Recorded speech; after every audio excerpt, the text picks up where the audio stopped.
Ladies and gentlemen, start your engines and place your bets. The action is about to get wide open at Mecum, Las Vegas. It's so great to have you with us from the Las Vegas Convention Center on a beautiful Friday in the desert. I'm Danielle Trotta. We are dealing out horsepower for the next 2 days. 12 hours of live coverage for you, streaming on ESPN+. A lot to show you: muscle cars, exotics, classics, and customs. All hoping at least one high bidder is willing to push all their chips into the center of the table and take one of these beauties home. In fact, I think one of the top rides of the entire weekend is standing by now with Chris Jacobs. Hey, Chris. Oh, yes, Danielle. I'm putting all my money on purple. In particular, this 1970 Challenge RT done up in beautiful plum crazy. You're getting a look at the 440 V code. That's plus the six-pack right there. This one's backed up by a 4-speed pistol grip transmission, one of only 847 that left the factory so equipped in 1970. Getting a look at the deck lid spoiler and the louvers over the rear window, white interior, and check this out, the original broadcast sheet. Oh, I love stuff like this. Can't wait to see it go across the block on Saturday. Rutledge Wood, what do you got, my friend? Oh, Chris, I found a car that's not only show-stopping, it is show-winning. It is the Wicked Bell. Take a look at this 57 Bel Air that is a complete custom. Everywhere you look, you see all the touches, right? This is the winner of the Best in Class at the Roadster Show last year. It's also sitting on a Roadster Shop chassis. It's got a 552 horse big block with those beautiful velocity stacks sticking out of the hood, custom interior, vintage air, of course. But there's so many custom touches on here that were so painstaking to transform all of that chrome trim that we're used to seeing to this beautiful graphite. This thing truly is wicked, Danielle, and I hope it finds a very happy garage coming up a little bit later here in Vegas. My fingers are crossed, Rut. Yeah, thanks so much. So whether you're here to buy, to sell, or just along for the ride, welcome to Mecum, where the odds always favor the bold. Let's head to the block now with the two men calling all of our action. Hello to Scott Hoke and Bill Stevens. Hi, Danielle. Thank you very much, and welcome to Las Vegas, the Las Vegas Convention Center. As you've already seen, we are going to check some boxes in a lot of different categories in the muscle and collector car world, including some of those customs, which would have been very much at home in this very building just last week for the SEMA show. We'll see plenty of those today, Bill. Oh, you said a mouthful. I counted at least a dozen customs that we'll see today that could easily win a Best of Show award at any show in the world, and certainly they are SEMA worthy. And one in particular is kind of talking to you pretty loudly, isn't it? Wait till you see this. This 1964 Ford Galaxy that's been done by Jim Bones Bissett of Camarillo, California. His trophy room is packed because of builds like this. That's a Cammer, and a Ford fan knows what I'm talking about. That big block engine with 2 turbos and 1,067 horsepower. Inside you see all the custom touches as well, and that shifter leads to a 4L80E automatic transmission. It's got adjustable ride height, beautiful rally type wheels that are all custom fitted all the way around this car, and before the day is over, you'll be seeing it on the block. We will indeed, and we may have to bring out some extra oxygen for you when that happens. A very special guest in our building this week that we want to introduce you to right now. It is the main attraction of Kissimmee in 2026, the 62 Ferrari 250 GTO. The only one that ever left Maranello in that color white, and there's a buzz all around the world about this car. That's coming to Kissimmee, and we'll talk more about this later. Indeed, it is the holy grail of holy grails for all intents and purposes, and Kissimmee just 53 days away from today. And that car will grab worldwide attention, as you said, Bill. Okay, let's get you to the block, and we will open up in good fashion here with a 2014 Dodge Challenger Mopar 14. Yeah, a year before the Hellcat came along, so this is one of the real runners for Mopar in 2014. Odometer reads just over 1,000 miles, and that's the small Hemi, the 5.7-liter Hemi, but still packs a punch, 375 horsepower. This one with a 6-speed manual transmission, bright white outside with that blue accent stripe. And the shaker hood, let's not forget that as well. Current bid $25,000, and Jimmy's going to say we're sending that to the bid goes on at $25K. So that kind of gives you an idea of what they're looking for on that particular car. And the Mustang SVT Cobra, circa 1997, rolling up to the middle of the block here in Vegas. Oh, this was a hot one back in 1997, the SVT Cobra, and this one with a 4.6 liter V8. And these cars right here, for a while, were pretty much ruling the streets. Remember, back in 1997, not every manufacturer had a lot of muscle to dish, but Ford was keeping pace. Remember, SVT came along in 1993, and that was the special high-performance division for Ford. This one, though, a 5-speed manual. Rio Red is the color on the outside, and some extras like AC, power windows and locks, and power steering. And they've upgraded the exhaust as well with a unit from Bassani. And this one is not going to break anybody's bank. Trust me. The reserve is not off of it yet, but I would say that we're within a few thousand of seeing this car get hammered. And I tell you what, you bring up a good point. I mean, you add that SVT moniker to your Mustang, and now you're playing for keeps. Yeah, this, that's the Cobra that, of course, Carroll Shelby started with as a sports car way back in 1962, but that name kind of trickled down to some high-performance Mustangs over the years, and this is one of them. Reserves off, 18 grand is the current bid. And 18 grand will be the final bid. And pretty cool customer right there, but he's excited to pick that one up for sure. That is as much fun as you can get with that kind of money. We move on to a 2006 Mercedes-Benz CLK 55 AMG. You want to talk about SVT, AMG, same category. You put AMG on a Mercedes-Benz and you know it's a big deal. Yeah, for a long time AMG was down the street, and then Mercedes took them in-house. And this is from 2006. But don't let the year of this car fool you, because this is a world-class street rod from Germany. 5.5 liter V8. Boy, that engine found its way in so many of those Mercedes. And of course, with the AMG moniker, it's got both acceleration, top speed, braking, and handling. Automatic transmission, platinum silver paint outside, Brembo 4-wheel disc with ABS. And this one right here, got some miles on it. Odometer shows over 110, but you know what? That's why that car just sold for that price. Right. Sub 10 grand. And it's got some life left in it, and plenty of. Yes, sir. Don't see these too often, but they're always fun. Here's an 83 Lotus Esprit Turbo. These cars were a sensation when America started to get them. I mean, going back a little earlier than that, we remember the old Lotus Elan, the little 2-seat roadster. And then along came the Esprit, this one with the turbo. This is the one the collectors want. 210 horsepower, 2.2 liter inline 4. This car has got Calypso red paint and a gray vinyl interior. Those interior pieces you see right there were installed. A lot of those pieces were replaced just earlier this year. 5-speed manual rack and pinion steering. This is a true driver's car. And I remember when these cars were being tested by some of the national magazines, everybody almost unanimously said that these cars were a world-class performer, probably in every category that can be measured. And I think they used one of these in one of the James Bond films. I saw the 007 license plate tag on there, but I remember, I think it might have been white, though. Am I imagining? It was white, and I think it was amphibious. I think. Oh, that's right. It was the underwater. Yes, that's right. Not an Amphicar, though, right? Not an Amphicar. Hey, it sold for $19,000. Here comes another no reserve offering. And it's on a 2007 Bentley Continental GTC convertible.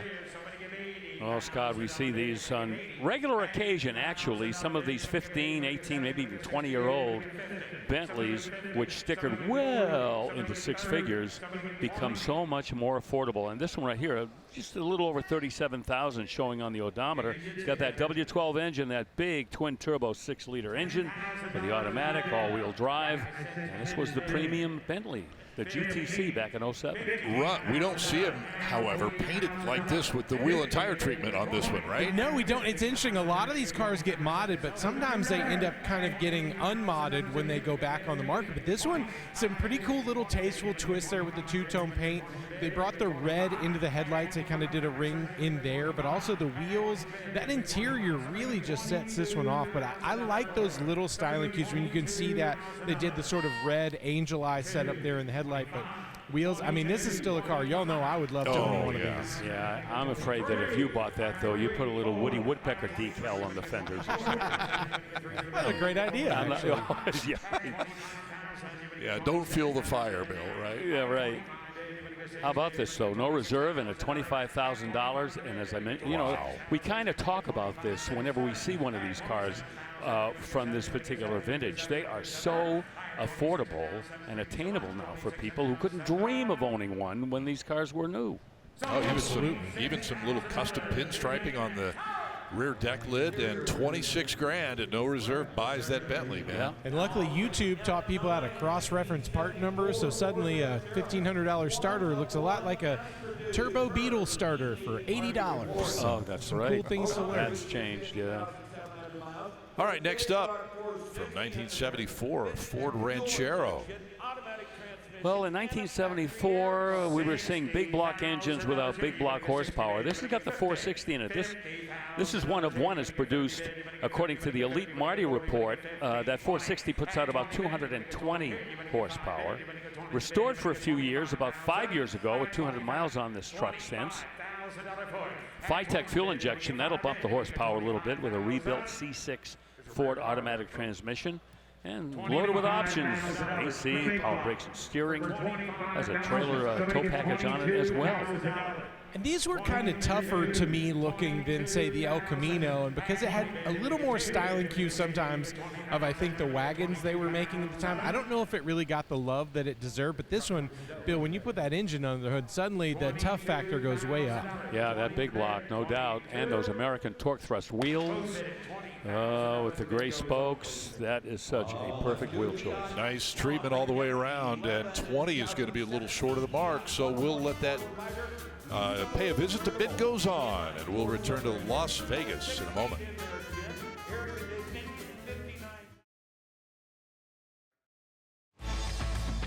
Oh, we've got a good one for you tomorrow. It is a 68 Shelby GT350 with a 4-speed matching numbers drivetrain and a dealer-installed Paxton supercharger on board this car. And it will be coming up tomorrow. That was original candy apple red with a white GT350 stripes. We'll have it as part of our coverage that kicks off 2 o'clock Eastern tomorrow here on ESPN+.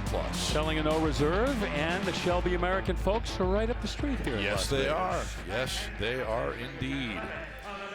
We are back to the live activity on the auction block, and a 1982 Corvette is first up in this block of our coverage. The end of the C3 generation, the 350 horse small block, as you see right there, has the Crossfire injection worth 200 horsepower. They all had automatic transmissions in '82. It's got AC, as just about all of them did. I've yet to see one that doesn't have it. And also power windows, locks, and doors. They all came pretty much puffed out. Another one selling at no reserve here, $13,000 for that last year's C3 Vet.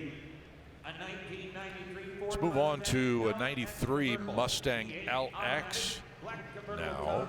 Yes, we mentioned before that SVT was born back in 1993, but this is not an SVT Cobra. This is just pretty much a regular production Mustang LX convertible with a 5-liter, 200 horse, give or take, either way. They really weren't torque monsters back in 1993, but they were quick and responsive, and there you see that 5.0 underneath the hood.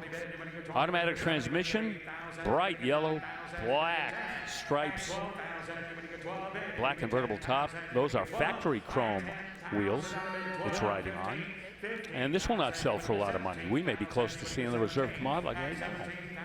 Yeah, and a great deal. These have obviously grown a lot in popularity. The funny thing about being around when these cars were on the street and you saw them at every stoplight, there was this time period where people didn't want you to know they had a GT, so they would change those kind of cheese grater taillights to the LXs. They'd take off the 5.0 badges. They wanted people to almost think it was the 4-cylinder version. The problem is none of them ever sounded like that. We didn't have good exhaust cutouts at the time where people could really hide what they had, but it has been cool to see these cars grow in popularity, Bill, and the way that people really loved them. Oh, indeed. There's so many of them. They truly were one of the signature mini muscle cars back in the 1990s. Well, here they're going to send it to bid goes on at $18,000. So we'll let that head off the block, and we will head over and check in the 303 staging lane. That's where Chris Jacobs has found a home for a minute and telling us about something that's coming up. Yes, sir. A lot of cool ones coming up, Scott. Now check out this cool surf wagon, 1963 Nova station wagon. And if you see the fender tag here, what does that say? It's little 6, right? But what did the professor teach us? Never trust a badge. Why? Oh, wait. Can I do this with one hand? Oh man, I'm totally blowing this. I can't do it and I can't find the latch. But underneath there is an LS3, and that's what it's been swapped out to. So yeah, serious power. Everything else has been left completely stock. That beautiful patina under there, looking so good. Pull that out for me. See, I'm getting assistance from my helpers out here. Okay, come on over here, Jay, and let's check this out. Thank you with the nice assist to my friend. And there it is. There's the LS3 right there. Beautiful. Love the way that this is swapped out. So sleeper indeed. The exterior has been kept pretty much completely original, except for those wheels. Those are 5 lugs right there that have been color matched underneath that dog dish hubcap. But really cool surf wagon, and I think the surfboard goes along with it. Scott, back to you. It absolutely does. Thank you, CJ. You know, they say don't work with animals and children, and sticky hood latches too. At least know where they're located. Oh yeah, exactly. No, that was worth the wait, man. That was a good find and a good glimpse in that engine room. Thanks, Chris. That's cool. All right, back on the block now. 2006 Porsche Cayman S up for grabs here. 295 horsepower, that flat 6-cylinder displacing 3.4 liters. Kind of like the Boxster with a fixed roof, pretty much, these cars. 6-speed manual transmission, power steering, and 4-wheel disc brakes as well. Electrically actuated rear spoiler, so I guess that can be manually deployed, I'm thinking. Because most of them, aren't they, like you hit a certain speed on some of these cars and they automatically come up? That's right. Yeah, and it's funny, these cars, they were a little confusing to me when they first came out because I thought you're really just putting this hardtop on a Boxster, but the popularity has continued to grow, and I think a lot of people feel like it's a good entry level into the Porsche brand and fun cars to drive. No question, on both counts, really. And 26 to current bid. Whoa. Got a last minute 11th hour bid at 27. Let's see what that does for the 30 reserve. work, forget it.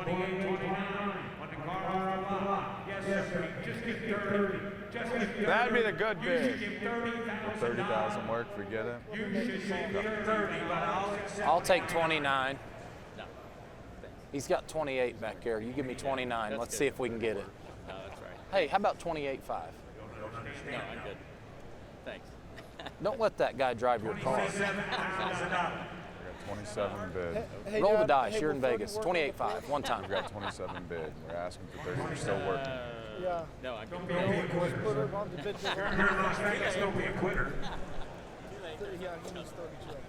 That's Jordan Hunter, upper left corner, negotiating with the gentleman in the blue. And I think they're going to wrap it up here at 27,000. Hey, that interior looked really, really clean. Yeah, mint, huh? And it might take, I don't know, it might take a 3 there to start off.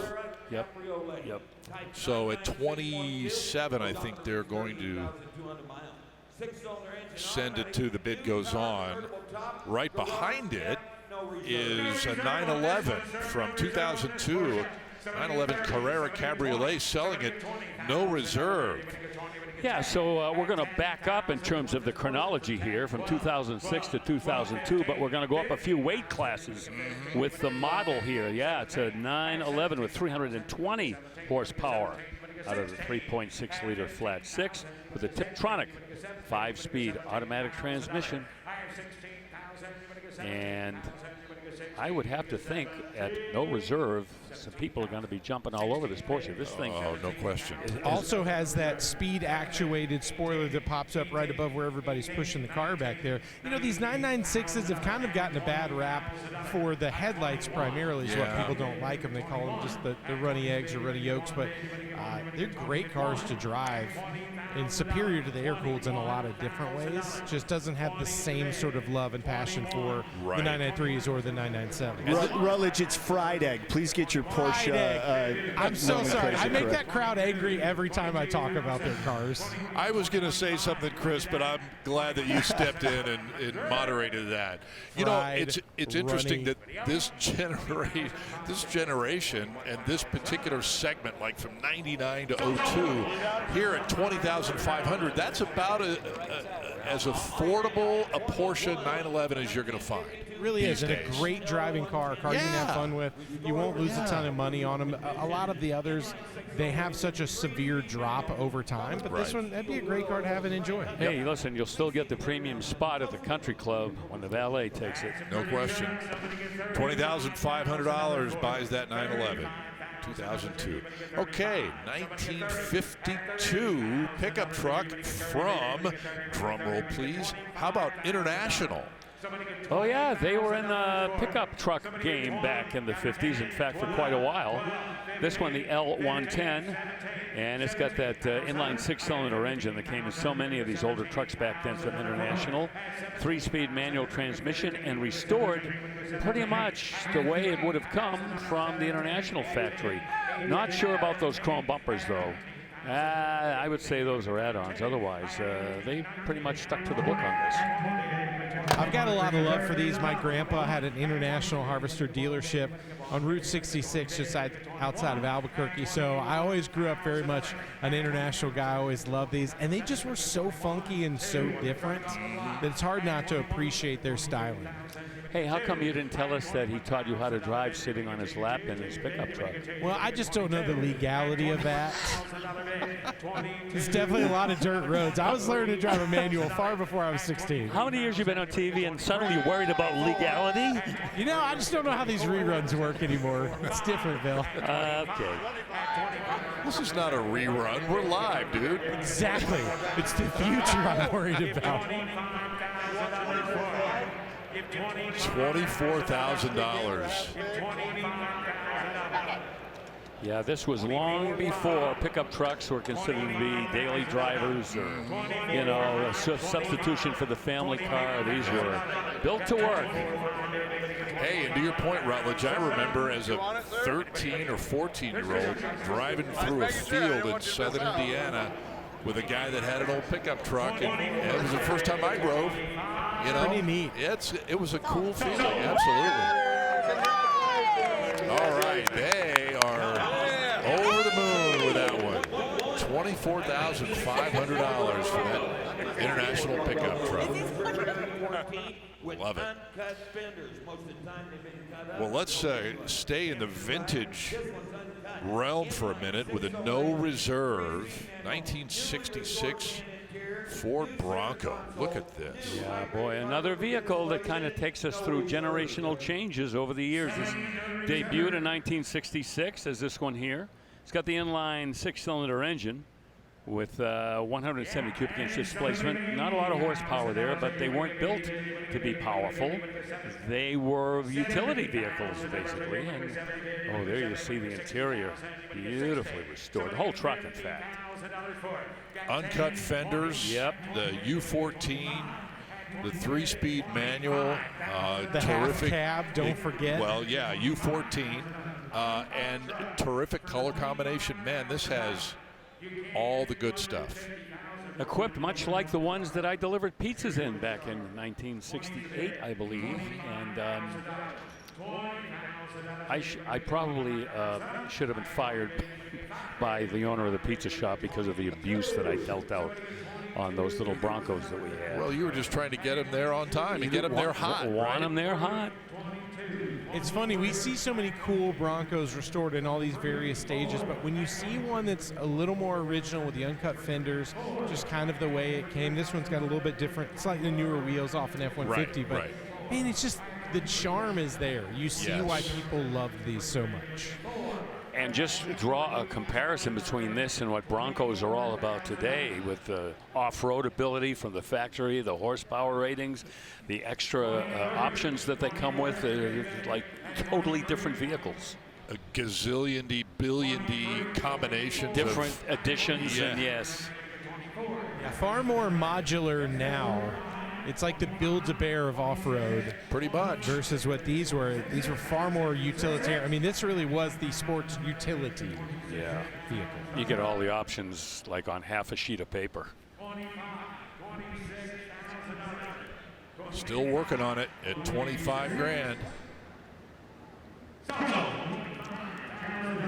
Okay, you know what? Hey, for a 66 Bronco in that condition, I'd say that's pretty well bought, Bill, at 25 grand. Oh, man. Did not overpay for that truck. We will continue from the Las Vegas Convention Center coming up after the timeout.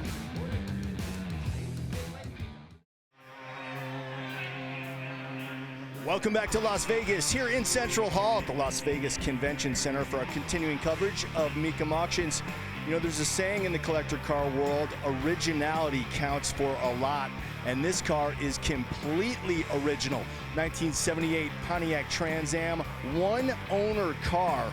Original paint, original wheels, original motor, of course. That's the 400 under there, 6.6 liter. And check it out, backed up by that 4-speed manual close ratio transmission. This is such a cool time capsule right here. Red over black.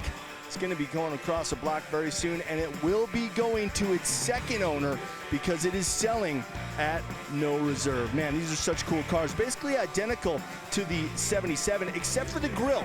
This diamond-shaped pattern in the grille replaced the honeycomb shape of the 77s. That's one of the only ways you can tell the difference between a 77 and a 78 like this one. Look out for it, Scott, coming across soon.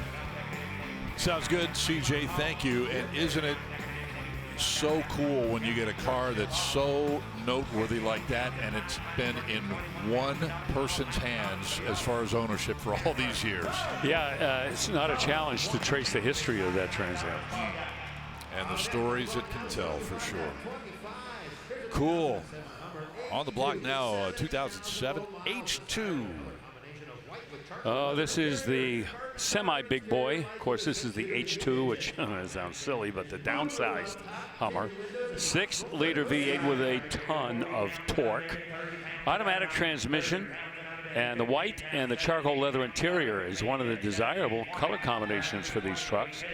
It's got a moonroof in it, tinted windows. They upgraded the sound system, monsoon sound with both speakers. And they also upgraded the wheel and tire package of previous owner with only 500 miles on that combination since that was done. Optional third row seat as well.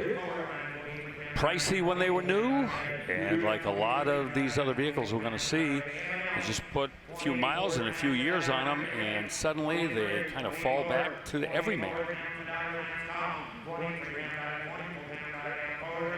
I tell you what, that is condition one. That is really well cared for. Yeah, it appears to be. Yeah, not super low mileage. The odometer reads over 70,000, but you could have fooled me. Kind of like the the Star Wars Stormtrooper edition. Yeah? It does. Don't you think? Remind you of that. It does. And guys, I think this is one of those vehicles that has kind of grown into a little more appreciation. They weren't necessarily loved when they first came out because the fuel mileage was so bad, but now that people really like to go and have fun in groups and kind of parties together, it's kind of like the old Suburban again is kind of brand new. But this one, to your point, miles are good, super clean, obviously cared for, and that's why it's running good numbers right now. How about all the controversy with these when the activists were against these full-size SUVs, and the Hummer was right in their crosshairs? $30,000, just do it. Get 30. Get $30,000. Get 30. $30,000. Raise your bid to 30, sir. Get $30,000. Right quick. Get 30. Get 30.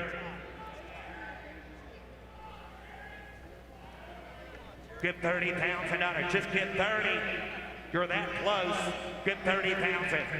Get $30,000. There's an interesting Jeep versus Hummer controversy with these vehicles too. They were fighting over the rights to the 7-slat opening in the grill, which eventually I think Jeep won the rights to, but somehow Hummer is still producing with 7 also. 20, what do you got? 29.5? 28.5?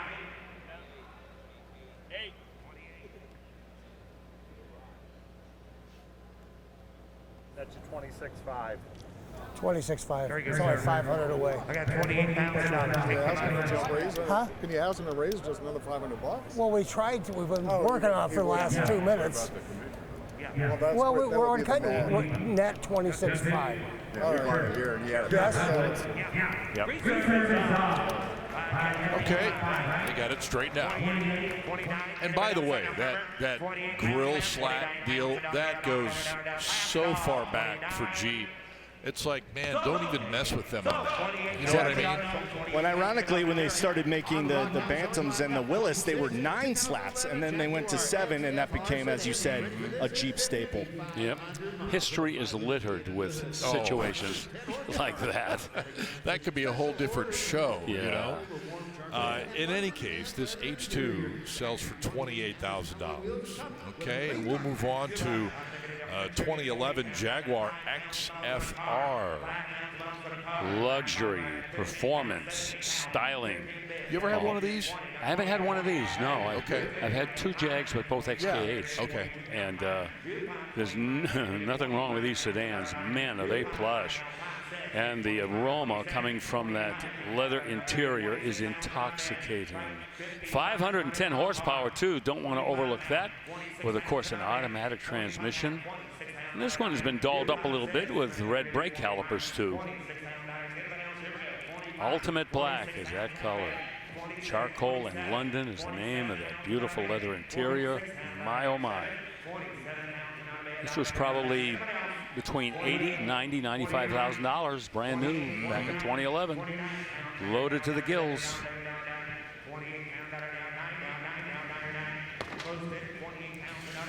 Okay, the high bid on this one at $28,000. And so we'll move on. We will have a 1980 GMC Sierra Classic rolling up, and here it comes. Short bed truck, and a 396 is what provides the power for this. 396, interesting engine. When it went out of production in automobiles, I continued to use them in trucks for a while. Automatic transmission, power brakes, factory chrome bumpers, and some bright work as well. And you see a little dress up there on that 396. I see headers, chrome valve covers, open element air cleaner, and nice presentation all around. That paint job looks original. Short bed, 2-wheel drive is, you know, that's a classic formula. And when you add that big block to it, you know, that makes a difference. Oh, yeah. You know, and this has that cream-filled paint job I always talk about. You got the colors on the top and bottom, and white in the middle. You're always thinking food, aren't you? Well, sometimes I do, yes. Okay, 15 will not be enough, the record book will show. And coming up behind this one is a 3500 dually from Chevy, 1991 vintage.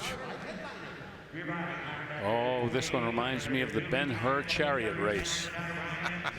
Look at those front wheels. All right, guys, I got to live with you. If there is a lower dually coming through Mecum, you can guarantee that I have been around it already. I saw it this morning. It's like just a conch shell calling my name. This thing's awesome. Big block power, 454 with an automatic. 22-inch forged JTX semi wheels. Wow. You know, a lot of these wheels, Bill, people would get semi wheels in 22.5s and basically just cut down the edge of typically those Alcoa wheels and sort of hope the tires would stay on. But now finally, after people were doing that so much, and they were like, why don't we actually manufacture these? Yeah. It's been way safer over the years. More tire selection too, Chris. You know, they made the spinners on the Corvettes illegal because they would fly off and injure people. You are What's correct. going on here? I know, man. Oh, you mean these spiked lug nuts? I mean, what a great style. You do, if you're someone like me who's walking around in the mornings looking at all the cars coming up, you do really have to be careful. Yeah. You can lose an ankle here in a heartbeat. Well, the only defense I have is that they're not OEM, they're aftermarket, but you make a good point. Yeah, the Corvette knockoff wheels went out in 1966. They had to go to bolt-ons. Oh, that thing is so awesome. There's just something about a dually. It's so long, it's so low. This is just kind of the perfect height. It just had a little attitude adjustment. Yeah. You can really hear that classic mini trucker in me come out at these times. And I love the monochrome of the exterior and the interior, too. That's a really good look. Well, And you with know, the light smoking, Bill, on those taillights and the smoked headlights, again, just really nice color combos. Well thought out. And remember, this is in 1991, and this is about the time in our history when trucks like this were being built. That was kind of like the time when these mild custom pickup trucks were becoming very popular. Well, that was 16. Yeah, Q Bob Seeger with the Like a Rock campaign that they had when these trucks were coming out. Those commercials were so ridiculous. They're like, how can we almost total a truck in a commercial and make people go, I want that, just shake it. Worked. Violently left and right, like let the bed wiggle around. Oh, they're so tough. Well, after a lot of back and forth negotiation, 18,000 is what somebody dropped on that dually.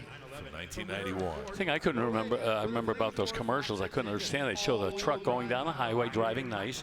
The graphic would say, professional driver, do not attempt. I just want to drive it like him. What's the problem? Yeah. I don't need it until they get to the construction site. Yep. Okay, here's another 02 911. This is a Carrera 4 Cabriolet. Yeah, we already had a 2002, didn't we? Huh? We sure did. Second one within the last 20 minutes or so. 3.4-liter flat six and all-wheel drive.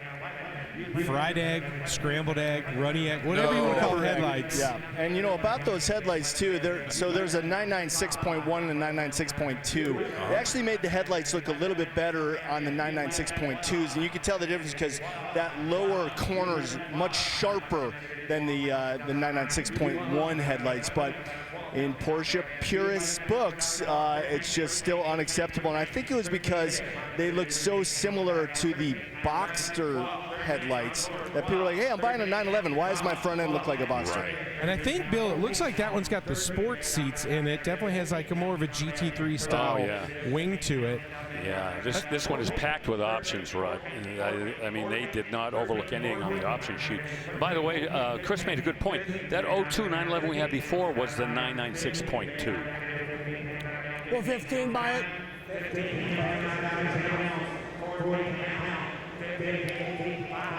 14.5. And the previous one, just for comparison's sake, did sell for $20,500.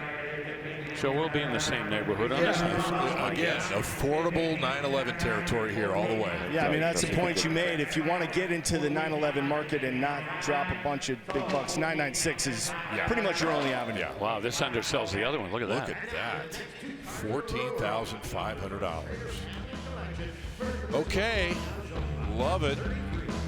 More of it coming up. Stay with us.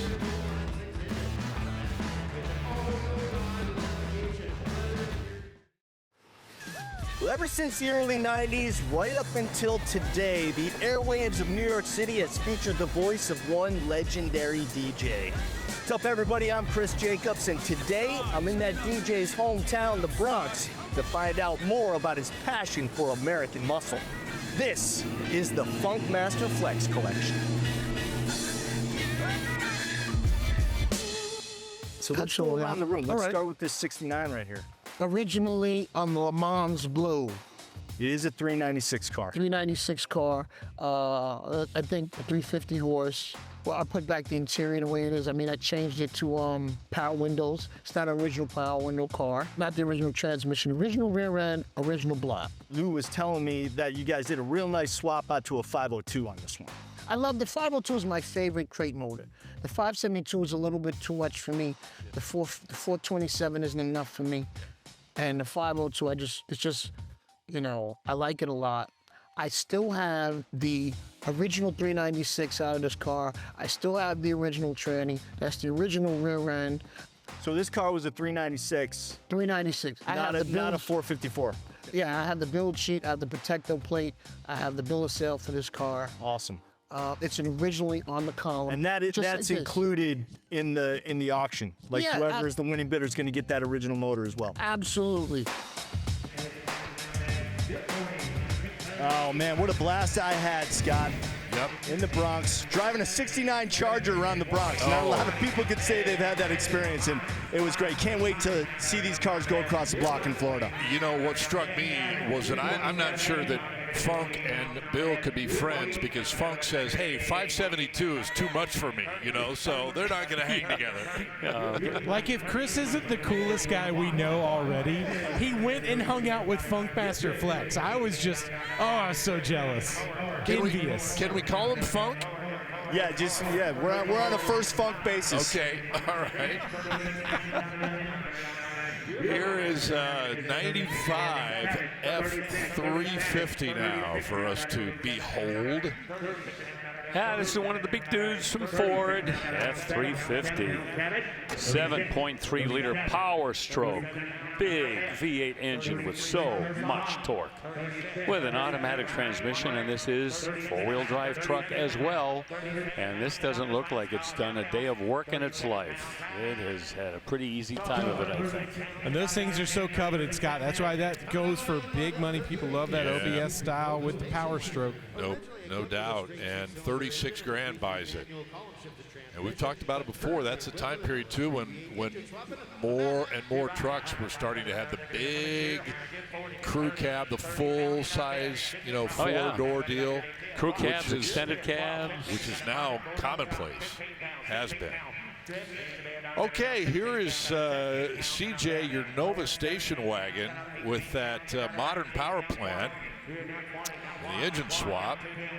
Yes, what an interesting little dish of scrambled eggs we have here. Fried eggs. Fried eggs. No, that's the Porsche. No. Kidding. Now, you might remember way back when the Chevy 2 debuted, you could get a 4-cylinder and a 6-cylinder. The V8 283 didn't come along until a few years later. This one has an LS3, that's 430 horsepower worth of Chevy horsepower in this little station wagon. And as you pointed out, Chris, they've given it kind of like a patina-esque finish here. They didn't really want to go show time on that paint job, and I think it works great. You see the surfboard up on the roof, and 60, 70 years ago, you'd see a million of these on the Pacific Coast Highway or Malibu or whatever, except without the LS3, of course. Yeah, the contrast is great because it's got a power upgrade, but they didn't go overboard with it. You know what I mean? The LS3 is probably the appropriate limit for a car like this. Anything more, you don't really want to do that. Yeah, upgraded some of the suspension as well, and the steering and the brakes, so not just the engine. Is that right in the check? 45, 45 pounds. 25, 6. 26.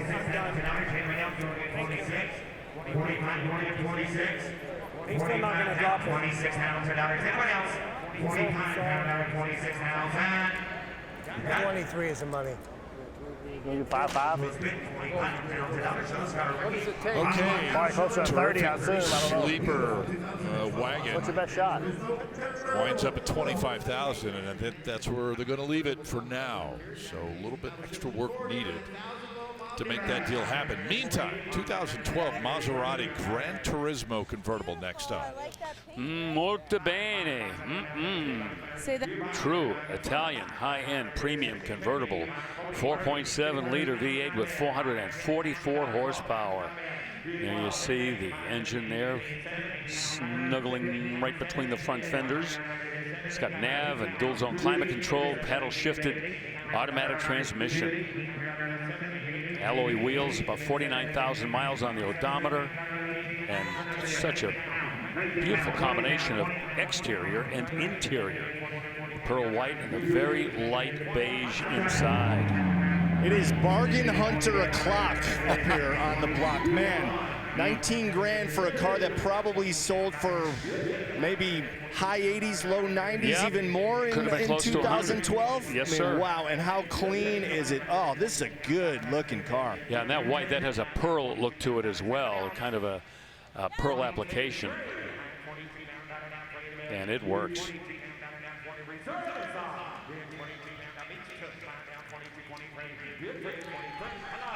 Well, whoever buys this car is going to have a heck of a time convincing their friends that they only paid somewhere around $24,000 for it if the hammer comes down, you know? Odometer almost 50,000 miles, so, you know, well used, but for an Italian car like this, maybe, you know, it's just broken in, let's call it. Yeah, you know? I mean, come on, get in this car and drive it. What a bargain at 26 grand. And you got to think that 49,000 is not hard miles either. That's a weekender. Not finished yet. 27 is bid now. You know, these cars are really popular with people that didn't want to do the Benz, the BMW, didn't want to do the Audi, wanted to be just a little bit down the road from those makes and, you know, kind of have a little more distinction. Sure. But still plenty of style and plenty of performance. Yep. Even has the Buick Ventaports there. They're really confuse everybody.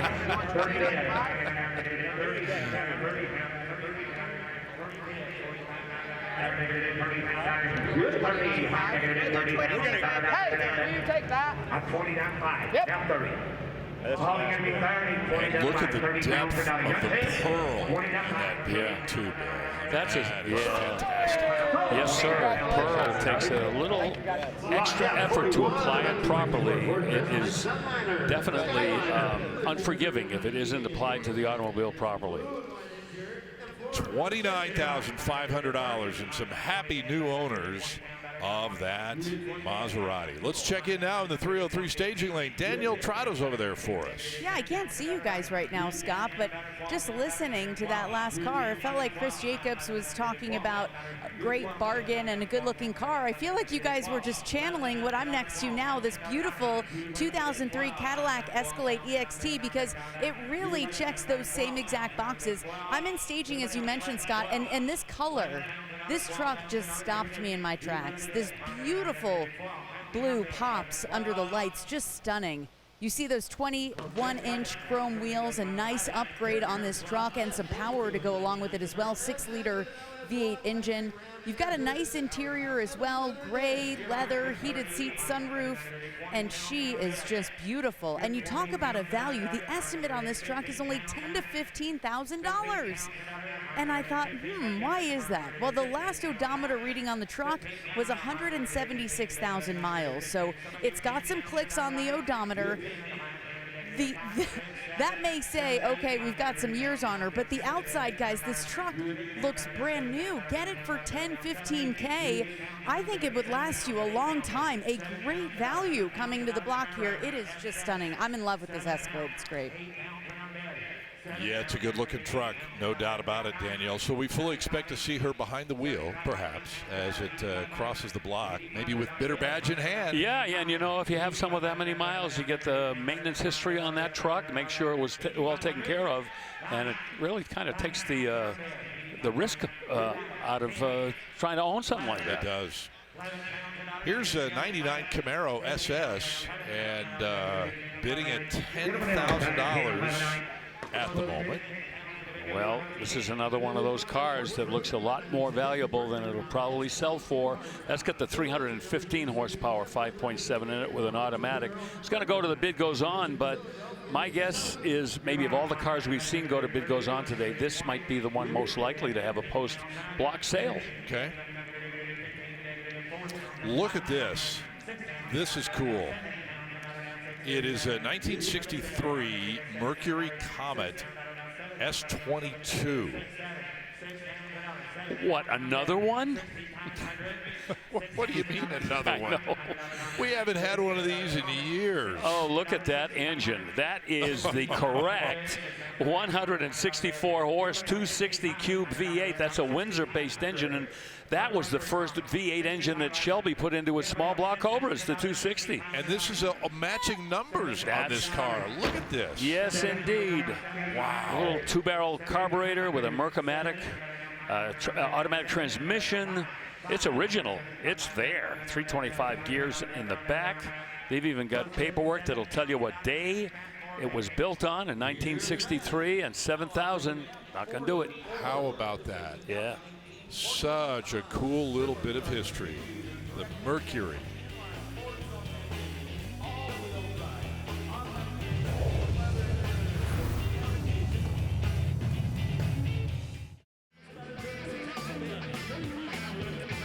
We are back in Vegas. Around the corner from the, I think that was the Excalibur, on the Strip. We're over a little bit east of that at the Convention Center, where this 1957 Thunderbird E-Code just sold for $35,000. Yep, the dual quad motor on that 312 with 290 horsepower. All right, 1969 Camaro. Oh, did I say 290? I meant 270. But when I look at this car, my whole appreciation of horsepower goes right through my head. Look at this. 69 Camaro, but the big story is that 486 cubic inch engine built by Big Al's Toy Box. I'm familiar with those guys up in Connecticut, man. They build chaotic engines. That big supercharger up there from BDS, well over 1,000 horsepower right there. B&M Turbo 400 automatic with a 3,600 RPM stall converter, 12-bolt rear end. It better have a 12-bolt rear end. Oh, a lot of reworking been done underneath with a Hotchkiss suspension, adjustable shocks, Willwood oversized four-wheel disc brakes, and on and on. A ton of money into that build. Man, you could have quite a conversation with that car when you hit the gas pedal, huh? Well, if you can talk, you wouldn't have much. True. Maybe the car would be doing the talking. Yeah, you don't have any air in your lungs, I don't think. Yes! No, that could be a 7-second street machine. Just the way it sits. Every time I hear about Big Al's Toy Box, I think of the movie Toy Story. Big Al's Toy Barn, right? Oh. Yeah, good catch there. What's cool about this one to me is sometimes you see them that are, I don't want to say overbuilt, built for just absolute war, right? This thing has that part where if you don't see the blower coming out of the hood, you're like, oh, this thing's kind of set up nice for the street. This will be fun. And then you go, oh yeah, this is really, this delivers. Yeah. I love that. Loaded with shut up. He has 51. We have to do 52. 55 buys it. Matt Morvac, our auctioneer right now. How much? He's going to close it and offer 10. Has it at 51,000. All done? 55 buys it, Matt. This is ready for rebounds. 51 won't buy it. We're going to close it at 51. We're going to go to the Mecum rule. $55,000 Mecum rule. 55. You raise bid, sir. $55,000. You own the car. He gets Work's first done. chance. Looks history stored. She's turnkey. Taking home $55,000. It is. That's a heck of a counter. Wow. You get $54,000 countered. You can 54. still be the Go 55. for it. You can raise to the 55 if you want to be the 55. 49. I'll net you 49.5. Raise his own bid to 54. You can do the 55. 49. It doesn't sell it to you, That's but what you get at 55. 55,000. We'll open it back up. Take the reserve off. Let him have it. There we go. Yeah. Deal is done. She don't get a chance. $54,000. You just bought the engine. We'll throw the rest of the car in for free. That's a deal. Right on. 7 V8, 4-speed manual. So let's move from the 69 Corvette now to a 60 or Camaro rather. Here I am getting ahead of myself. I'm okay. I think we're both being affected up here in the booth. I know I am. From that 69 Camaro to a 62 Corvette.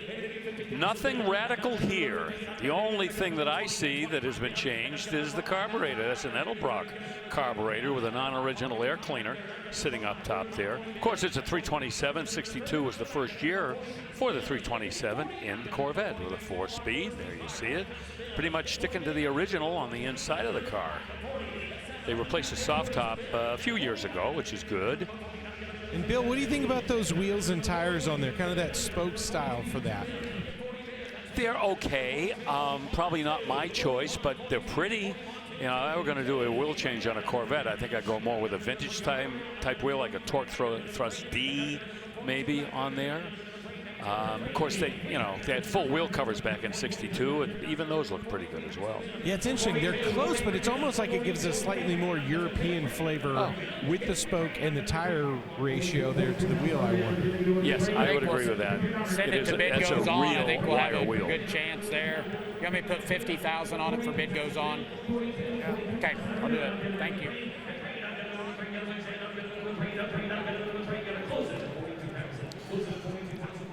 Well, they're going to close it at 42 for now, and I think you heard a little bit about what the target might be, a little closer to 50. And right now, let's, from one Corvette, check in with Chris Jacobs with another Corvette. This one is coming our way tomorrow, Chris. Yes, sir, Scott, from the last year of the C1 to the last year of the C2. I'm in the State Farm booth with a very appropriate rally red 1967 Corvette convertible. You see the 427 badge on there displayed on the Stinger hood, debut of the Stinger hood in '67, and so you know that there is a big block underneath, and there it is, making 435 horsepower out of that turbojet 427. This one is mated to a 4-speed manual transmission, red interior as well, very State Farm appropriate, as I said. And then come around here, there's a couple indicators of a '67 Corvette. So they all had color matched door caps. So that's an easy way to know it's a '67 if it's correct. And also, '67 was the only year that the backup light was above the license plate in the rear. This is a beautiful, beautiful resto. Of course, it's got the side exhaust on there, the bolt-on wheels, beautiful red with the black Stinger hood, and it will be going across the auction block on Saturday, so make sure you are here to see that. In the meantime, I'm going to hang out a little while longer in the State Farm booth. All right. Hey, that's a good place to hang. Always is. Well, what could be better than a C2 Corvette with everything you're looking at? First of all, the red on red. That is just an absolute stunning color combination. Big block car, 4-speed. As you mentioned, Chris, side exhaust with the bolt-ons and the white walls, which actually look pretty appealing with those bolt-on wheels as well. And as Chris mentioned, that is coming up tomorrow from our second Corvette now to another one. 1994 ZR1, Bill Stevens. Yes, the penultimate year for the C4 ZR1, which began in 1990, ran through 1995 and 93. They upped the horsepower to 405 from 375, and oh my, this is black on black. I think if I were to own one of these, that is the color combination I would want. Although I love these so much, I probably would take it in Bozo the Clown orange. I wouldn't care. So cool. Engine, Lotus Engineering did a lot of the legwork in creating that beautiful, beautiful LT5 with the overhead cams and Mercury Marine. They did all of the assembly work on that engine.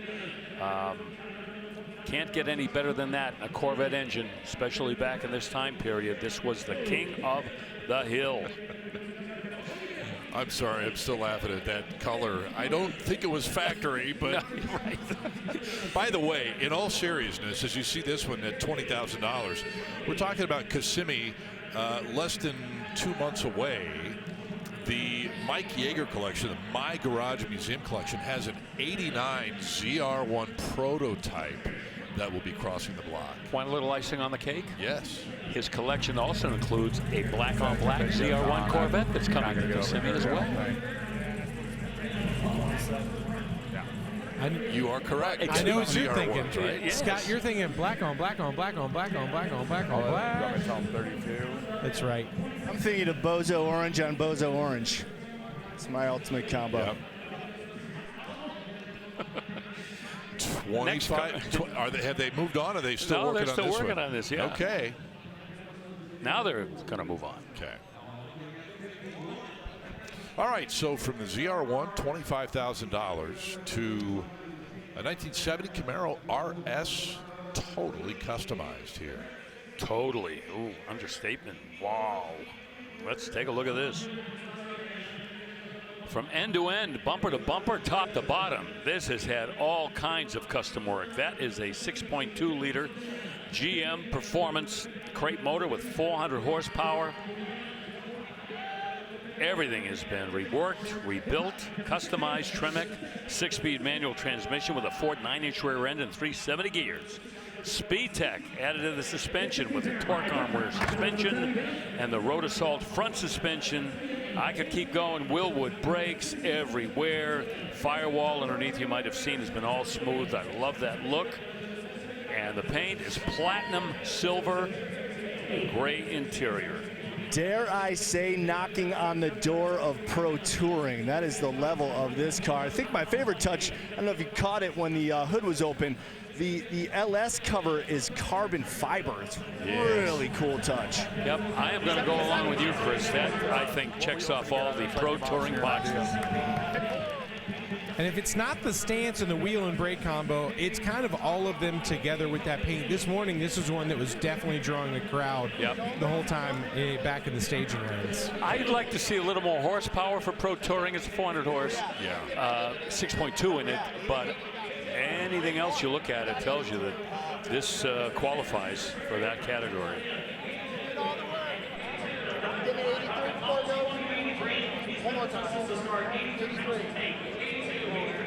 Reserve came off in the low 70s, I think. We're at 82 now. The other thing I love about it is the stealth quality. Nary a badge anywhere on the car. And those yellow calipers, the only little touch of color. Very, very understated. Very well done. And Rut, we've talked about the mini-tub treatment on these custom builds, how practical they are because you get all the rubber in there, but you don't sacrifice the back seat. Oh, yeah, and that one's not insane wide. It's kind of just right. That's a sort of perfect width on the back there. Yeah. All right, 82,000 when all is said and done for that Camaro. And next up from 1978, here's the Trans Am that is getting ready to change ownership for the first time since brand new, guys. The one that Chris had for us a little while ago. Yeah, I really can't add much to what Chris said about this car. I'm anxious to see what kind of bidding it'll draw based on the fact that it is a one-owner 78 Trans Am. It has the 400 cube engine, which in a couple of years was gone. So we're kind of like on the back nine when it comes to that 400 cube engine. And it's a 4-speed car as well in a popular color. We don't normally see these trade where this car is right now selling in no reserve. Yeah, and there are indications of its originality all over this car. If you get a real close-up look, you can see just the light patinaing of the paint. There's just a little teeny tiny bit of rust starting to show on the wheels, which in my opinion is very cool and kind of adds to the character of this car. You know, we always say they're only original once unless you're Bill's brother-in-law. Right. But, you know, it's just such a selling point for this car. Oh, yeah.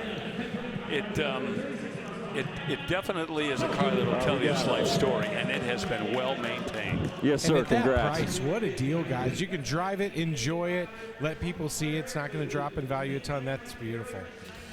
$35,000, and so that car now in its second owner's possession. Back with more from Vegas in a moment.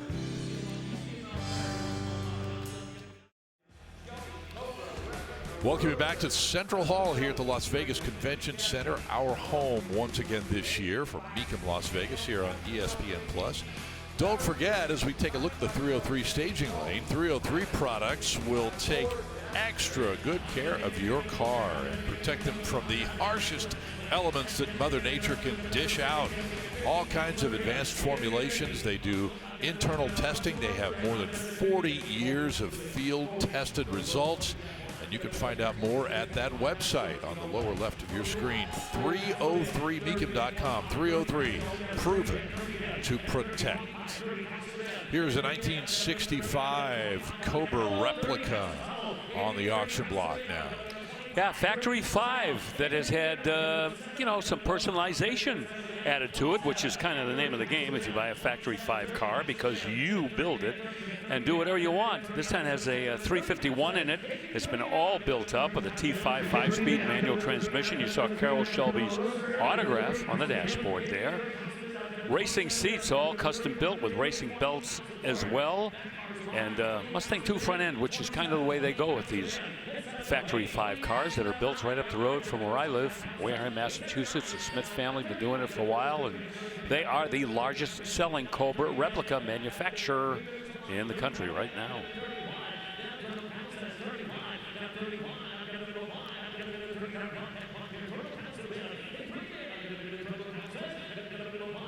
Look-alike pin drive wheels, classic red color with the white Shelby stripes. And I think Carroll Shelby would approve of this replica if he were here today, because it maintains a lot of the original look and feel of his creation with a few little deviations.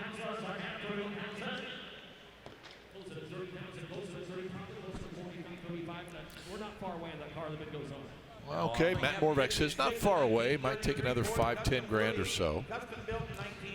But for the moment, it'll go to the bid goes on.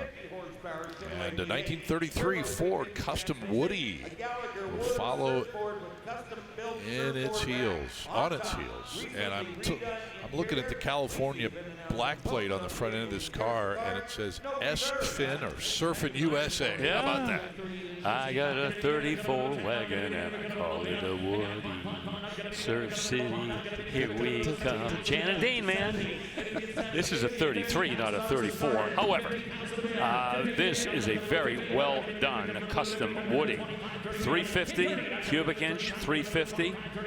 Chevrolet V8 turbo 350, automatic transmission, complete with the surfboard. But you look at the woodwork on this. Exterior wood was refinished by the Wooden Car Company. This was done almost 10 years ago.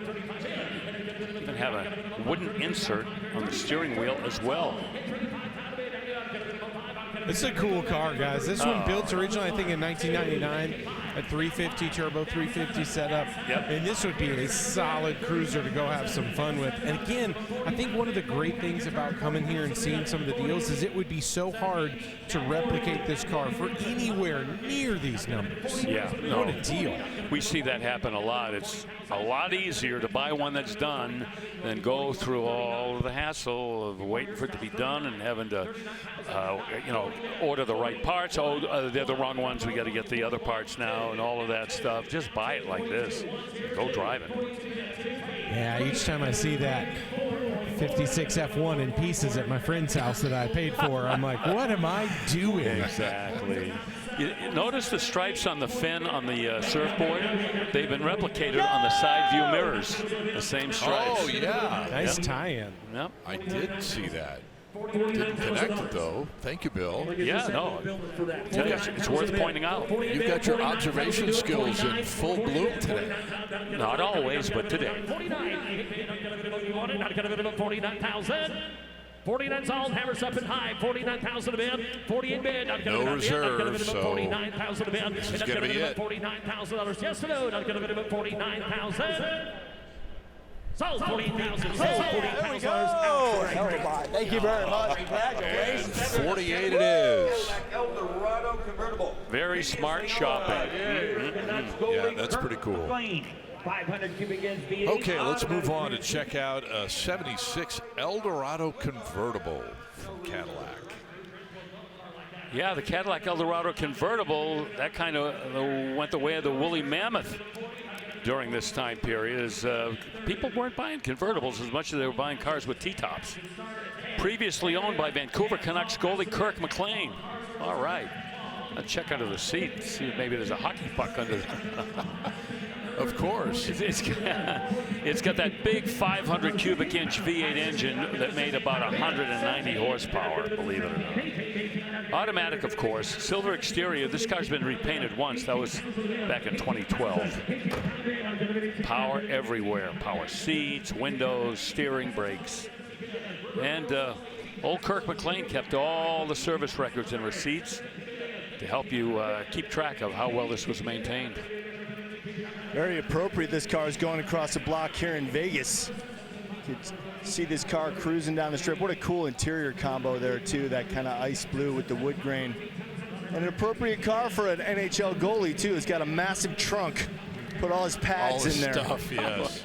By the way, you were right. I don't remember what you said as far as horsepower. Yes. But this Cadillac specific 500 cube engine, 190. That's what I said. Yeah, okay. Yeah.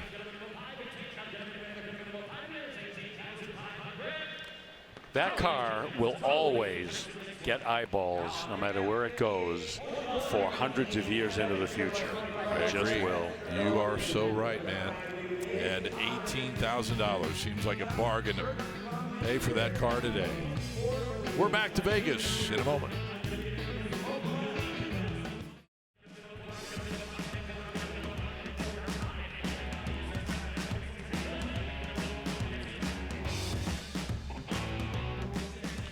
Well, we're back in the block here, on the block at the Las Vegas Convention Center. Our live coverage rolled on today on ESPN Plus. I'm Scott Hoke with Bill Stevens here in the booth. Chris Jacobs, Rutledge Wood, Danielle Trotta out and about today, giving us some fantastic previews. Hey, sold this 67 Firebird, Bill Stevens. What a look it has. $46,000. Interesting story behind this car. It's got a rebuilt 428 in it. Now, a lot of people forget that Pontiac made a 428 V8 between 67 and 69. Not available in the Firebird, however. This one has one in there. Of course, if you went to Royal Bobcat out in Michigan, they probably cook up a 428 Firebird for you.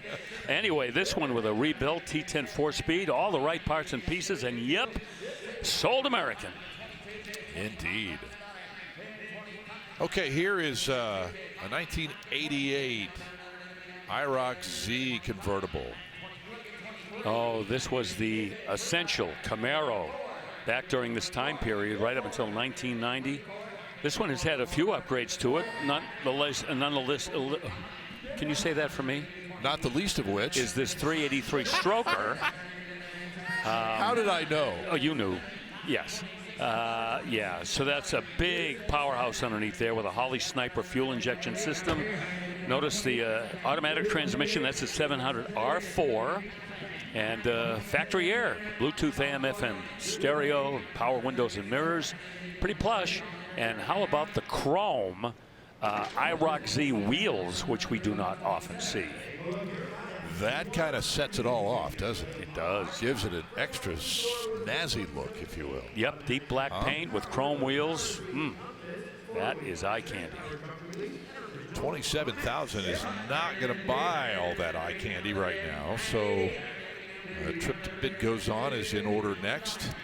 And a 1963 Impala is coming up next. 327, 300 horse with an automatic transmission. That would a power glide. And some power accessories as well. Windows and seats. And a power trunk release. Pretty simple but effective presentation of a classic 63 Chevrolet Impala.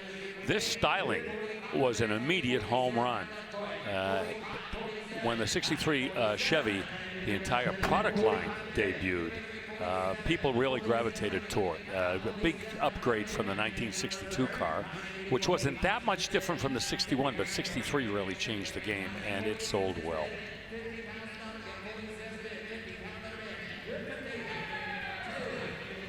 Yeah, we see these with 6 cylinders, 283s, 327s, 409s.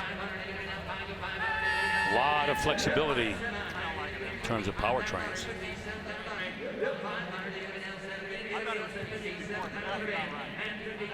Hey, give me 56. Yeah, probably one of the most distinctive styling treatments on these 63 cars. You notice that character line just above the rocker panels there. Very nicely integrated into the entire car. You know, it's so funny, and I'll get back to your production numbers stat in a minute, but that character line is so much a part of this car, you almost overlook it. You know what I mean? It's integrated there. So it's well. integrated so well. By the way, you mentioned production. Over 830,000 Impalas were sold in 1963. Not counting Bel Airs, Biscaynes, or anything else. You are correct, my friend. All right, next up, a no reserve Camaro. This is a 69 Camaro that has been breathed on or huffed and puffed on, perhaps. Oh, this has had the complete makeover here. Where do we begin? Usually with the engine. Small block, 400 cube, and it's got a hot cam in there and turbo 400 automatic transmission. Body off rotisserie restoration and custom build all the way through. Black cherry pearl base with midnight blue accents and graphics. And, oh, the engine. We already mentioned the fact that it's been breathed on, that 400 cube small block, a tri-Y header, some Sanderson, Dana 60 rear end. Oh, the money keeps adding up on this. Bill, did you see that period correct, perfect interior, loaded with velour, in great shape? The way it works with those stripes on the side, I mean, y'all, that's a looker. Again, I love walking around in the mornings, kind of checking everything out that's coming out. And this one was just attracting people left and right. It's awesome. Yeah, it is. And you know, the build strategy on these cars, you can tell this wasn't one of those, let's throw it together and see if it hangs together. You know, you could tell a real intelligent thought went into what they've done to this car. Well, and it will change hands at $40,000 at no reserve. Congrats to the new owner. No doubt. Well, here's one that we don't see often, but always welcome its presence. The 77 Dodge W100, the Warlock pickup truck. Yeah, just kind of a funky time there at Chrysler. Remember, we really weren't looking at a whole lot of horsepower coming from Chrysler, but there you see the 440 cubic inch V8. This and the Little Red Express truck were two of the quickest production vehicles you could buy back in 1977. This one's had a few upgrades made to it and some modifications as well. But the Warlock, that has kind of a special page in Mopar history, not only from the power angle, but just from the graphics and the cosmetics. I mean, it's funny because it's like the bad older brother of the Little Red Express, right? Absolutely. It's like the one that everyone's like, hey, you know he's done some time. Be easy around him. Yeah, they jacked this up. They've lifted it up. Big rubber. They maintain the graphics, the original 32. gold over black. Get it off so they know This it's for truck sale. wears a white T-shirt with cigarettes rolled up on the sleeve on one side, for sure. And Colorado hiking boots. You remember those? Oh, yeah. Oh, yeah. Yes. Yeah, and its girlfriend looks like Elvira, mistress of the night. Oh, man. That one got me to cough. That was solid, Bill. Nicely done. All right, $32,000. That is a lot of fun. 1946 Ford is going to roll up next. Here's a super deluxe convertible. And as you might expect, yep, it's gotten the hot rod treatment here, starting with the engine, that ever popular Chevy small block, the 350's in there with a turbo 350 automatic transmission. Didn't really go crazy with the bright work in the engine room, as you can see, just enough. Give it a little distinction. Got a traction lock 9-inch rear end. Now we see Ford 9-inch rear ends a lot, but this is the traction lock, which is their answer to posit traction. Power steering and front disc brakes and American racing wheels. Yep. And it's interesting, Bill, the way they kind of set this one up stance-wise, it's definitely lowered, but they used a pretty big tire on a not huge American racing torque thrust. Yeah. But it really does work pretty well. It just gives it kind of this low, long, lean sort of vibe. I totally agree. I really like that lowered ride height. And the fact that the wheel choice, of course, we always say can't get much better than American torque thrust 2s. Yep, that's a terrific formula, street rod formula. That interior looks great. The top down, that's a way you got to sell a convertible under the lights like this. Y'all, that's a deal. You could change the wheels to something a little more modern, raise the price up even more, but that's a perfect combo. Did they accidentally switch the 3 and the 2 on this? I know, what a deal. 23,000. Yeah, that's the number. All right, let's go and check out 32 Ford.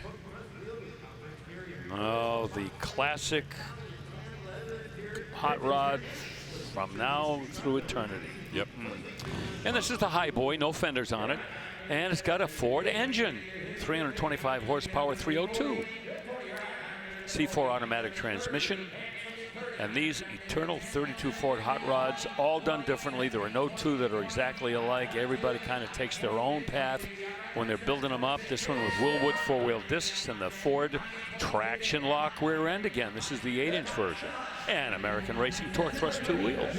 You know what's amazing, Bill? When I saw this car this morning, I saw that chop on the windshield, the super low top. I immediately started thinking, well, how do you do the seat setup?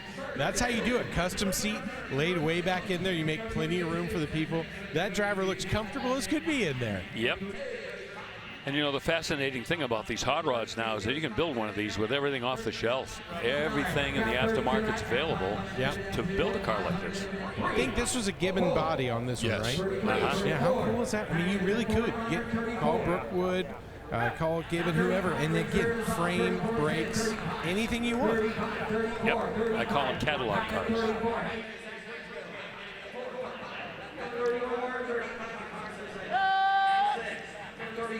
Reserve is off.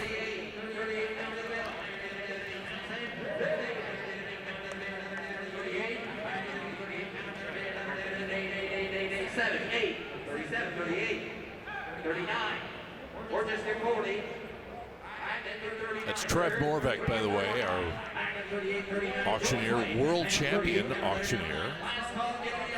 We've mentioned that before. He and his brother are a pretty solid 1-2 auctioneering brother tandem. 38,000 buys that Roadster. Interesting contrast. The high boy sells for 38. The 46 sells for 23. And I would put both of these cars pretty much on the same level in terms of quality. Yeah, who knows, man? I know, there's never any way to explain things like that. Sometimes there's not.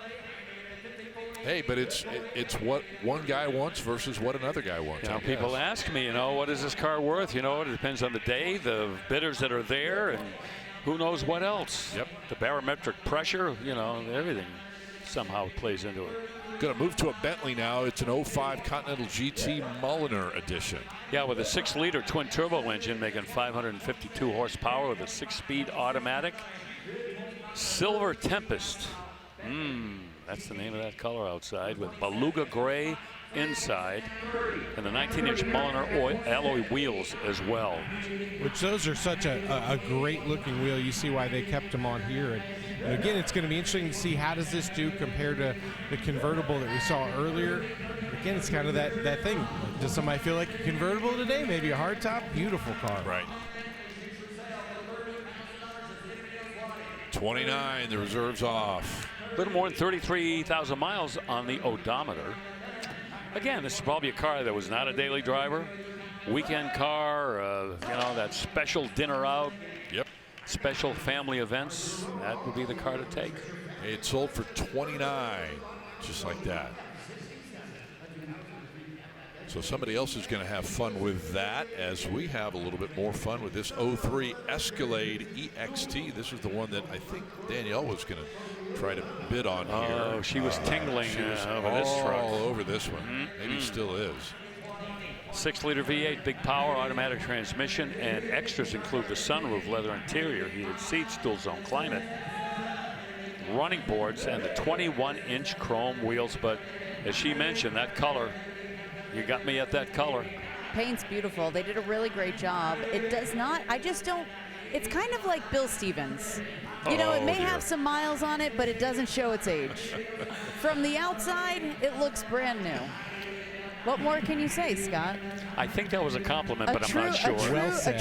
A true beauty. You know, I will admit, I was wondering what Danielle was going to follow that up with, because it's dangerous territory to get into, but you did well, my friend. Yeah, I love it. This is one of the ones that caught my eye this morning. This, I think, would be considered the second gen of the Escalades, right? And this one's definitely one of the most kind of popular. It has really held on, and especially with the EXT, some people used them like trucks and really beat them up, and other people just kind of, that was like a weekend cruiser. But what a great color! Other people were in rap videos. Oh yeah, you know absolutely. What I mean? Oh yeah, this is there was an era. Cash Money Millionaires had a lot of these and a lot of videos.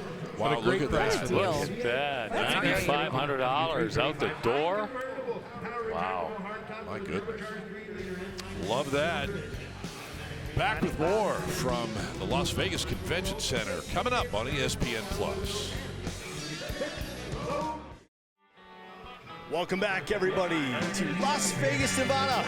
We are here at the Convention Center for our continuing coverage of Mecum auctions. You know what I love about this 67 Malibu right here? The stance. This is really what attracted me to this car when I first laid eyes upon it. Staggered wheels set up, 235s in the front, 275s in the rear, really filling out those wheel wells nicely. And what's powering this bad boy? Well, let's take a look under the hood as we get a look at that 396 Edelbrock intake, 4-barrel carburetor, very stout engine. You can see these hood hinges are custom too.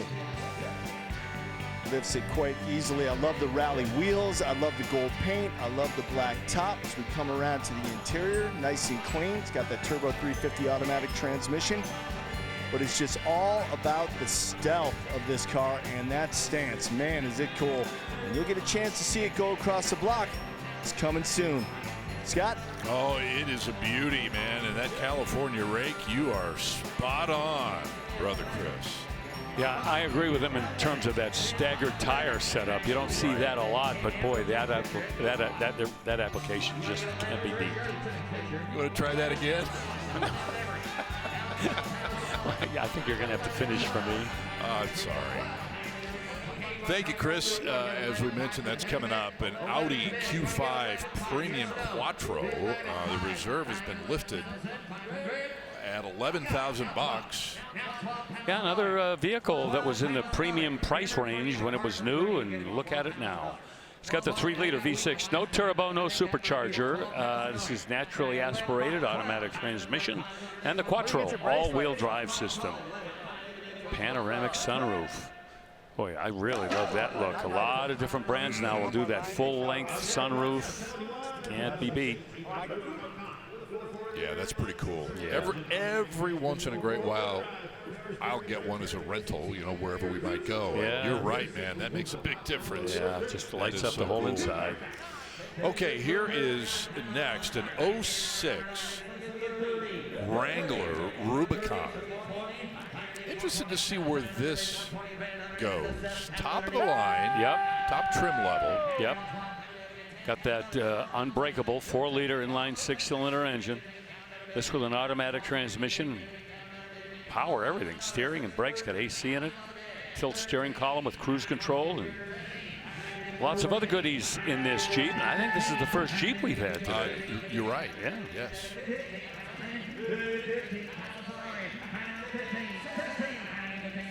They didn't go crazy on add-ons here, the modifications. Yeah, some typical stuff like the winch up front. Right. Aftermarket hard top there. That's how you can see kind of the sliders on the windows using the soft top style doors with it. But subtle. It's a nice one. And the Rubicons are certainly very rugged. You can really take them out and give them a good beating. That's what they're for, right? Absolutely. Give them all they can take. The best, at least in high school, was to have a friend with a Jeep. That way, when it broke, you were like, oh, man, that's a bummer. Yeah, sorry, Frankie. See you later. I'll help you get it out of here, but I'll let you fix it. Still working on it. Well, there they go. 24. Just bought that one. So vintage Rubicon, who knows? Maybe they've got a more modern one at the stable. That's very, very nice.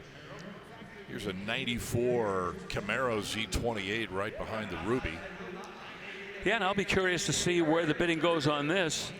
The odometer is in kilometers, which makes me think this may have been from Canada. Actually purchased new up in Vancouver. It's got the 6-speed manual in this with that LT1 5.7 liter V8. 325 horse. FE2 sport suspension. Little extra handling help there. 1SC preferred equipment group. And a limited slip rear end with 342 gears. T-tops. AC, cruise control. And not bidding for a king's ransom, that's for sure.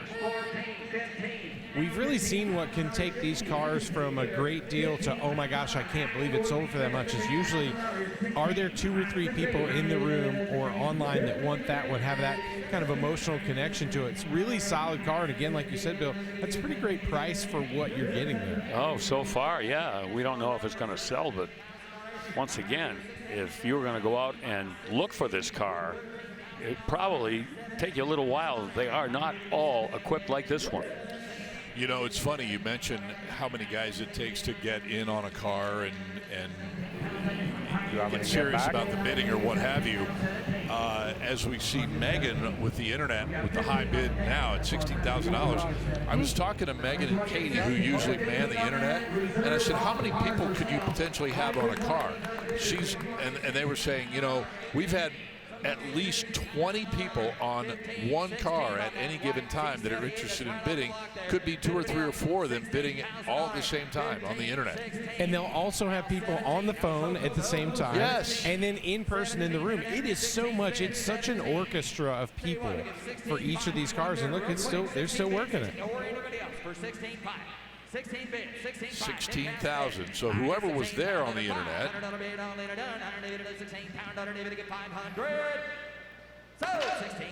Did not come back. So that gentleman right here in the building is going to drive away with that Z28 for not a lot of coin, Bill. Absolutely not. They probably have a little left over to bid on something else today. How about a 2013 ZL1 that's right behind it, huh? Yo, baby. Let's go. 580 horsepower, 6.2 liter supercharged V8. Oh, this is a power hitter right here. 6-speed manual, not an automatic. There you see the power plant. I tell you what, I had a little tiny bit of seat time in one of these when it first came out.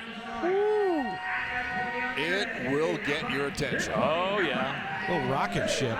This is a 580 horse. You get a 650 horse later on, so yeah. One of 50 rally yellow ZR1 convertibles with a manual transmission. There's some collectability there. You really notice, Bill, they're really proud of this ZL1 as a brand. When you look at it, you see that badge all over there. The funny thing about that white Z28 that just went through, at that time, the Z28 wheels were the same wheels that the V6 Camaro had on it, too. It was really only the badge that's really how you knew what you were coming up against. Yep. But this car, from the headrest to the wheels to the badging on the hood, they wanted you to know what you were getting and who you were messing with this car. Yeah, loud and proud.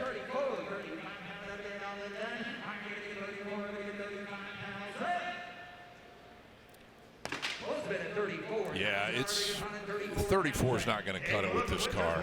That's too much car, man. No, odometer shows just over 17,000 miles. Right. Yep.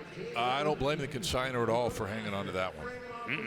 All right, 55 Buick Special now on the auction block. Rutledge, you are all smiles on this one, man. Scott, I walked up and said, wait a second, is this like Jay Leno's? And I realized, Bill, this was inspired by Jay Leno's because it's got that big old rat motor under the hood.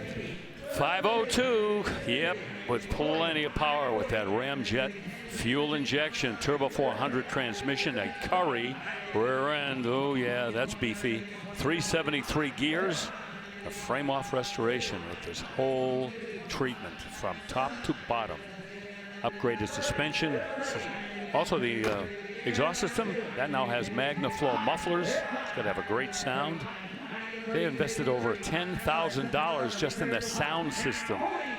Special. Wow. Yeah, huh? Hats off to them. Special custom wheels, too. Made for a larger tire with a small center to fit the stock hubcaps. That's an extra step.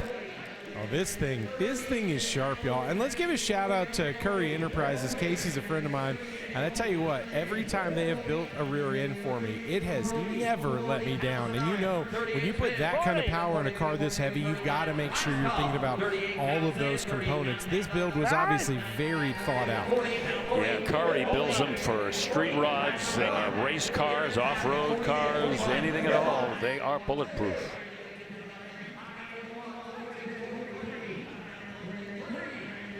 Boy, that just has the right everything of everything. Well, the knockout punch is what it has for power because it looks like an original 55 Buick. 6. Yep.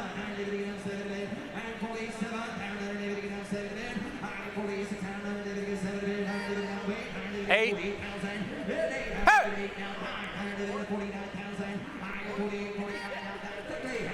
50.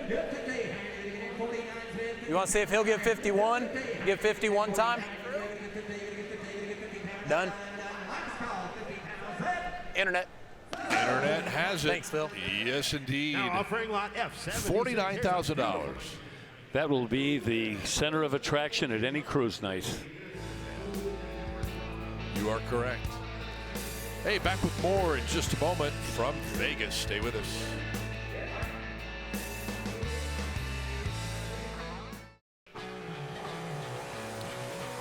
Coming up tomorrow for you here from Las Vegas. 1970 Z28 Camaro.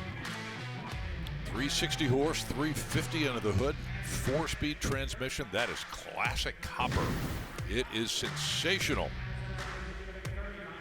And that car will be coming up, part of our coverage tomorrow, which kicks off once again at 2 p.m. Eastern here in Las Vegas. We are coming up right at 4 o'clock Eastern.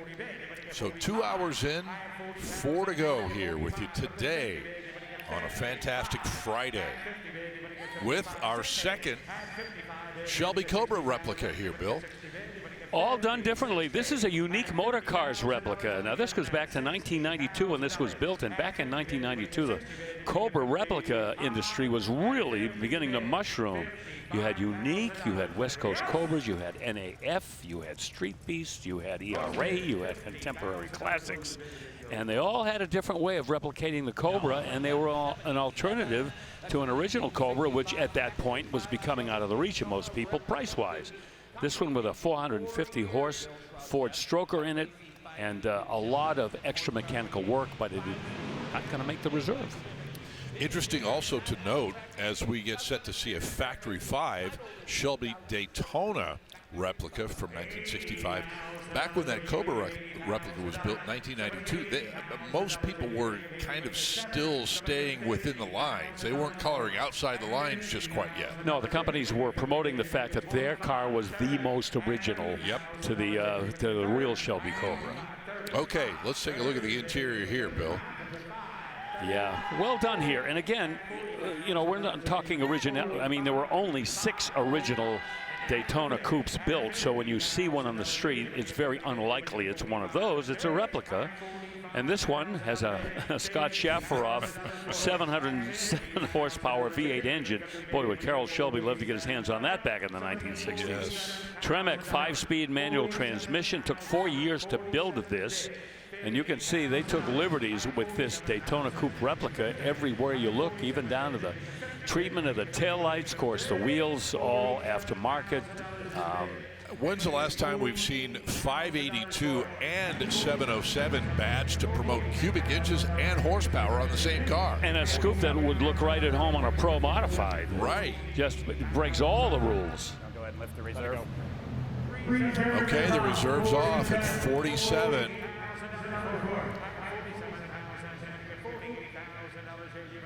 Well, I tell you, anytime you bring up Scott Schafferoff's name, you know that there's going to be horsepower and plenty of it involved.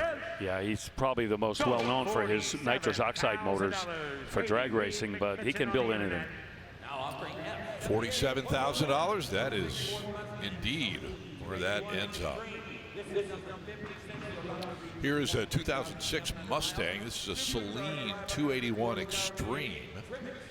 With 550 horsepower out of the blown 4.6 liter V8. Number 56 in the series of these. Modified exhaust system adds to the performance. Tremec 6-speed manual and black leather interior, which you're going to look at right now. And there's, again, one of those really beautiful deep black paint jobs with the chrome wheels. Interior right there. Take a look at that. Makes you want to just jump in and raise a little craziness. Steve Celine is a name that has become synonymous with high-performance Mustangs, and he's been doing it since the 1980s. Boy, and Bill, the sound on this Celine, I think sound fantastic. I always like the kind of subtle touches that the 281 had. It wasn't over the top, it wasn't wild, but it let you know it was something different, something special. 30, right? Right, fast but manageable. Yeah. 34. That's good. Well, there it is. There it is. 34,000. And we continue here at Mustang O'Clock. Yes, indeed. Actually, with a 2007 Shelby GT500 next. 2007, Ford and Shelby shook hands and broke bread again after a rather tumultuous time period between the two of them. And to celebrate that remarriage, Ford started building these GT500s with 500 supercharged horsepower out of the 5.4 liter. This one with Borla headers on it. And a lot of other little touches about these cars make it a true Shelby in terms of the transmission, the clutch, limited slip rear end, Brembo brakes, and that SVT tuned suspension, a real thoroughbred sports machine. Kind of a subdued color scheme here, the tungsten gray, black Shelby stripes. Get a convertible too. This, of course, the fixed-roof version. I've never really thought about it till now, but in a very Shelby way, this car really packed a punch, but it wasn't trying to be over the top and in your face. It was just trying to be better than where it started. Yes. And that was, I think, such a great signature of his. Well, if you wanted to get crazy, you just get the 700 horsepower Super Snake. And now we're talking crazy. That's right. That's right. No reserve here on this car. About 30, if I remember correctly, 30 or so cars today. Sell you no reserve. This is one of them. Wow. That's about half price of what that car stickered for. And everybody around that guy is in on it as well. Having a good time here in Vegas. All right, for $27,000, that's our cue to send it over to Chris Jacobs. Thanks, Scott. Yeah, I am here at the Dodge booth. Got to make a quick wardrobe change. Hang on. All right, now I'm appropriate. I'm standing between two of the latest Chargers from Dodge. Swing it over here to the triple nickel version. That is the Stage 2 all-electric. That car makes 670 horsepower with a 0 to 60 time of 3.2 seconds. But if you're an internal combustion engine guy like me, here is the all-new Red Eye Scat Pack with the 6-pack. That is the Hurricane straight 6 under there. That's making 550 horsepower, 0 to 60 in 3.9 seconds. Highly anticipated version of this car. I'm glad that they are finally out. But let's go old school, shall we? Come across the red carpet with me and visit one of 503 1969 Dodge Daytonas made. This one is equipped with the 440, mated to an automatic transmission. It's got the rally wheels done up beautifully in that F8 green, black interior. It's got the white stripe around the back and the wing. What a gorgeous car. And this is one of 3 wing cars that will be going across the block tomorrow, Saturday. 2 Daytonas and 1 70 Superbird. You're getting a look at the other Daytona right there, but this F8 green is just so gorgeous. Got my eyes all over this one. Going across the block is part of the Hansen collection tomorrow, so make sure to stick around for that. Scott? Yes, it is, Chris Jacobs. Thank you very much. Those 3 wing cars, by the way, will be going back to back to back. And a reminder again that Dodge is the official automotive manufacturer sponsor of Mecum Auctions. Always glad to have them with us, with a big presence here in Las Vegas. Now back to the red carpet and the block and the task at hand on a 1939 Ford. This looks like it might have been a Boyd Coddington build. However, I don't think it is because the consignor has not admitted to that. But it's got all those Boyd little features, tune port 350, and pretty standard fare in terms of the paint job, interior, and wheels are concerned. Although that interior, look at that hand fabricated console with a gauge pack there. That's sweet. Yeah, this one's a gorgeous, gorgeous setup, Bill. And again, it's so eye-catching when you see it parked in the staging lines and you've got people coming to check out that GMC Sprint that went before it, and then they see this. I mean, every angle of this car is a little bit different than the one before, and those big billet wheels on there. Again, it's very period correct, I think you would agree, Bill? Okay, definitely, But yeah. a really nice piece. Yeah, Boyd Coddington, Ken Fennicle, just go right down the line. Chuck Thompson, Troy Trepanier out there in Manteno, Illinois, all those guys, you know, at one time or another probably did a build that looks a lot like this. And how about that rear window setup? Almost has like a Beetle split window vibe to it. It's a split window coupe. Yeah, I mean, beautiful. Yeah.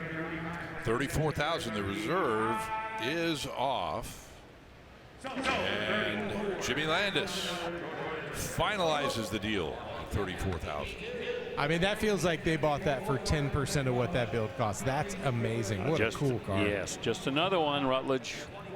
I got to stop building stuff. I just need to sell all my junk. You need to finish what you already started. Come here and just buy cool cars that are already done. Okay, for now, close your eyes, Rutledge, and pay no attention to the VW bus that's on the block right now. It's got my heart's going pitter-patter. From 70, I told you, from 1973, here it is. It's the Type 2 South American built Volkswagen bus with a 1500cc flat 4 with a high dollar comprehensive restoration that got finished this year. 4-speed manual like they all did, unless somebody put something else in it. Blue, white on the outside. Boy, that's classic. The whole thing is classic. I mean, it's definitely that quintessential Volkswagen bus camper that we love to see. Yeah, it's got the old prison bars on the back windows there. And I really do like the stylings of these that keep coming up that we see from South America with the conversion kits to that 23 window style, because you really do get a lot of functionality of a later bus in an earlier style. Those running boards, by the way, from MP, one of the preeminent suppliers of aftermarket parts for Volkswagens for a long time. Well, 35,000 is going to be the high bid, so we will step aside into our third hour with you here on ESPN Plus, live from the Las Vegas Convention Center, Mecum, Vegas.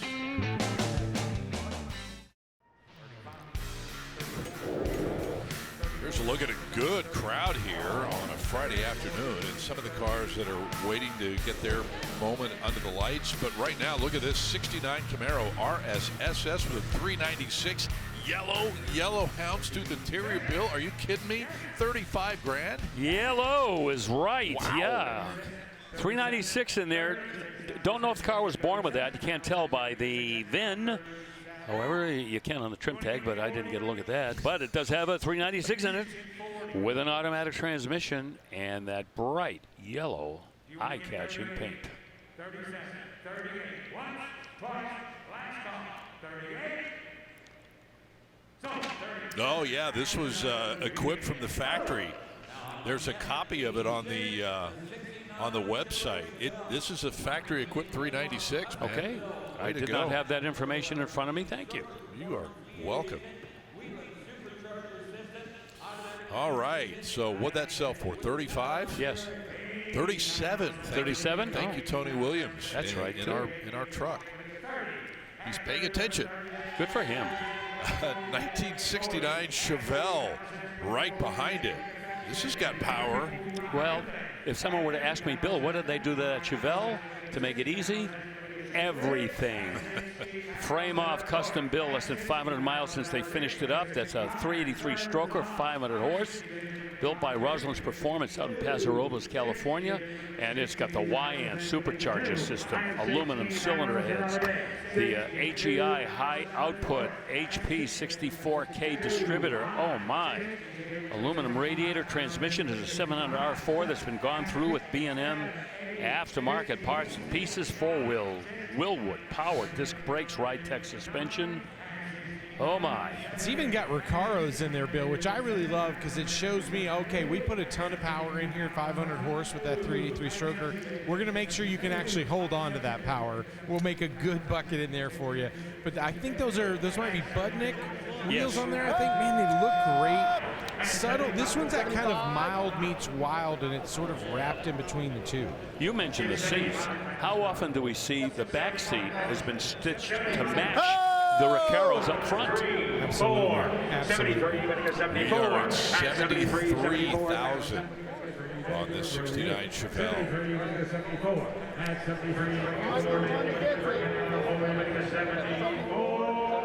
Oh! 75. 75. He's slowing down. 74. I don't know if he'll come back. 75. Oh! 76. 76,000. 75, and you're winning a 76,000. Sir, $76,000. Paul Guck's getting his steps in today. If you give 76, I'm feeling pretty confident I can get 80 out of it. It's $76,000. What time? 76? 75. What's that? $76,000. Oh, come on. Come on. Put a little faith in it. It's $76,000. Appreciate it, man. Yes, 75, 70. I'm going to take a chance. 76. 76? So, 75. And $75,000 buys that Chevelle from 1969. Paul Guck is going to go congratulate the new owner of that car. Speaking of Paul, I want to take a moment and just send our best wishes to Paul's dad, Jim. Terrific friend of all of us, of Mecum Auctions. He's been away from the auction for a couple of events because of some medical stuff going on, but he's recovering and doing great. Jim, send you our best. Hope you're watching today from back home. We will see you perhaps in Kansas City, hopefully. That's what I hear anyway, so best of luck to you.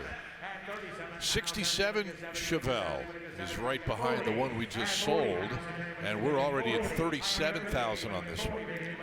396 again, the Porcupine motor. Yeah, you could get it in a 67 Chevelle, but not with what this one has. Headers and the Edelbrock intake manifold. This one also has power steering, aluminum radiator, bucket seats in the center console, and they did not overthink this build. Simple and tasteful, but getting the bids, almost 40,000.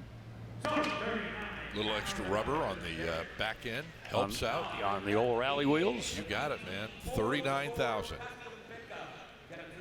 Rutledge wood, I move that we admit the 1940 Ford custom pickup truck and give it a nomination to the Paint Hall of Fame here in Las Vegas. What say you? I think that's a brilliant idea, as brilliant as the finish on here. It really is popping under the lights. And Scott and Bill, this thing is selling for no reserve. That's what's so wild about some of these builds here today. We're seeing some real deals go through, but this has almost like a candy and metallic together that's really blending perfectly under these lights, guys.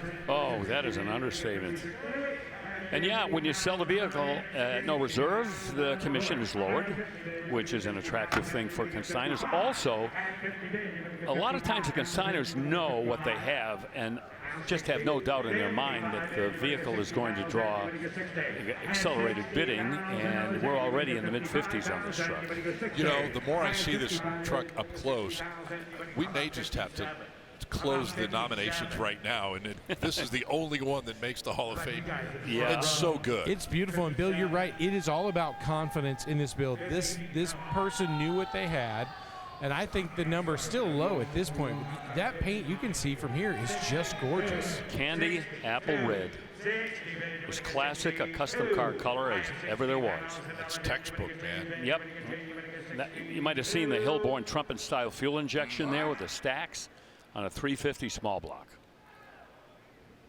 62, 65, 62, 65, 62,000. Anybody get 65? 63. I still think that's short money. I mean, I would not be at all surprised to see that get close to 6 figures. That might pay for the paint job. Candy apple is labor intensive to do it to that standard. And you know why those wheels really pop the way they do and jump out at you? Tell me. The calipers are chrome. Oh, the brake calipers are chrome. Stay with it, Joe. 64, 5 bid. You want to go 6? 67. There you go. Yeah, you can see it right there. 67. Go, 66,000. Wow. Beautiful truck. That is an amazing truck. 89 for $66,000. Have fun with that, folks. Oh, you wouldn't do better anywhere else. Wowzers. All right, let's take a break from that for a second. Check in with Danielle Trotta over in the 303 staging lane. Scott, I got something that'll make you say wowzers too. 2024 Ford GT Hennessy H850, as in 850 horsepower. This could go for big bucks for several reasons. One, yes, the horses. It's also a serial number 005. Professionally installed Hennessy H50 package. To put into context, guys, 850 horsepower. The NASCAR Ford Mustang has 750 horsepower on short tracks and road courses. This'll top that by 100 additional horses. It's also signed by John Hennessy under the hood and on the dash.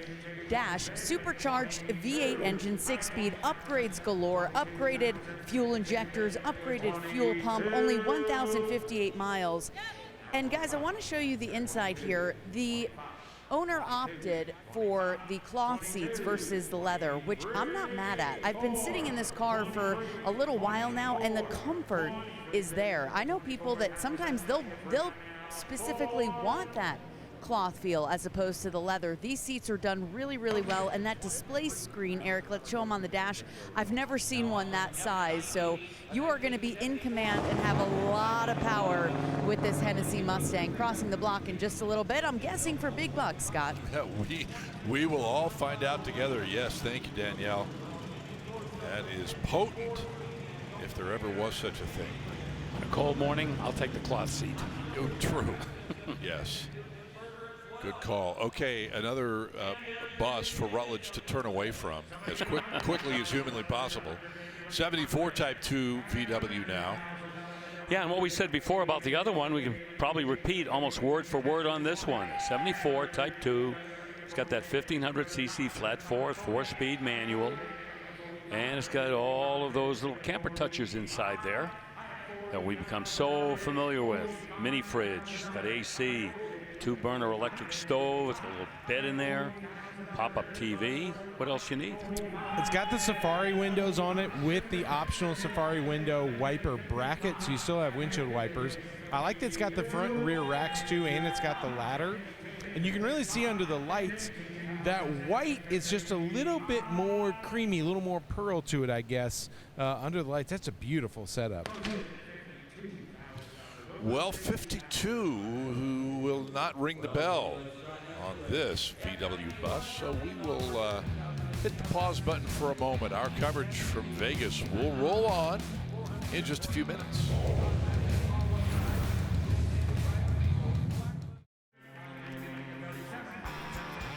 Hey, there's a look at the strip from the drone that we flew over there, and we bring you back to the Las Vegas Convention Center. We're in the Central Hall, and that's where we find a first year 1955 Ford Thunderbird.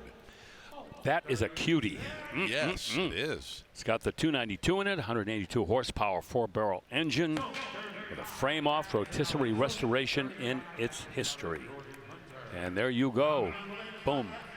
$35,000 buys it.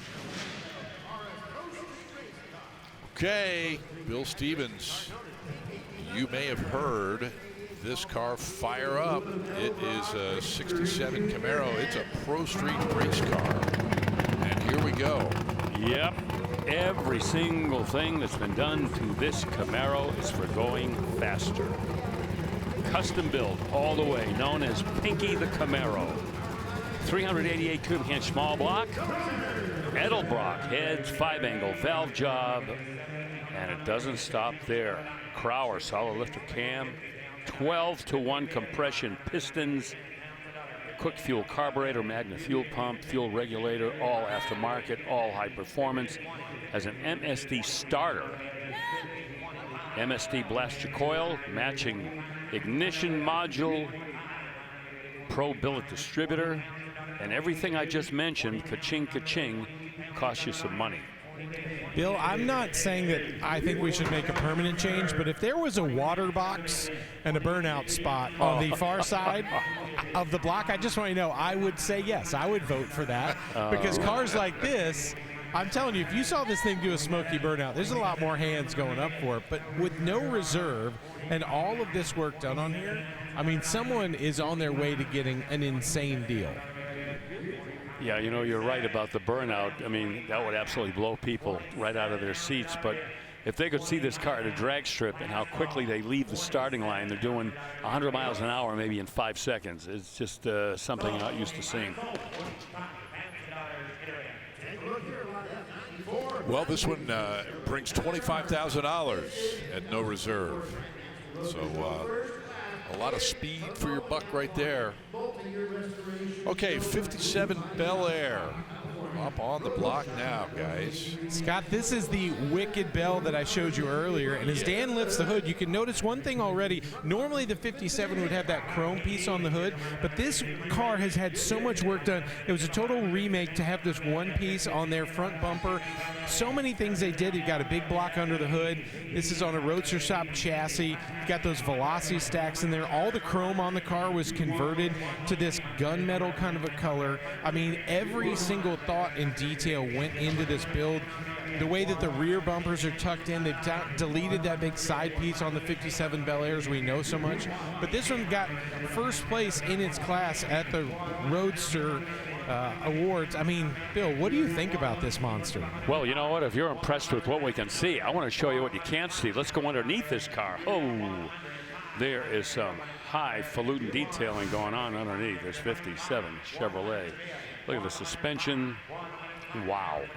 How much time went into the assembly work there, the brakes, the exhaust, everything immaculate, without flaw anywhere, top or bottom. And Bill, look at the rear bumper. Look at the lines as you come down the side of the car, and you see how every little detail went together perfectly. They basically just took out that top trim piece and the side panel there, but everything about this car is thoughtful custom. It's not insane. It's not over the top. It is just super, super clean. This is a 5-year build. I was lucky enough to get to meet the owner earlier. It's just exquisite, honestly. You guys, Rutt and you and Chris, were here last week for SEMA. This would fit right in just about in any room you pick.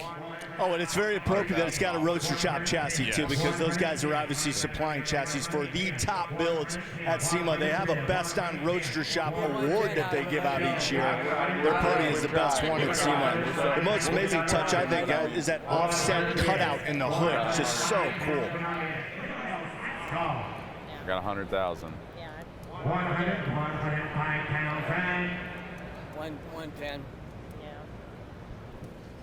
105.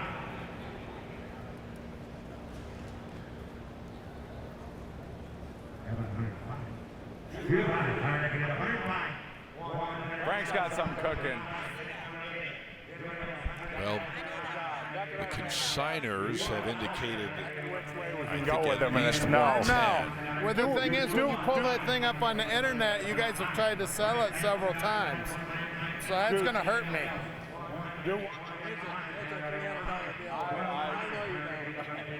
Chris, I know what you're thinking. Those velocity stacks, look at the continuity of that to the hood. All of those details were custom done to make sure that literally no detail would be left behind. Everything custom. And the way they're configured too, it kind of gives you that line that comes off the driver, which is very cool. It focuses you onto that side of the car. You're right. Take very off, thoughtful stay design. right there, but I got 107.5.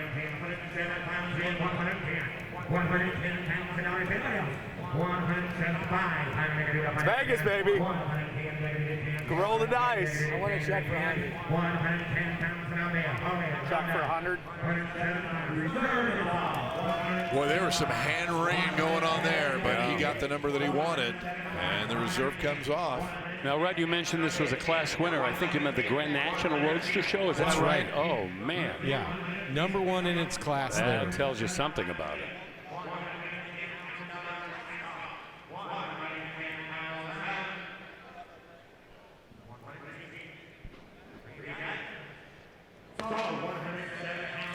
Wow. Well, there it is. That blows my mind. What a deal that is. Holy cow. I don't think you could paint that thing and buy the chassis for that number. Let alone have an engine. That's a $35,000 chassis under there. So right away, do the math there to build the rest of that car for that difference. No way. Add your wheels. Yeah, it's going to be hard to beat for me to find a better car this weekend. That is such a beautiful build. So 107.5, and that is our first six-figure car of the day today, and also our top seller thus far on this Friday. Next up is an 05 Silverado RSR. Yeah, it's a little hot rod truck right here. 350 horsepower, 5.3 liter. Performance Pack Stage 3, done by L.A. West. It's a regular cab with a short sport side bed, automatic transmission, and some creature comforts. Dual zone climate, leather inside, tilt steering column and cruise control, power windows, locks and mirrors. Wheels are 20-inch chrome and a 2-inch lowering package, dropping it down just enough.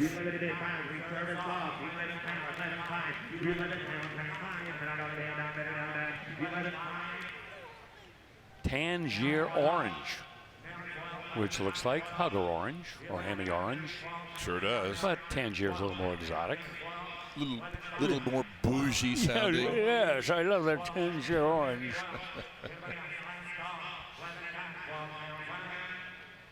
Were you going for Jim Backus there, or was that how it came out? Trying to think. Who else talked like that on television? Oh, man. Yeah. Lots of people, I'm sure. Yeah. Anyway, 11,000, I think 11.5 bought that RSR truck. 2005 Cadillac XLR convertible right behind it on our auction block here in Vegas. Yeah, these caddies will get up a little bit. 320 horse, 4.6 liter V8, automatic transmission, and they came with a lot of standard features. You rarely see one of these that's a stripper. This has got nav and leather and heated seats, dual zone climate, head-up display. This one wearing polished wheels at all four corners.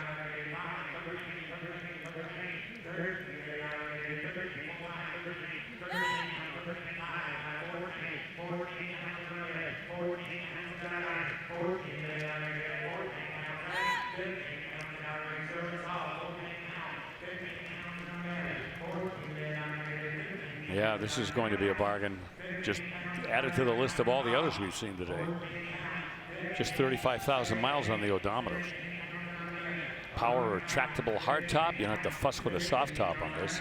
Push of a button, and you are weather tight. Look at the slope of that windshield on these cars. Oh, Scott, man. huh? Yes. Real sleek.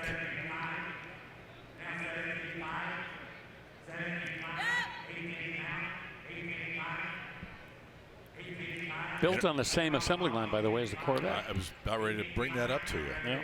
Yes, we've discussed that. A lot of DNA there. Internet keeps coming back. That's Katie with the online bidding for the moment. 19 grand. I don't think these were available with a manual transmission. I may be mistaken, but I don't think they were, and I think they should have been.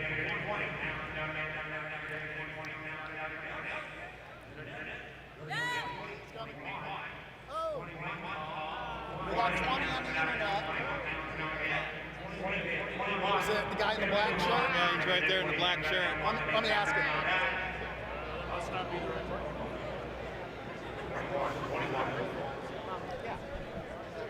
Yeah, they got 20,000.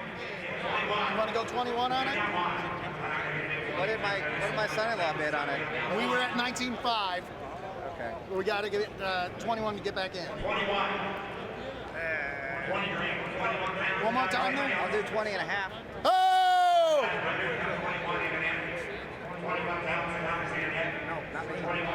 That's you at 20,005. Oh, now we're out again. Okay, I'm good. All done? Yeah, if you wanted a manual transmission in a Cadillac, a performance Caddy, you had to go with a CTS-V, which had automatics or manual. Right.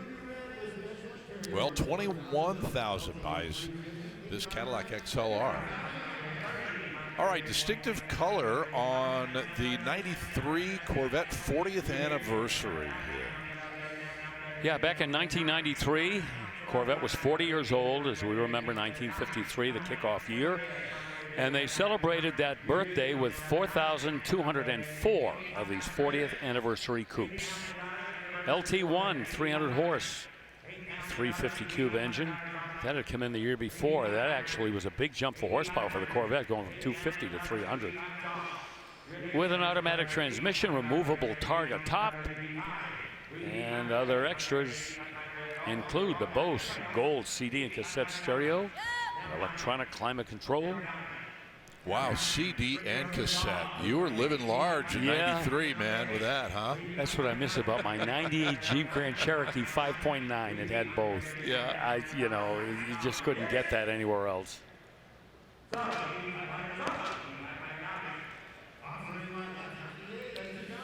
Okay. $8,500. Pretty reasonable money to get into a Corvette nowadays. Very nice. Back with more here from Vegas shortly.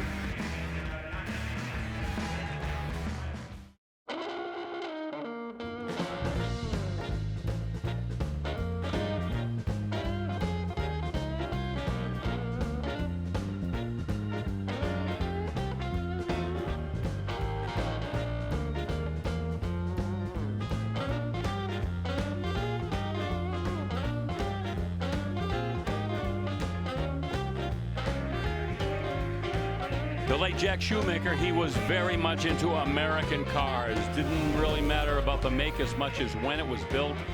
50s and 60s cars were his first love. And that will all be the story down at Kissimmee in January when we see the second half of the collection. We've seen the trucks, now we'll see the cars. Yep, 60 cars from the Jack Shoemaker collection coming to Kissimmee. Every decade represented between the 1920s all the way up to the 1970s. 2008 Toyota just sold for 20,000? 20,000 even. And next is a 69 C10, right in the smack in the middle of the glamour era. And this one's got a lot of glam to it, Bill. Yep, sure does, because of that nut and bolt frame-off restoration. Factory short box trucks. There's the engine, 383 stroker. Multi-port fuel injection sitting up top. Turbo hydromatic 350 automatic transmission inside. Pretty stock up on that instrument panel, but you can see the seats of the console didn't move down. All the interior stuff. It's been upgraded from TMI. It's got vintage air to keep it cool and a 12-bolt rear end. And painless wiring kit, which a lot of builders go with now. It makes it so much easier to do an engine swap and not sit there wondering where each wire is supposed to go. Yeah, they picked the right name for their wiring kit, did they not? Yeah, and they make a whole bunch of different ones. Well, the high bid on that truck going to be 40, and a 99 Bentley Arnage will not have to worry about. Bid goes on. It's selling at no reserve. This is the big lady, the big 4-door, almost limousine level Bentley Arnage, 4.4 liter turbo V8 with 350 horsepower and a 5-speed automatic. Effortless driving. You can almost feel that glove soft leather under your backside driving that land yacht basically is what it is. I mean, that car probably weighs as much as a Caterpillar D8 front end loader, but makes for a little bit more stylish. A little more stylish and comfortable and all that. Oh man, you speak like you've had some time in a D8 front end loader, huh? Yeah, when I drove a truck, we used to haul those things every now and then. Okay. Yeah. You weren't responsible for putting them on the bed of that truck, were you? Sometimes I had really? to. Oh, yeah. Okay. That was back in the day. Yes, sir. And how about that? 10 grand, Bill Stevens. Oh, dear. Well, you know, it's 26 years old, but it certainly doesn't look like it's had 26 years of use. Nope. 68 Firebird right behind the Bentley. Yeah, second year for the Firebird. This has the 400 cube high output V8 engine. Had a few engine choices back in '68. This with a Tremec 5-speed. You couldn't choose that back in '68. You get a 4-speed. Solar red on the outside. Black bucket seat inside with that white convertible top. And a few upgrades underneath too. Interesting, the Hotchkiss suspension components have been added, and those SSBC 4-wheel disc brakes, an aftermarket company that I really impressed with the quality and the appearance of that brake hardware. This engine has billet pulleys and a serpentine belt system. And overall, great looking street machine. That's a usable car. And it's bringing some money too, 50K. Yeah. Look at that.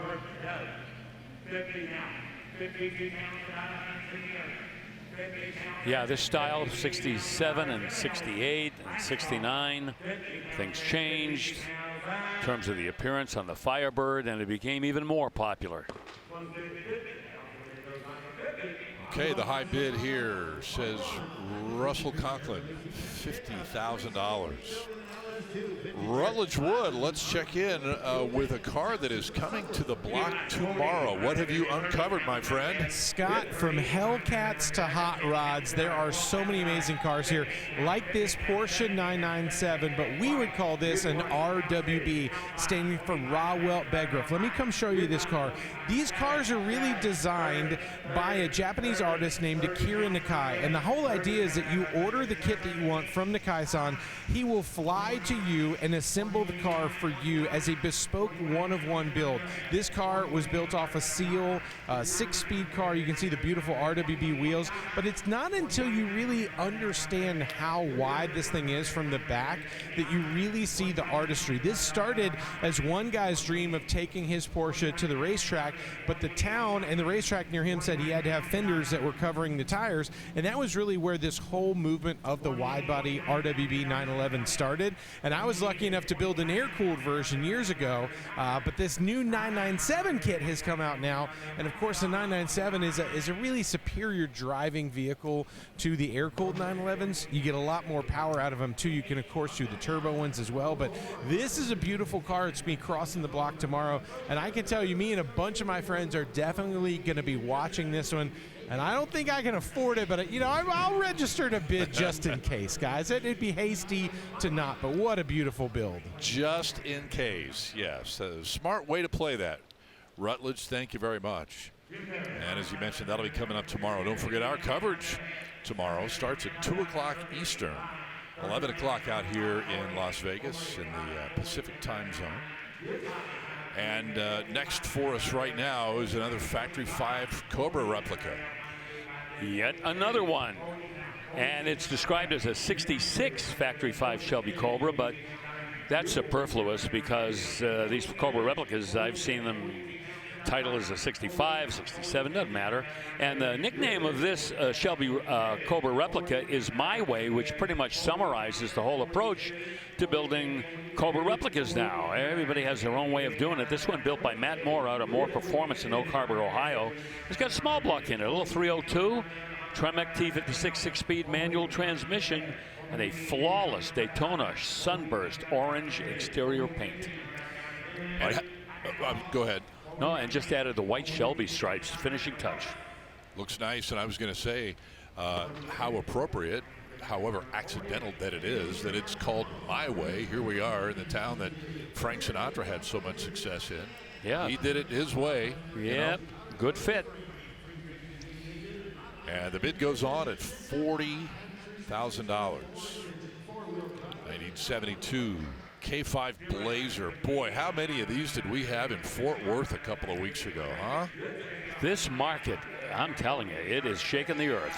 We see them all the time. This one, again, done in a way that we've seen so many other times before. It's got upgraded power, the 350 cubic inch small block V8 with 350 horse, powder coated chassis. Beautiful, beautiful paint on this. The olive green interior. It's got the High Country 4-inch suspension lift, power steering and brakes, upgraded wheels, 17-inch bronze lock wheels, and the matching hardtop. Yep, one of a piece. Boy, that is a sensational looking truck. And very heavy money right now at $75,000. Look at that.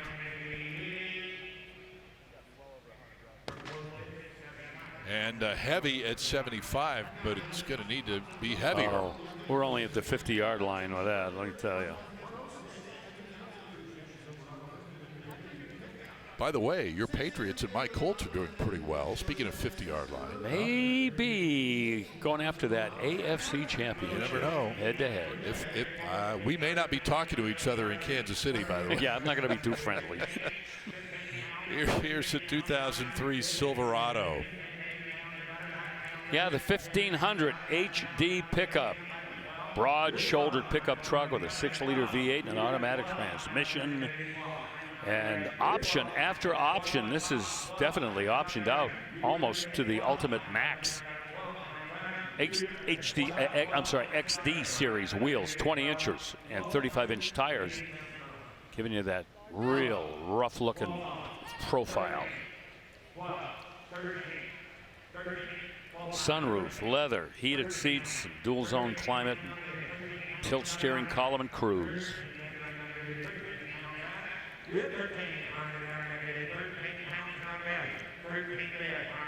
A lot of fluffy options on the interior after you spoke about the rough-looking tire and wheel setup, right?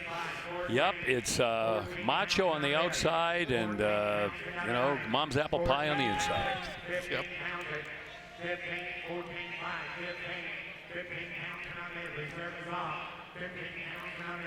Okay, this truck's for sale. 14.5. Yeah, not even 100,000 miles on the odometer. So this truck has a rosy future with somebody.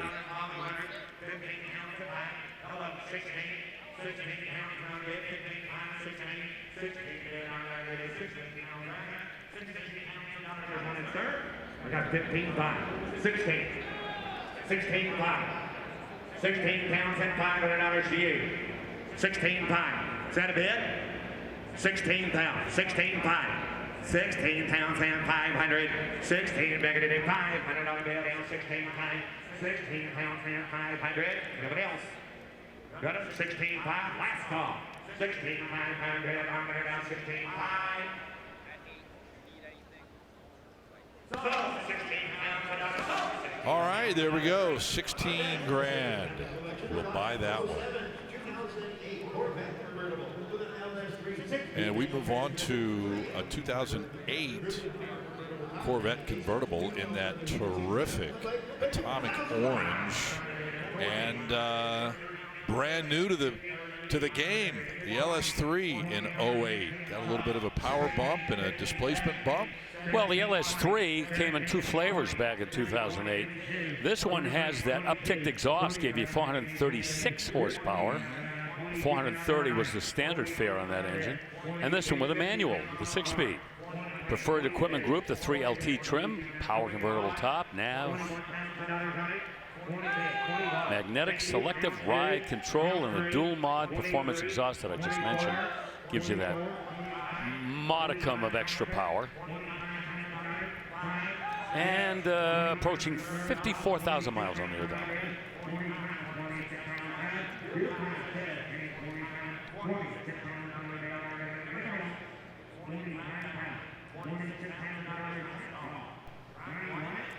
Power top. Love it. 25,000 is the hammer price, and that's pretty accurate. You know, that's where it ought to be, really. Market correct. Yep. So we are approaching the halfway mark of today's telecast, and we will continue from Vegas in a moment.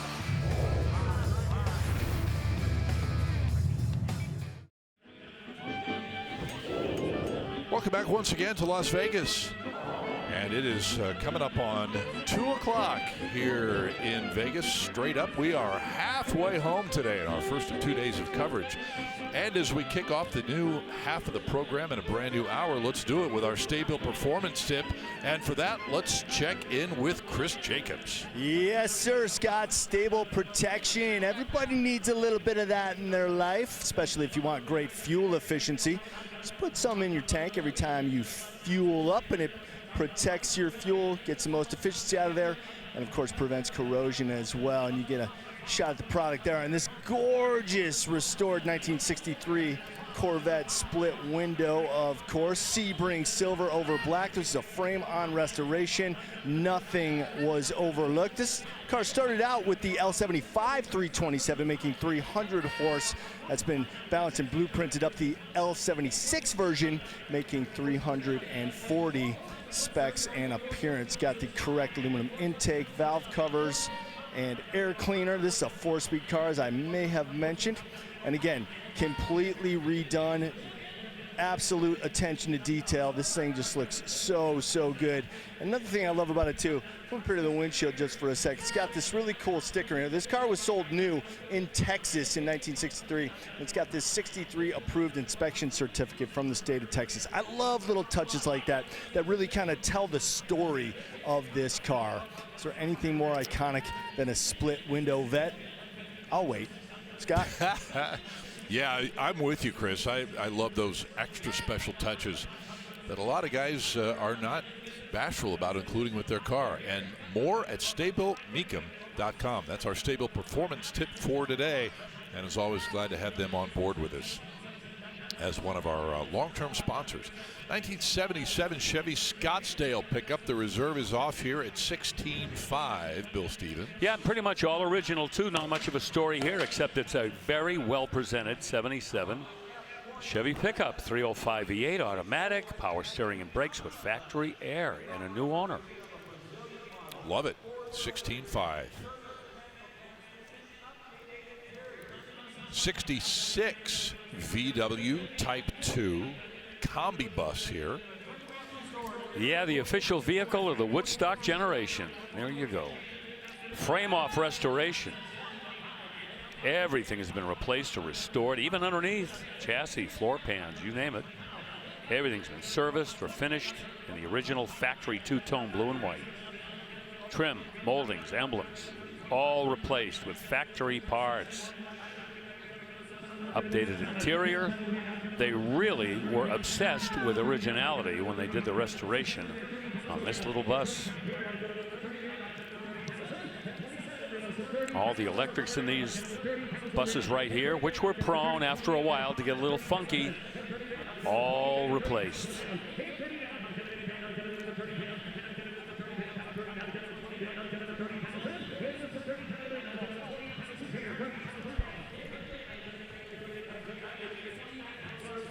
These were so easy to own back in the day, easy to repair, fix, maintain. More, but anything that we could take the top down. And they were all over the place, weren't they? They were. I have 38, but I do. The German built, of course, were the ones that we grew up with. Oh, sure. And the Type 2s came along and continued the tradition. BMW? What's the number? I'm going to 31, 32 pounds to the bid, and 32, wow, I'm going to 32, going to be 10, I'm going to 32 bid, and 32 pounds to the bid, I'm going to 31, 32 pounds in. Right, I'm running out of gas here, so we're probably going to end up, probably going to the bid goes on here. 32 pounds I have. Okay, we'll go to bid goes on. 38 pounds to the buy. Now I'll bring up 111.1. A 2014 Audi Well, R8 this one reaches a high bid of $31,000. I don't think they're that far off. Probably not. No, never know. I think if the consignor has some flexibility, that we'll get a sold sticker on that bus before the day's over. Okay, next we get a chance to see something we don't often have on the block, which is a shame because these are super cool. 2014 Audi R8 with V10 power. I mean, these are formidable performance cars, man. Watch out. Yep. In a sea of Lamborghinis and Ferraris, McLarens, and all of those exotic Europeans, this was a car that would go toe-to-toe with them as Audi finally dipped its toes into the baptismal waters of super high-performance mid-engine sports cars. V10 in this 5.2 liters, so about 400 horsepower or so, automatic transmission, diamond stitched Napa leather interior. So not going to forget you've got a premium car when you're sitting in it, that's for sure. Carbon fiber rear wing, as you can see, and the original MSRP close to $180,000.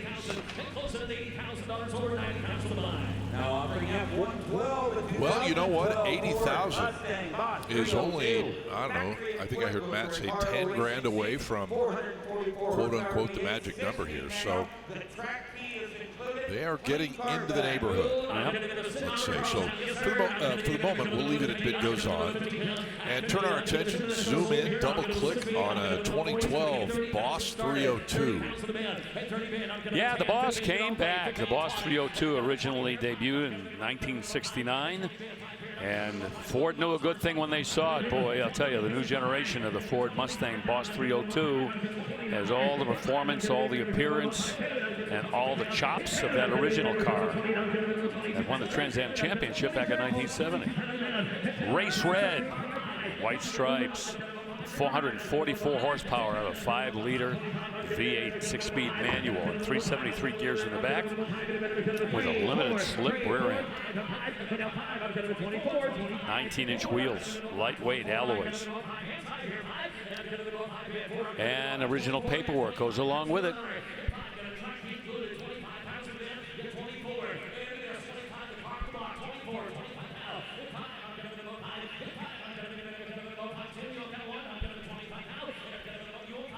Yeah, the Boss name, I love that story. The Boss came from Larry Shinoda, working at Ford at that time. And Larry was working under the direction of the big boss there at the time, Bunky Knudsen. And Bunky said, take this Mustang and give it some real visual appeal. And people would ask Larry, what are you working on? He'd say, something for the Boss. There you go. You know, and it's amazing sometimes when that happens, it just, you just hit the right notes when you come up with a name like that. No matter how you get there. Yep. It's serendipity. It's stuck, man, and that will never go away. Yeah. 2003 Thunderbird as we get into the 11th generation now of the T-Bird, 02 through 05. Yeah, this had the horsepower upgrade in 2003. Went from 252 up to 280. Automatic transmission, of course. Porthole hardtop, which definitely says Ford Thunderbird. Desert sky blue. Two-tone black and white leather interior. And the market on these, pretty much flatlining. These are selling within a certain window, as we've seen. Not a lot of them have high mileage. Again, these were kind of recreational cars.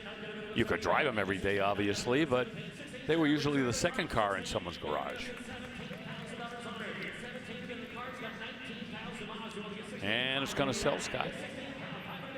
5. Yeah, sure is. And you're right when you talk about flatlining. I mean, almost zero fluctuation, with a few exceptions, on this generation of T-Bird. Yep, for a long time. Everything else that we've seen, super low mileage. Right. Bring it up. So 16 buys that one, and our ongoing coverage from the Las Vegas Convention Center will resume after a brief word from our sponsors. This is probably the closest chance we'll ever have to going back in time and having the opportunity to go right into Don Yanko's dealership and purchasing one of his legendary Copo Camaro supercars, brand new. I'm Matt Avery. And I'm Bill Stevens here at the Cliff Ernst Collection. And we feel like we're on Treasure Island for high-performance Chevy fans, and we're going to share that experience with you right now.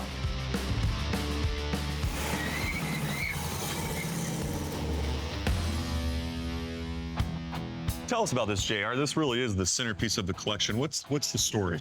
So the gold car, along with being one of 10 in Olympic gold, after Dad acquired it from the original owner, he realized pretty quick that the car was special. It had badging that was different. The badging better matched the 68, in particular, the 427 being on the fender versus the cowl, and then the word Yanko, and the name Yanko being above Camaro. In further digging into it, it was realized this was the car that was taken and driven by Ed Hedrick as the pilot test prototype car. And it set the quick lap that had everybody talking on Yanko turning 11.94 seconds in a quarter mile. Well, when I walked in to see that Ernst collection, I have to be honest, my knees went from solid to liquid. And everyone will have that experience, I'm sure, in Kissimmee. Oh, man. Yeah, 10 cars from that Ernst collection, 6 69 Yanko Camaros. My goodness, what a group that is going to be. All right, before we get back to the block, I want to check in again with Chris Jacobs. Yes, sir. Well, Scott, you know what? Anybody can have a black Lincoln Continental. We see those all the time. But how about a triple blue? Check out this 1966. How cool is this effect? Man, what a great looking paint job. Very nice restoration. Original California black plates on this car, both front and rear. And the style continues inside the car, too. Check this out. Blue interior, like I said. Blue top, completing that triple blue. And look at that dashboard. It's all right there for the driver. You got the radio on one side, got the heater control, climate control on the other side, the speedo front and center, and just simple elegance in these cars. 66 may be my favorite year of the Continental. And then, of course, the iconic rear suicide door here. Let me just give you a quick demonstration.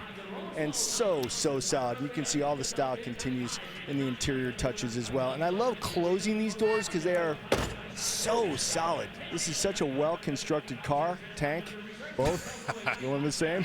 Scott, back to you. I love this car. Hey, man, I am right there with you. I saw that out there walking around the lot yesterday and was immediately grabbed by that triple blue, and I'm so glad you found it too and pointed it out. What a car. Oh, man, that whole generation, almost a decade long, Lincoln stayed with that body style. Man, oh, man. That's going to be a definite heavy hitter tomorrow. Okay, let's bring you back to the block here and get with the 425 horse, 427 Corvette, 4-speed transmission from 1966, Bill. This will probably be our top seller for Corvettes today without any question whatsoever, if it does indeed get the hammer. I'll tell you about that engine. That is the 425 horsepower L72 427, but it's got Merlin cylinder heads. Ooh. That's going to buy you a few more horses, and the original heads are included with the car. You see the color there, the silver pearl on the outside, and how about that light green, greenish silver inside? How about that for rarity? Rarity is scarcity. Silver pearl and silver interior. Wow. Side exhaust. One of only 5,258 Corvettes produced with that L72, by the way.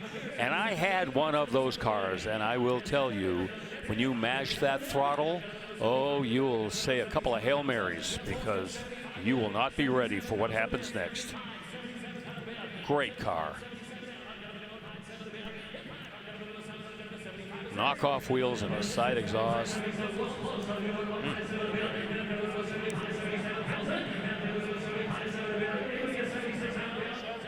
I got 75. I mean.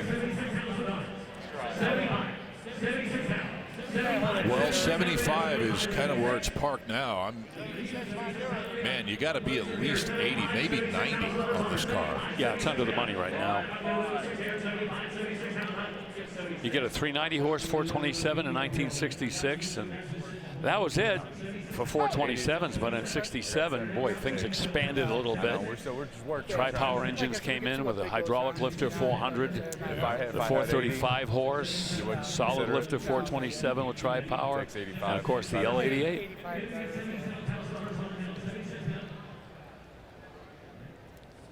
think the consignor Good, how are you?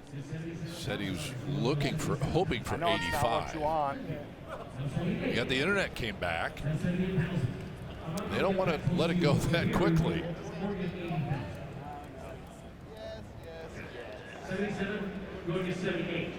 They'll stay in the sack. $78,000. 78,000. You got 77? $78,000. $78,000. Yes. Barrel. Closer to you. 78,000. 75. 78. Yes. That close. 78,000. 78,000.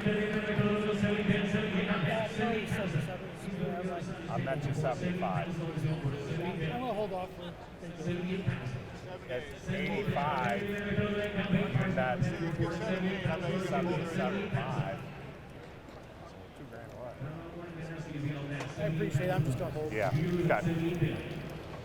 All right. Good effort. Oh, wait a minute. We are at 78 now, so that might change a little bit. 76 grand. So it's 1,500 away from if we got 85. I'm gonna hold off. There's no guarantee. You could get nothing. Yep. For being 1,500 away. That goes back to the garage. So. Yep. Okay. Okay. Well, he has decided he's going to hang on to it because it's not where he wants it to be. And wait a minute. Wait a minute. Don't touch that dial. Don't walk away. I love the influence that Dana running over there looking at the car has on what's going to happen with this car. Yeah, It's unspoken. You folks at home might have seen that. Dana Mecum went over to the car and pulled the hood up. Yep. And now Frank is on his horse to get over there. You know, objectively speaking, I don't know if that's a numbers matching 427. It has had the cylinder has changed. So it's 79. That could be a little hindrance You're to at people. And that color 86.9. scheme, Correct. although it is rare, So I'm may not raising be 85, everybody's you're cup of gonna pay tea. 86.9. Yep. Just so I can show him. Okay. I think they've got it worked out. 85,000. There you go. Yep. That should be the tipping point. It is, and it does. And 85,000 it is. Buys that 66 big horse, big cube Corvette. And the new owner, by the way, Gary Schrader, long time customer, Mecum Auctions, terrific guy, terrific family, and they just got a fantastic 66 vet right there. Automotive Museum collection. All right, Bill, you've been waiting for this all day long, haven't you? I cannot lie. Maybe one of the most outstanding full custom 64 Galaxies this reporter has ever seen. And there's a reason you chose it to showcase and spotlight for us at the beginning of the TV show. No getting around it. Big cubes. How about 482 on a camera? That is a Ford overhead cam 427. That's a goose bumper right there. Plus twin turbos. We're talking total value of the deal, 1,067 horsepower. It's got the 4L80E General Motors automatic transmission and a host of Slumgullion, a never-ending list of changes and modifications and upgrades and special fabrication built by Jim Bones Bassett up in Camarillo, California. A very well-known and respected custom car builder. Art Morrison front frame section with A-arms, rack and pinion steering, triangulated 3-link rear suspension, Willwood brakes. You see the color is beautiful, black polyurethane clear coat with some charcoal highlights, black interior. Oh my. Breathing through those inner headlights. Yes. Feeding those twin turbos. What a build, and just what a stance too, man. From every angle, this car just looks mean and low and fast. Yep. Full roll cage, stainless exhaust, custom KWC wheels. They're staggered. 18 in the front, 20 in the back. Oh, wow. Oh, well, boy.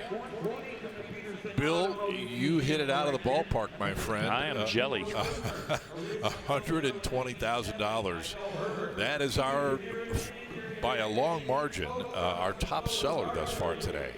What a color combination too. That paint is just amazing, because it really doesn't look as light as it does from certain angles, but you get on top of it like we're seeing right now, you really appreciate the contrast between that black and the gunmetal. Now how about that reverse teardrop hood a la Ford Thunderbolt? Bingo. Oh, coming to a car show near you. Okay, here's another 32 Ford on the auction block. A little bit different formula than the one we had a bit earlier.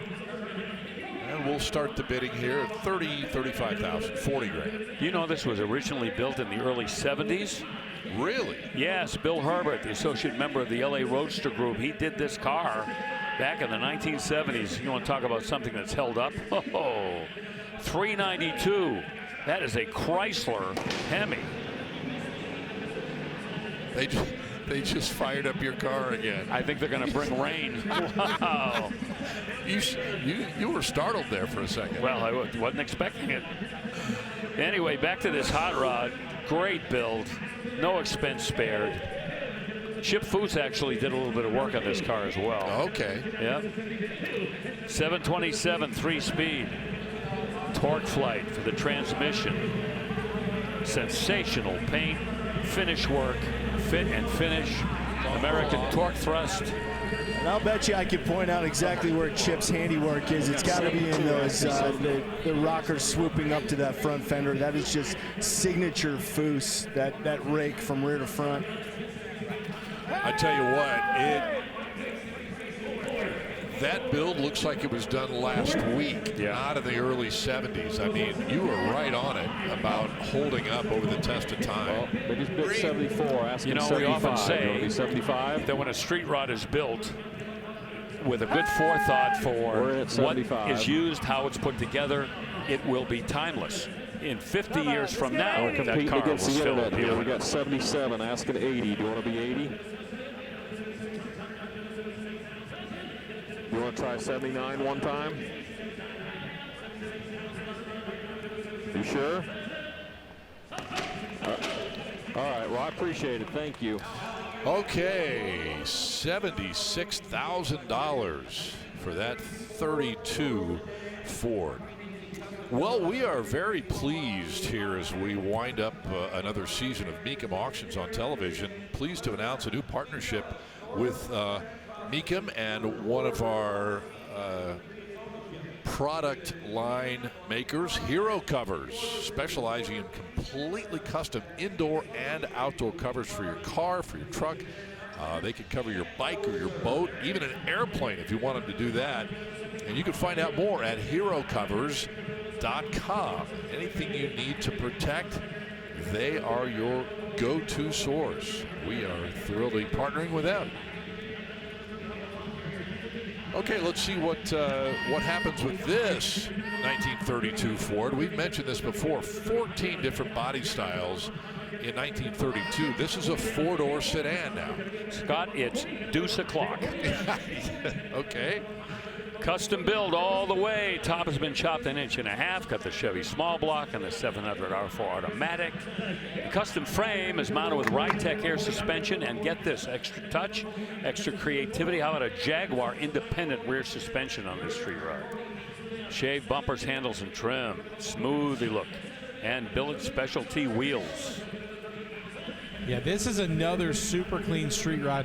I saw that Ride-Tech Shockwave from way over here. I had to go check it out because I've used that on a couple different rides of mine before. What a clean build right there. Wow. Oh, yeah, great looking paint too. Deep, dark blue. Almost black. I was just going to say, that's not black, that's deep blue. Man, it really has cool effect. Yeah. All right, 37,000 at no reserve.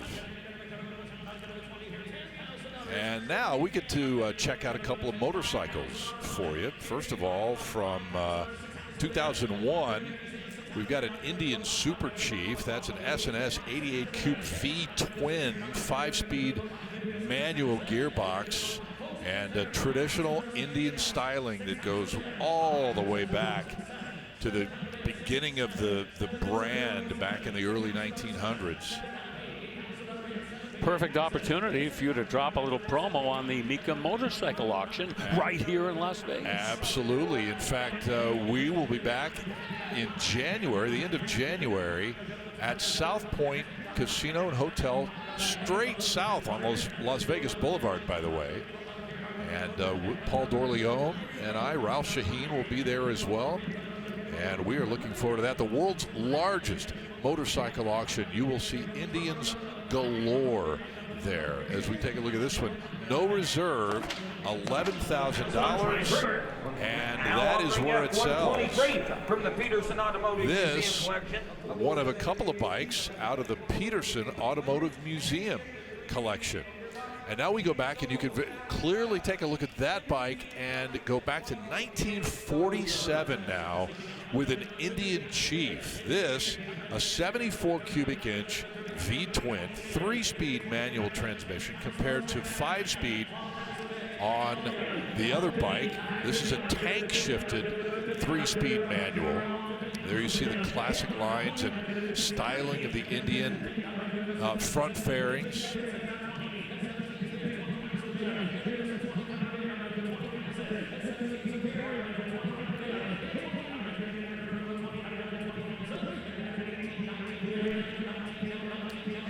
You see the chrome 2-in-1 exhaust.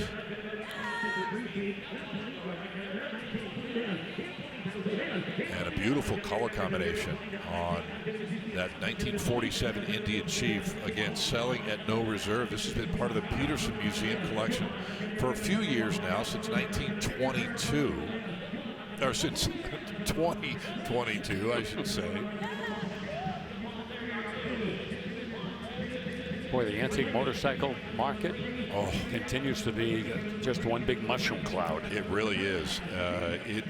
If you're into motorcycles and you've never been to the Mecum motorcycle auction in January, you need to make reservations today. 22,000 buys that 1947 Indian Chief. And by the way, here in the building, we do have a couple of other motorcycles that will be there. A couple of flat track racers. A 19, I didn't catch the year of that, but that's a Harley Davidson 55 Harley Davidson flat track racer, a KR 750, and the one right next to it is from 1972. By the way, that auction coming up January 28th through 31st. Again, at South Point, just down the road from where we are here. People ask me why I'm not at the motorcycle auctions. Very easy answer. Your answer is? Because probably Reese Witherspoon knows more about motorcycles than I do. Well, Reese Witherspoon is the bomb, man. She might. We need to call her up and say, hey, can you come to Vegas? I think I'm on solid ground with that particular statement. Oh, yeah, we do have fun, that's for sure. 1964 Ford Ranchero now on the auction block. Little 289 in there with an automatic transmission, but the story is the paint. That is deep black cherry metallic on the outside. I know House of Color makes a killer black cherry metallic paint. Don't know if they're responsible for this one. Black on the inside and a lot of little custom touches on it. Well, $8,000 need to be a little bit more than that to buy that Ranchero. So for us, a break coming up. We will continue with our live coverage from Mecum, Las Vegas on ESPN Plus in just a minute.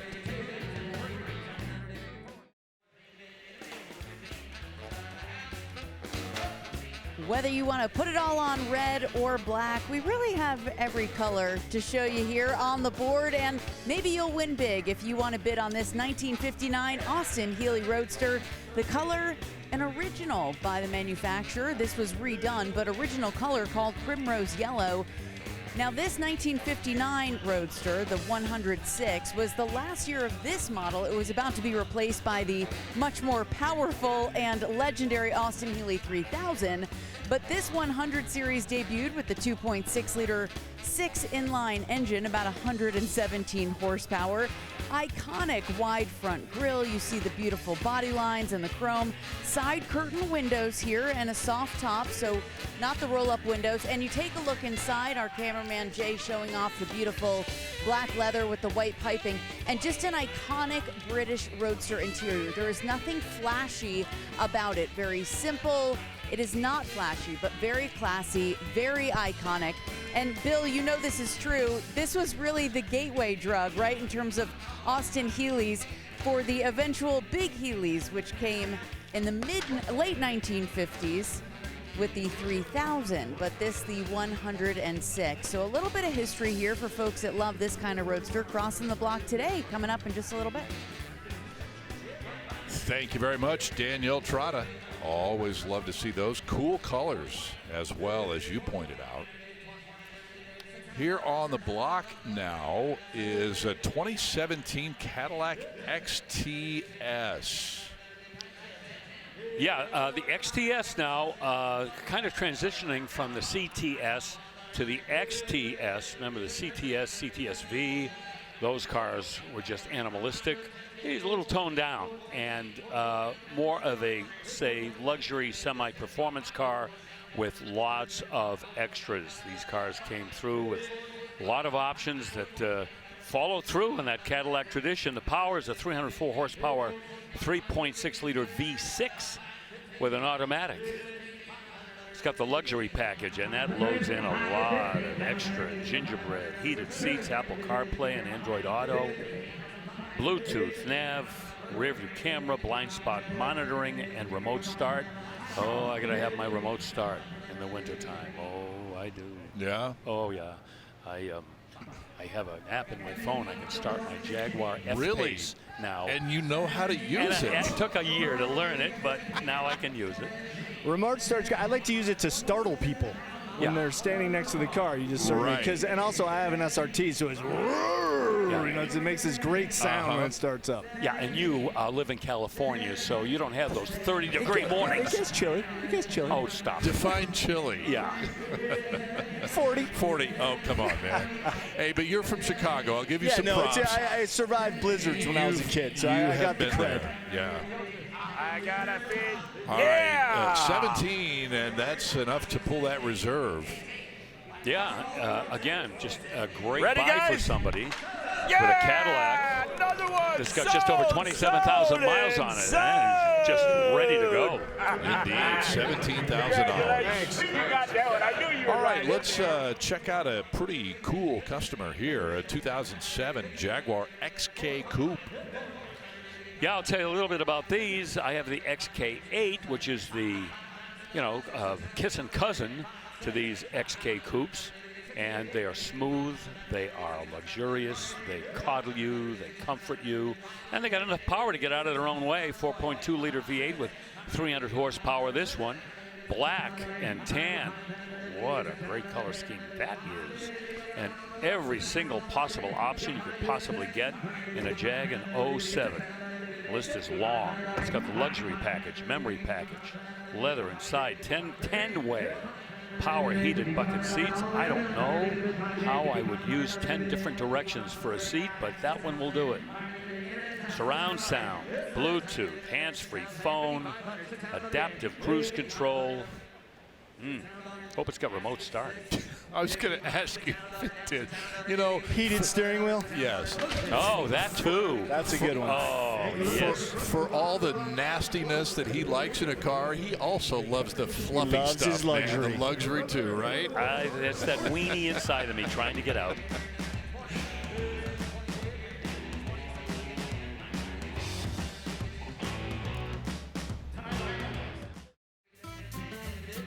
There you go, Las Vegas, Nevada. Yep, the city of lights, and we are right in the heart of it here at the Las Vegas Convention Center. As we get back to the block, this just crossed the block, and it sold a 1954 Fiat Topolino, and I'm familiar with these only because drag racers have been using these just for the body work for years to build their little altereds and their gassers and things like that. So it's kind of cute to see one of these things. $9,500, the hammer price, Scott. Wouldn't you love to be in Italy in 1954? No, just the cool little cars racing around there. Just this car is so emblematic of a time, you know. It's so romantic. You know, I saw this car yesterday actually, and I thought, you know, I don't know that he ever did, but this would be one that Peter Sellers would have driven in one of those Pink Panther movies. You know what I mean? Yeah, the Pink Panther. The Inspector Clouseau would drive a 54 Topolino. Maybe. Anyway, we move on to 2003 SL 500 convertible now. With that ubiquitous 5-liter V8 with 302 horsepower, just an engine that Mercedes got a lot of use out of. And of course has the automatic transmission, power retractable top. That was sort of like the flavor of the month back then, as some of these two-seaters from different manufacturers all strive to make that hardtop retractable for ease of operation. Beige leather interior, leather-wrapped steering wheel, all the extras you'd expect in a Benz. CD changer, and active body control. Not a lot of money. Well, $12,000. Not a lot of money, but going to need to be more money. Yep, not a lot more, I'll wager. That could sell not. for under 20 if the bid goes on, Des. Sure. Easy peasy. All right, next up is 1951 Ford Victoria with a little, almost a cute little 100 horsepower flathead V8. How about that? Yeah, you know, and that Victoria nameplate on the Ford, that goes all the way back to the 1930s. You were mentioning all the different body styles in 1932. The Victoria was one of them. Right. So this one has 100 horsepower, 239 cubic inch flathead engine. And the flathead engine was about to go the way of the dodo bird pretty soon when the Y blocks came in. Chrome engine dress-ups underneath there with a Ford Holly 2-barrel carburetor. Little deviation there. 3-speed manual transmission with overdrive. And other things that kind of make it a little bit more resilient. Aluminum radiator. And everything has been pretty much brought back to original in terms of the cosmetics. Right down to those wide white walls. Chrome reverse wheels, though, you couldn't get those in 1951 unless you did them yourself. What a piece that is, though. Beautiful car. I mean, $10,000 is a high bid, and again, not much more than that. And you've got a piece of Ford history right there, and it's super clean. I mean, that paint is, and the bright work is just spectacular. Like I always say, it looks like an ad in Look magazine back in the 50s. Yes, you are correct. Yeah. 1980 450 SLC from Mercedes-Benz. Wow, what a story these cars are for the length of time that Mercedes built this class of automobile in this generation. How many they built, how many were bought, and how many are still around. This is the final year for the C107 series, 450 SLC. The SLC is the one that gives you the back seat. That engine, indestructible, 4.5 liter, 160 horse V8 with an automatic. Bosch electronic fuel injection, power steering, disc brakes, and of course independent front suspension. These cars could handle. And these cars, like I say, were resilient. So many of them still on the road. And the market on some of these with the super low mileage, just make your head explode what they could sell for. Well, this one still needs a little bit of extra love. $16,000. But again, I think it's closing in. Right. Yeah.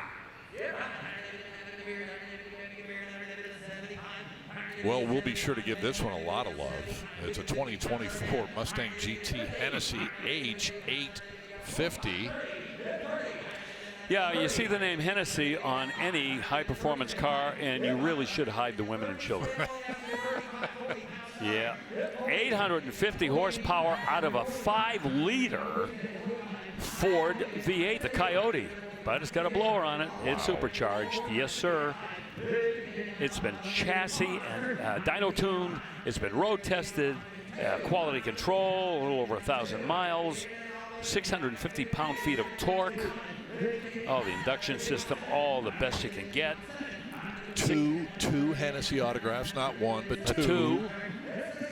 6-speed manual. The color's vapor blue. I think Danielle gave us a little look at this a little bit earlier. This is just automotive chaos. Love to own it. Does it have remote start? I don't care. I don't care. I will brave the cold if I can climb into this Mustang. You got it. Yeah. Well, 50. There ain't no keep going. We got 58,000. Is the current bid. Kirk Sell it? Delzell working with the consignor there, and I think that's going to be enough. Yes. Let's see if anyone else jumps in now. Yeah, I would be shocked if they didn't. I know. Somebody's got to.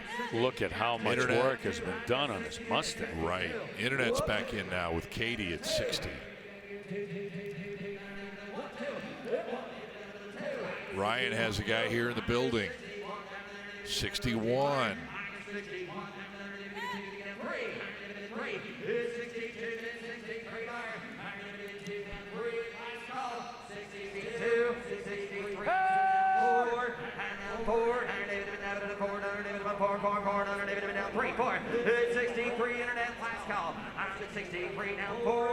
Click it. Oh.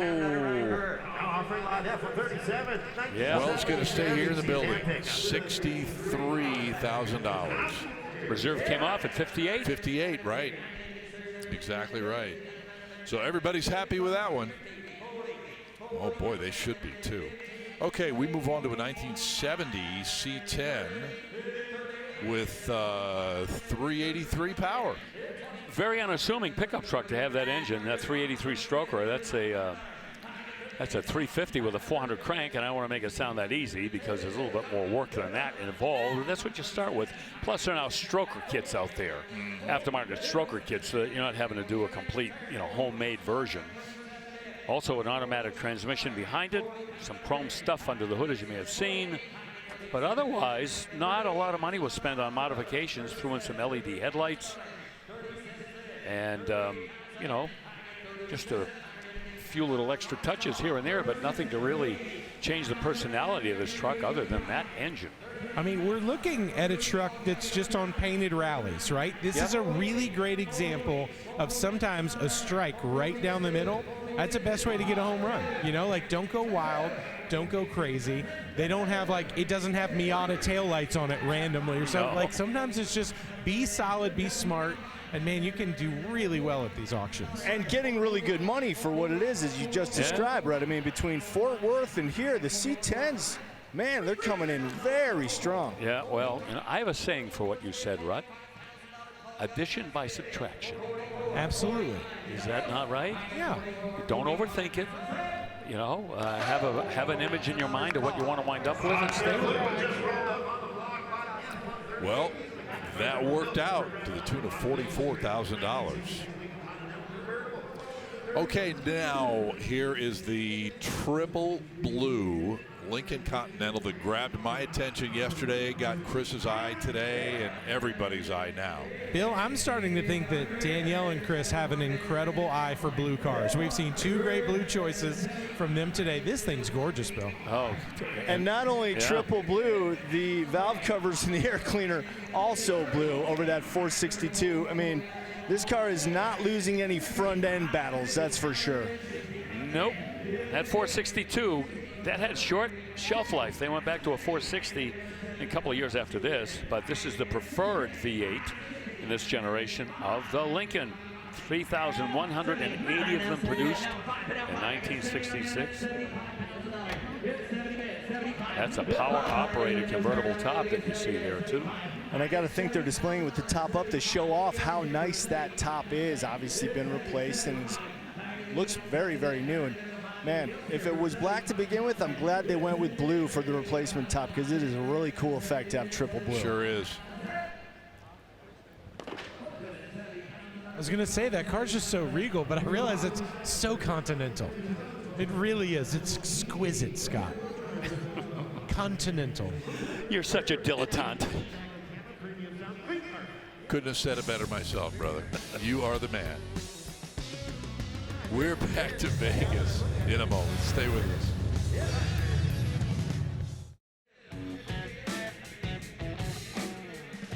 Welcome back to Las Vegas. Bill, you were talking before a few minutes ago about Danielle and Chris singing the blues, if you will. Here's another fantastic blue-white C10 pickup truck. Man, oh man. It's $50,000 is not going to be enough, and I'm not surprised there. No, it may take almost twice that, actually, with the amount of fabrication and restoration that this truck has undergone, beginning with the 383 stroker.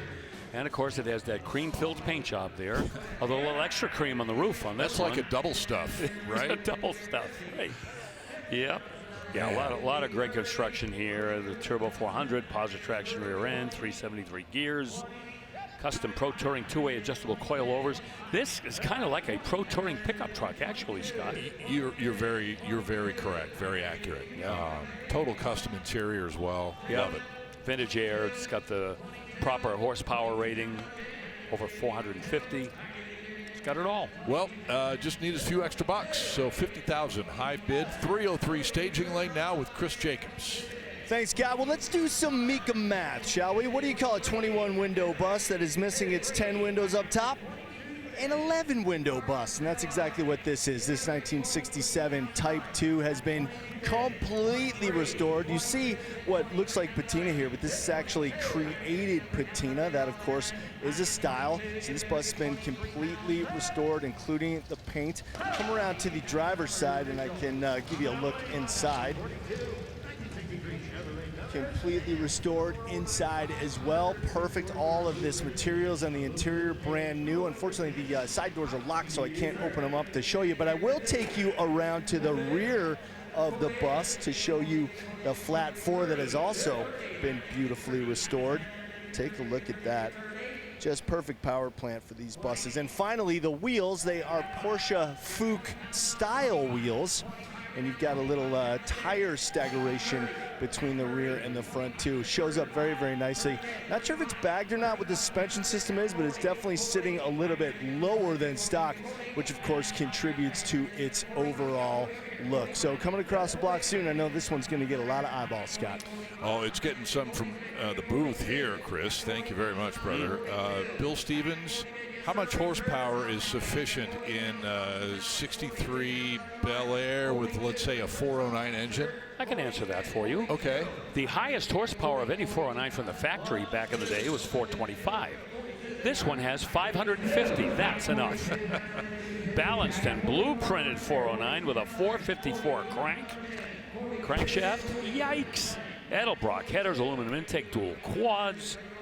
Aluminum heads for Edelbrock as well. Oh, that is a full house 409 Tremec 5-speed manual. I tell you what, that one landed on the middle of the block during Chris's preview of that bus, and it has some serious grunt to it, let me tell you.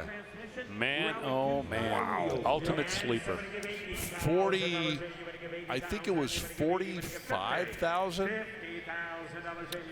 Geez, Was it the began high with a bid 4 on that car. Yeah.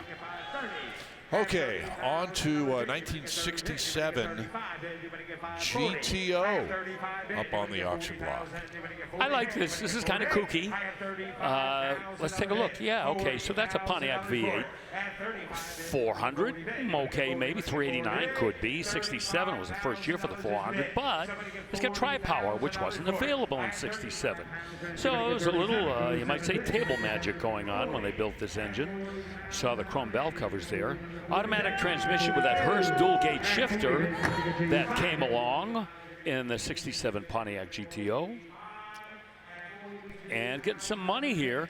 Got the Rally 2 wheels and that quintessential Pontiac blue paint.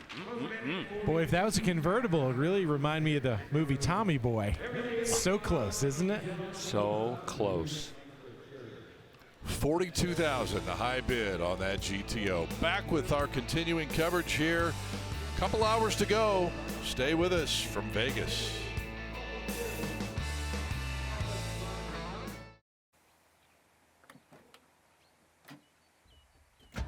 One of 3 factory lightweight GT40 Mark IIs. 100% original body and chassis.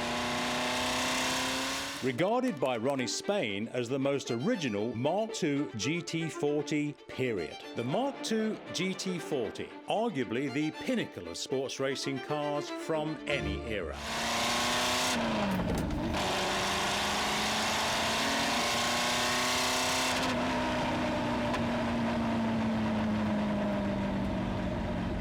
Scott, I stood next to that car.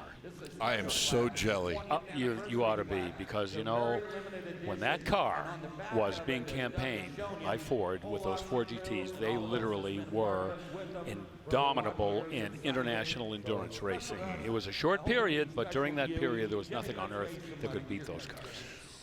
One of only 3 factory lightweights, and when you've got Ronnie Spain's endorsement of "it is what it says it is," then you know you're in some superb territory. That's coming up in Kissimmee. It is one of our headliners. So let's take a look at the Mecum calendar, actually, for what is on deck for us. Of course, Kansas City coming up in just 3 weeks. And then we kick it all off, a brand new season, our 19th season of Mecum on television with Kissimmee 2026. That begins January 6th. We already talked about the Las Vegas motorcycle auction coming up at the end of the month of January. And then you see the next 3 events taking us up to the Spring Classic in Indy. People will be turning out in droves when they find out what kind of consignments that we will be bringing to Kissimmee in January. What a way to start the year. And it's going to be a good next 6-7 months or so. All right, let us get you back to what is happening on the block right now. And it is 1969 Camaro SS that is ready to go to the racetrack, Bill. I mean, that's all you can say. You can hear it, you can see it. You could feel it. You could feel it. We'll start off by saying that's not where the hood goes. That's where they put it.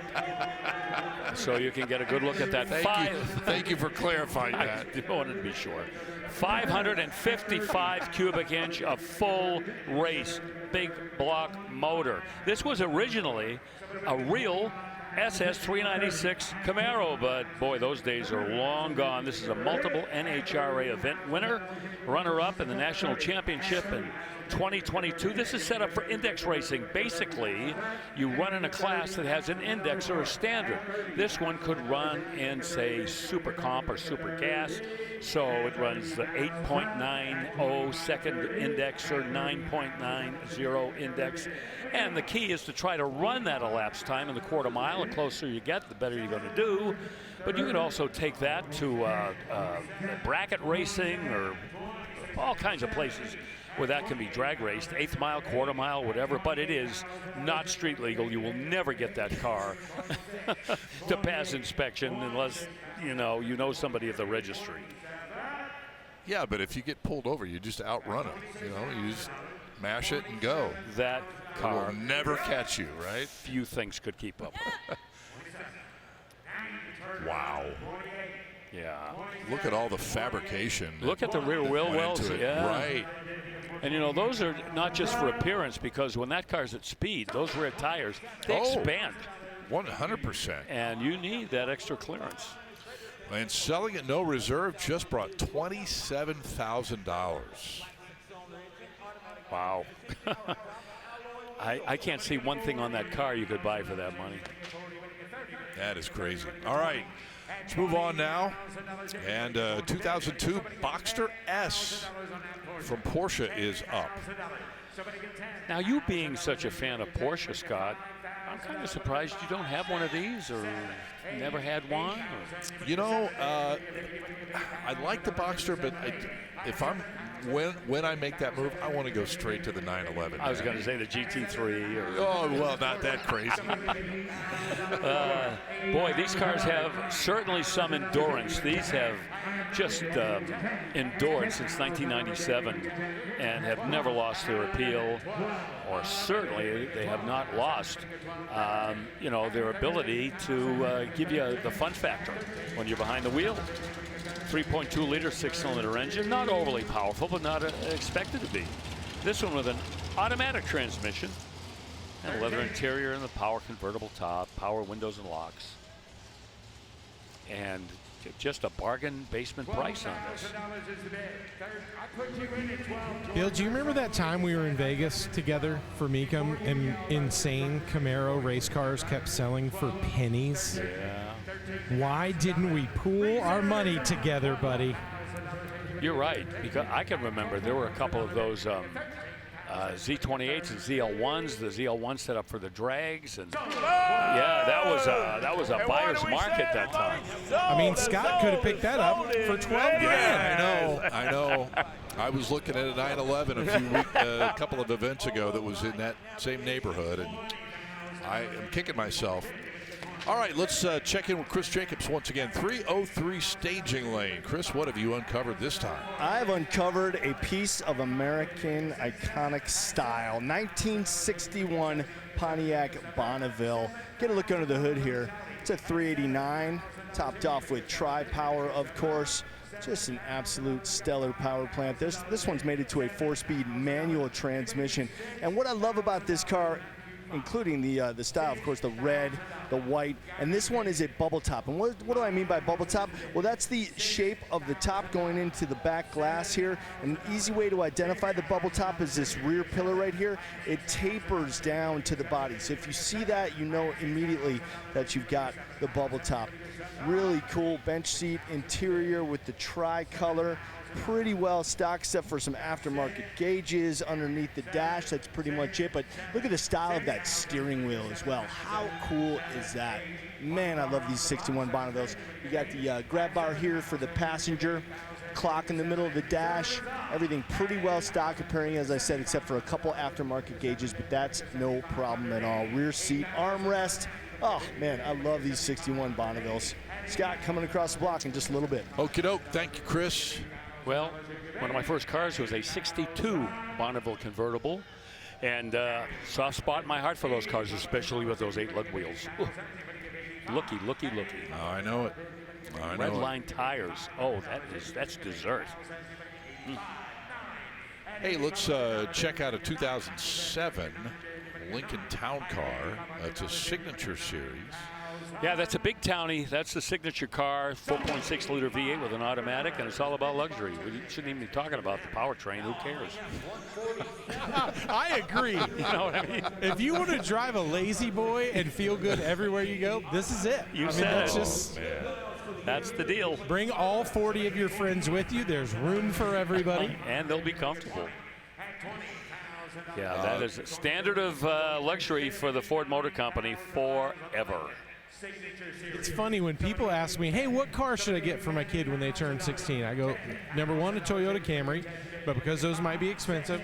Second would be either a Crown Vic or a town car. Yeah. They're indestructible. There's parts at every auto parts store in the U.S. for them. They're comfortable. They're not going to win any races. However, if you've ever seen these in a demolition derby, they will always win. Oh, you can't kill them. Oh, they're incredible. $9,000. I just can't envision this car in a. We could pack most of the stage in that trunk to go to the next auction. Just think of it that way. Kansas City, we just, you guys bring big rigs? No. Indeed. We brought a town car. All right, $10,000 takes care of the deal there. Alex McLaughlin will help finalize that paperwork. And we'll check out another Maserati. It's a Gran Turismo convertible from 2013. This is going to be interesting, Bill. Are we going to see the same sort of numbers that we saw earlier today with the lighter color one? Yes, that's right. And that was a pretty car that came through before. Now we're looking at black with tan. And we're looking at the same powertrain, the 444 horsepower 4.7 V8. Just about everything else we saw in that other car, too, right down to the 20-inch alloy wheels. And the mileage, a little difference here. I think this car might have a few more miles than the one we saw earlier. This odometer reads close to 60,000. If I remember, the other one had 30 and change, something like that. Yes. It may be the color combo because we're creeping up pretty close to the price. Yeah, that one started to really catch fire. Reserve's off, man. 26, 27, 26,000. You're going to get 27,000. Well, you know me. I would prefer the polished or chrome wheels. But, you know, I'm old school. I know this is a look that's very popular now.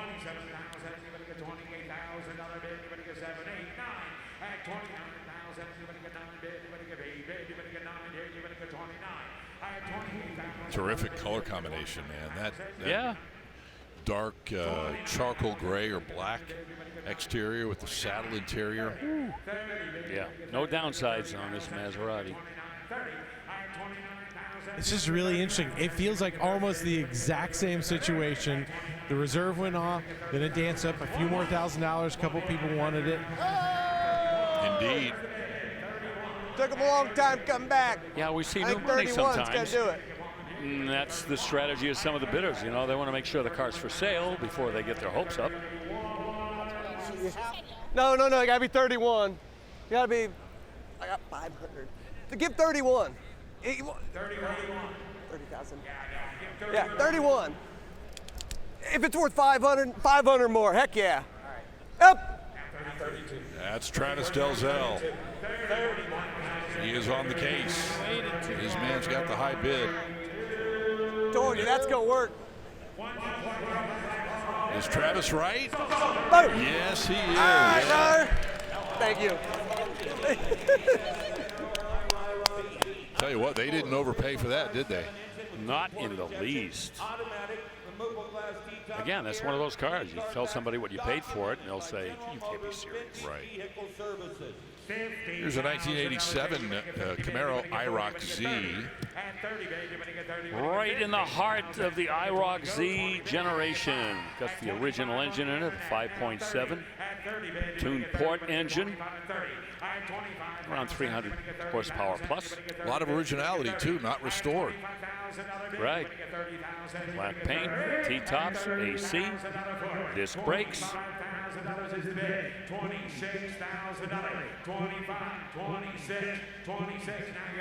Yeah, automatic transmission. We can see these sometimes with manuals, but this has the automatic.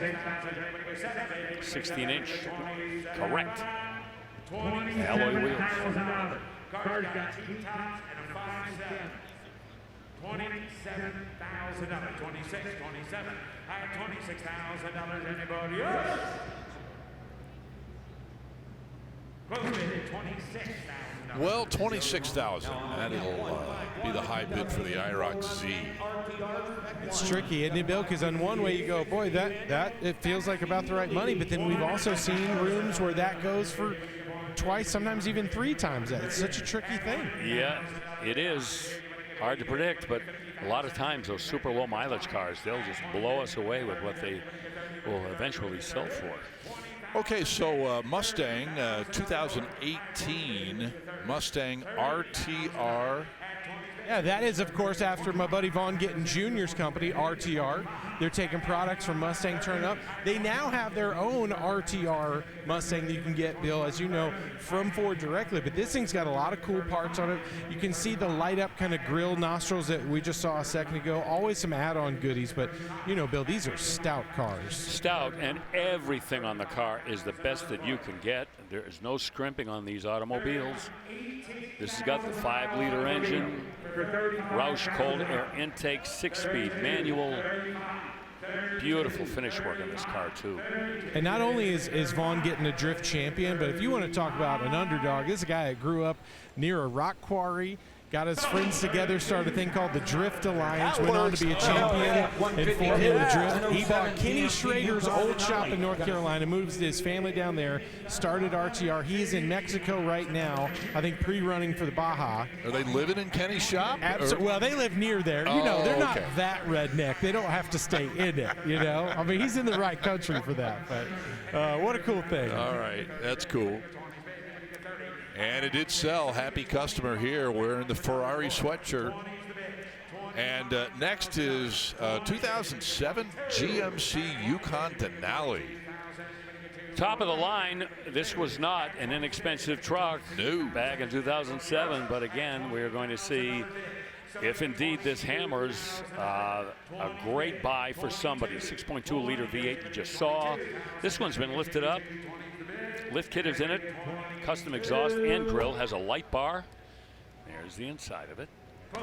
And a pretty looking blue exterior in that kind of matte, kind of understated finish. Yeah, and it is a wrap, Scott. I know you're wondering from there. It's cool. You don't see a lot of the bigger ones lifted up like that.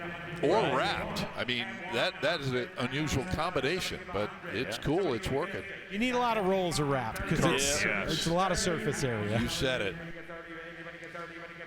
Could we start a new segment called Can Aaron Fit in This Car?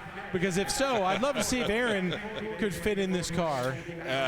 Rutledge is talking about Aaron McGriff, one of our absolutely outstanding utility guys there. There he is on the left. And Aaron's about, what, 6'7", 6'8"? Oh, 6'7". You worked it in. Nicely done. Oh, no. Delete that, right? Aaron would not fit in this car. I'm just going to jump out on a limb. He'd look cool. He'd look like one of those Big Daddy Roth cartoons. Like both elbows would be out the side windows. Yeah. But he'd still look good doing it.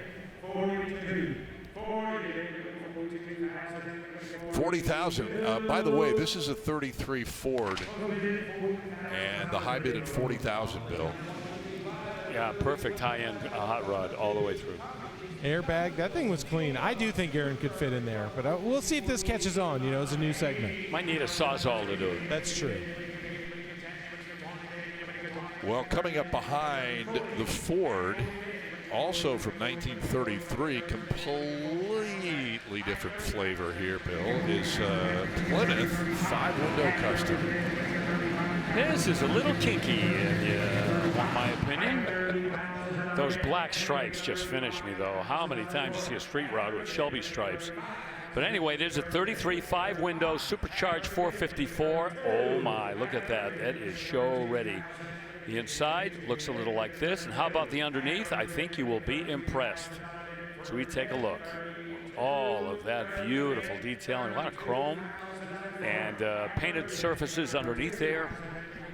And once again, just man hours. They're labor intensive to get an undercarriage that looks like that. Yeah, I really appreciate it. We just saw a nice shot of the kind of header exhaust sort of setup. It's got cutout, so it could come straight out or go underneath the car using a full exhaust. Love those.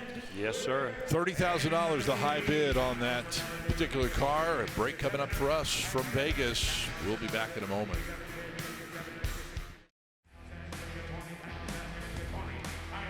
Welcome back to Las Vegas and the Las Vegas Convention Center at the 303 staging lane. Once again, they are all the cars getting a shot of a 303 protectant, spray wax, speed detailer, any number of products that will help keep these cars looking really super good when they get under the lights. You too can have your cars look this good. 303mecum.com. That is where to go on the web to check out their entire product line.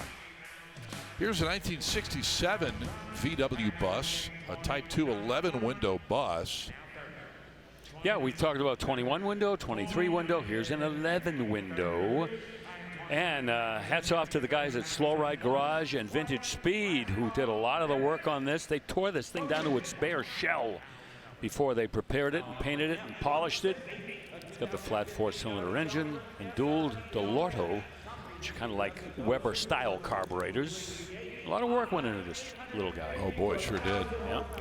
$29,000 was the high bid there on the bus. And now to a 2015 Challenger SRT Hellcat. Oh, we're getting pulled over, guys? Hey, sure. In that car, probably. Whoop, whoop. First year for the Hellcat, 2015. In fact, Rutledge Wood was at an auction with us in 2015, and we did a preview on a Hellcat, and you pretty much lost your underwear. You got so excited. Well, that's happened. You know, it's going to happen sometimes, Bill. They're there 1 minute and gone the next. I don't know what to say, but this one's had certainly some doodads added to it. This looks like if you were an undercover police officer, but you also liked going to a rave. I was going to say you would not be undercover long. No, you wouldn't. There's nothing undercover about this car. And Chris, I'm happy to say that I do not remember the episode in 2015 to which Bill is referring. Oh, it was Kissimmee in the staging lane. I'll never forget it. But I got to tell you, before we get too carried away, they poured enough work into this car to give it 1,000 horsepower. Torque speed, 8-speed automatic as well, adjustable height, adjustable sway bars, and that satin black wrap with all those reflective and electronic elements as well. It's one of a kind. We even caught the Rutledge photo op just then. Did you see that? Yes. All right, on to 2013 SL550. And opening up the bid in the mid-30s right away. Yep, this is a muscle man right here. It's got the 429 horse, 4.6 liter twin turbo engine. And they say this car will go 0 to 60 in 4.5 seconds, and I believe it. Sure. Automatic transmission, panoramic sunroof, and power retractable top. How they're able to do both, I don't know, but that's what they're saying. Sport package, that includes that upgraded brake system with a Benz logo, calipers, and cross-drilled rotors. Palladium silver, black leather inside. And the reserve comes off and it hammers just like that. $37,000. All right, good enough. And the rumble you may have heard in the background was that of a 1968 Chevelle Super Sport. And you know why it had such a rumble? It's right under here, under this hood. Oh, dude, I know. Bill, is that a 7.4 liter LSX under that hood? Rutledge Wood, you are exactly right. And your horsepower rating is 700 horsepower. Woo! And 666 pound-feet of torque. Yep, that'll rip your lungs out. Turbo 400 automatic, Courier. Hey, there's a Courier end again, Rutledge. Willwood four-wheel disc brakes and a Dakota digital dash. And a black paint job that, I'll tell you could fall into that. Is that an 18 up front, 20 in the rear, or is that a 17, 18 setup on there? You've got good eyes. That, I think, is exactly what it is, and those are U.S. mags. That looks fantastic. Yes, sir. Nice stance to it. Mm-hmm. Boy, that's got plenty of horsepower for pro touring, Bill. Maybe just a little bit of an upgrade in the interior, but other than that, it's all pro touring all the way. I would say you are correct. I don't see AC on there, but it's close. Yep. Like to see a little bit more suspension work maybe, and as you mentioned, the interior. Well, and another car going toward bid goes on. It's still available.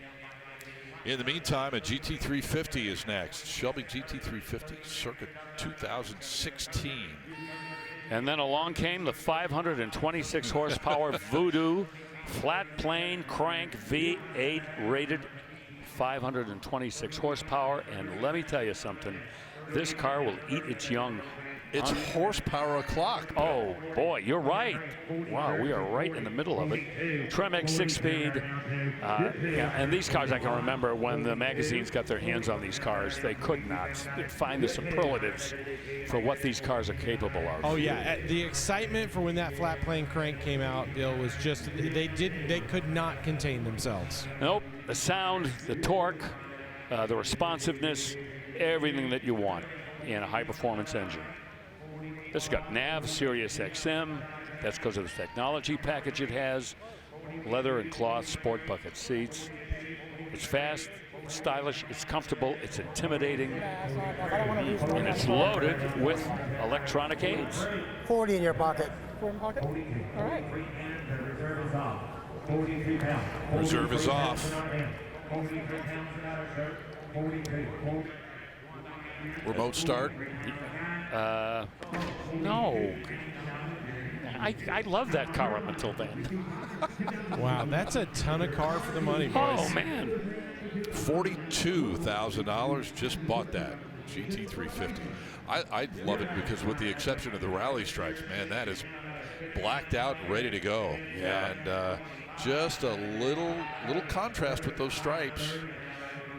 Right. No, it's skunk stripes, if you will. That's what they were called. That car's murderous. Ooh.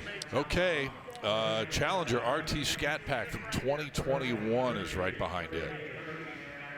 Yes, sir. Tor Red is the color. Ruby red and a black interior. And the 392 Hemi V8, 375 horsepower. One of three produces equipped per documentation from Fiat Chrysler Automobiles.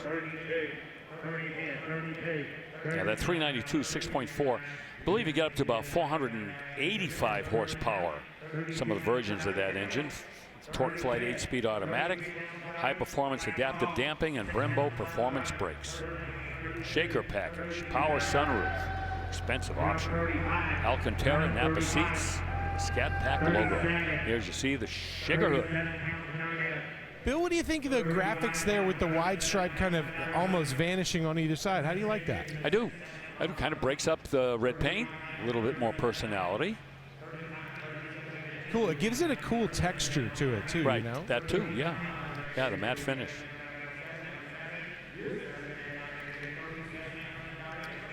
Russ Conklin, our auctioneer, has it at $35,000.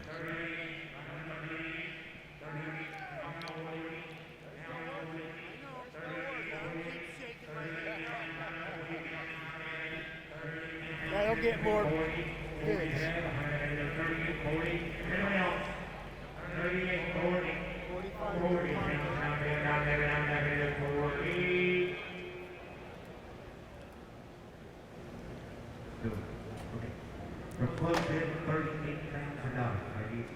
I'll let the bid go on. It's going to be all the money right now. So it'll go to bid goes on. And pretty well done Hummer H1 from 2003 is right behind it. Man, this is pretty slick. Earlier, we were kind of drooling over an H2 that you said had sort of a stormtrooper vibe. Yes. I think this one would say, I am your father to that one. This one's stout, Bill. It's got the Duramax diesel conversion, which is really what takes these to, oh, look, there's a Hummer. It's not going very fast. So where did that Hummer go? You nailed it. 450 horsepower, 900 pound-feet of torque, too. Yes, sir. Allison 6-speed automatic. It's been lifted. This one will pull the H2 out of a ditch without even breaking a sweat. Yeah, and any houses that might be nearby as well. Right. And, you know, Bill, it's funny because it's hard to kind of find that perfect edge between custom and how tough they come from the factory. But I think what they did here with the wheels and tires on this one, obviously with that Duramax conversion, this is a really stout example of what a cool street H1 can look like. Oh, that is an Arnold Schwarzenegger autograph model. Man, I love that. That is super cool. And so with that, we will take a little break here from our coverage in Las Vegas.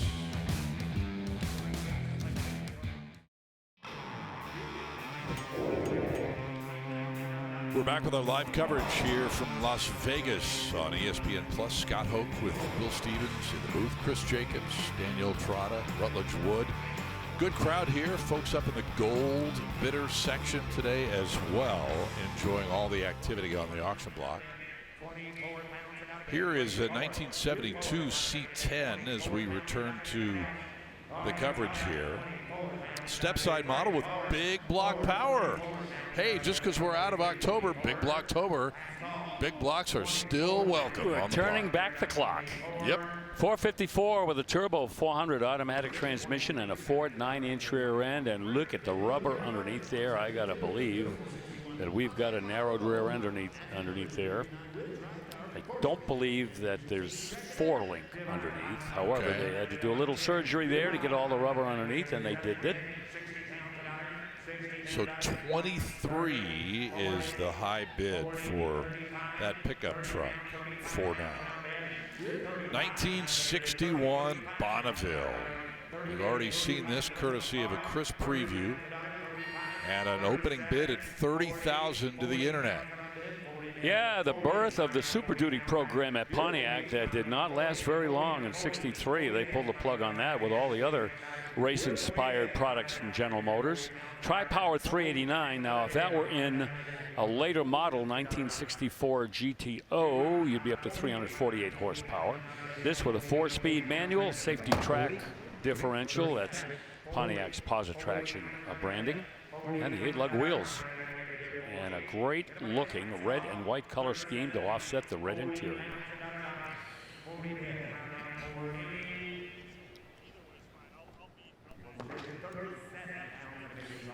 All right, asking for 40, but for now, 37 will be the top number on that 61 Bonneville. Yeah, that's going to need a little work. Well, we always are grateful for the support of National Parts Depot. They've been around for nearly 50 years, and once again here with us, partnering with Mecum Auctions in 2025. Visit their website, take a look at their extensive lineup of model-specific parts catalogs. Right now, it's time for our NPD preview, and let's check in with Chris.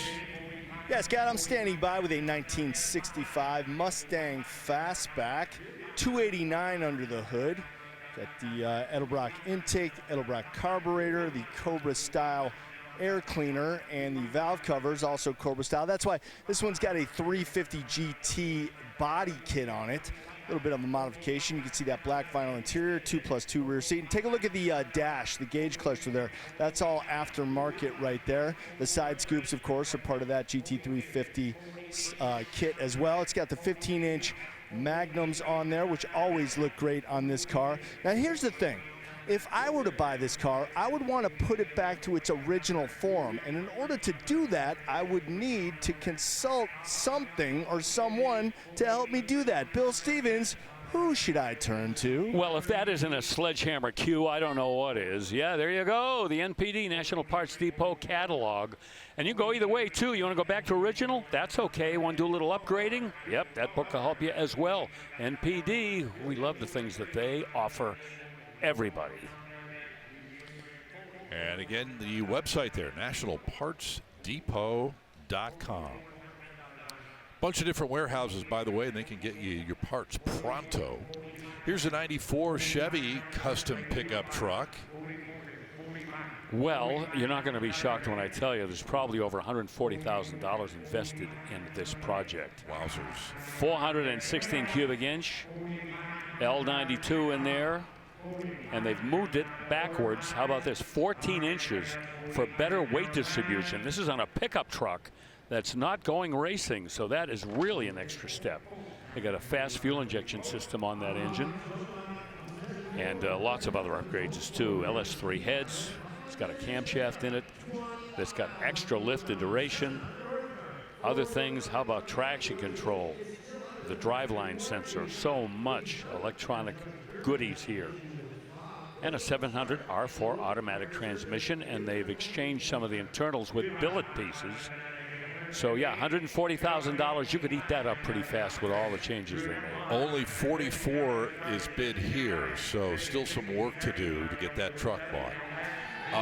Speaking of trucks, here is a 2024 TRX, a Ram TRX final edition. And not surprisingly, $85,000 very quickly. This truck only has 20 miles on the odometer. It is a new truck for all intents and purposes. And several years ago in Glendale, we had the official unveiling on television of the TRX. Yes. I remember that. Well, there's a good reason these trucks are so popular and valuable. 707 horsepower, Hellcat powertrain, and it's got the 8-speed torque flight automatic as well with all-wheel drive. Plenty of options. Ventilated front seats, the dual-pane panoramic sunroof. That was a $1,600 option. Four-wheel disc brakes with ABS, beadlock capable alloy wheels for look and durability. $12,850 total in optional equipment. This truck's never been off-road, never driven by the seller, according to what they say. Wow. It has been delivered to a storage facility on a flatbed. I was going to say, never driven by almost anybody if it's only got 20 miles on it. Yeah, the next driver will be the first one. Wow, 95 is the bid. Yeah, they stick it for well into six figures. 97 pounds on it. 95 pounds. My friend has one, and I drove it, and let me tell you something. Any vehicle that big that does what it can do with that kind of horsepower, and it reshapes your entire opinion of reality. How far did you drive it? How long? I drove it for about a half an hour or so. Oh, really? Okay. And then I ran out of gas. Oh. Good for you. Yeah, I was a little embarrassed, but that's hilarious. The reserve is off at 95. So what'd you do? I got out and I called my friend. Walked. Oh, you were by yourself. Yeah, and I said, Jeff, can you bring some gasoline? Wow. Yeah. And I haven't driven it since. I was going to say, you're not driving my car either. Oh, man, that's hilarious. And that's what happened. Can't make that stuff up, can you? No, and in all fairness, he warned me there's not a lot of gas in it. Right. I said, no problem. Right. Oh, man, that TRX sold for $95,000. Oh, wow, that's good money for that truck. Sure is. 20 miles on Brand new, man. Yeah. Okay, 69 C10 time once again, and they have breathed on this pickup truck just a little bit. Yeah, heavy breathing. Wow, that's a stroker. I'm guessing well over 400 horsepower. The rest of the truck, frame-off restoration using 90% new parts. Not aftermarket, nothing like that. Didn't go to the salvage yard. They went all the way. Power steering, power four-wheel discs. AC, 5-row aluminum radiator. That truck is not going to overheat, trust me. New interior. One of those Painless Pro wiring harnesses, too. Right. Yeah. Check those disc wheels, too, man. What do you think? Disc wheels. Again, hard sell for me, but that's the look. It's People different. want it. Yeah. It is different, yes. And I got to tell you something. The paint on that is not lacquer. That is not a multi-stage polyurethane clear coat. That is old school enamel that I used to paint when I worked at a body shop when I was a kid. And I had hardly ever seen anyone use that in a long time. Wow. 29.5 is the bid.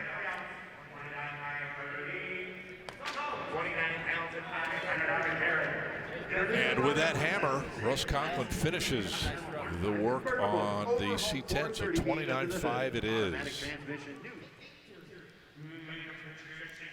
And coming up next is a 1960 Continental Mark V. So you went to the Sphere to see The Wizard of Oz last night. I did. And I bring that up because does the front of that car look like one of the flying monkeys? Oh. That's not the first thing that crossed my mind.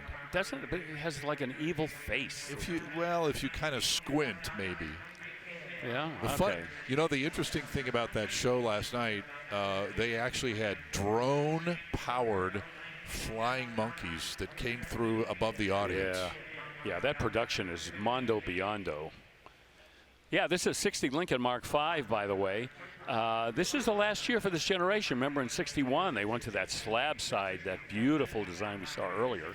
430 cubic inch V8 with the automatic transmission, and new everywhere.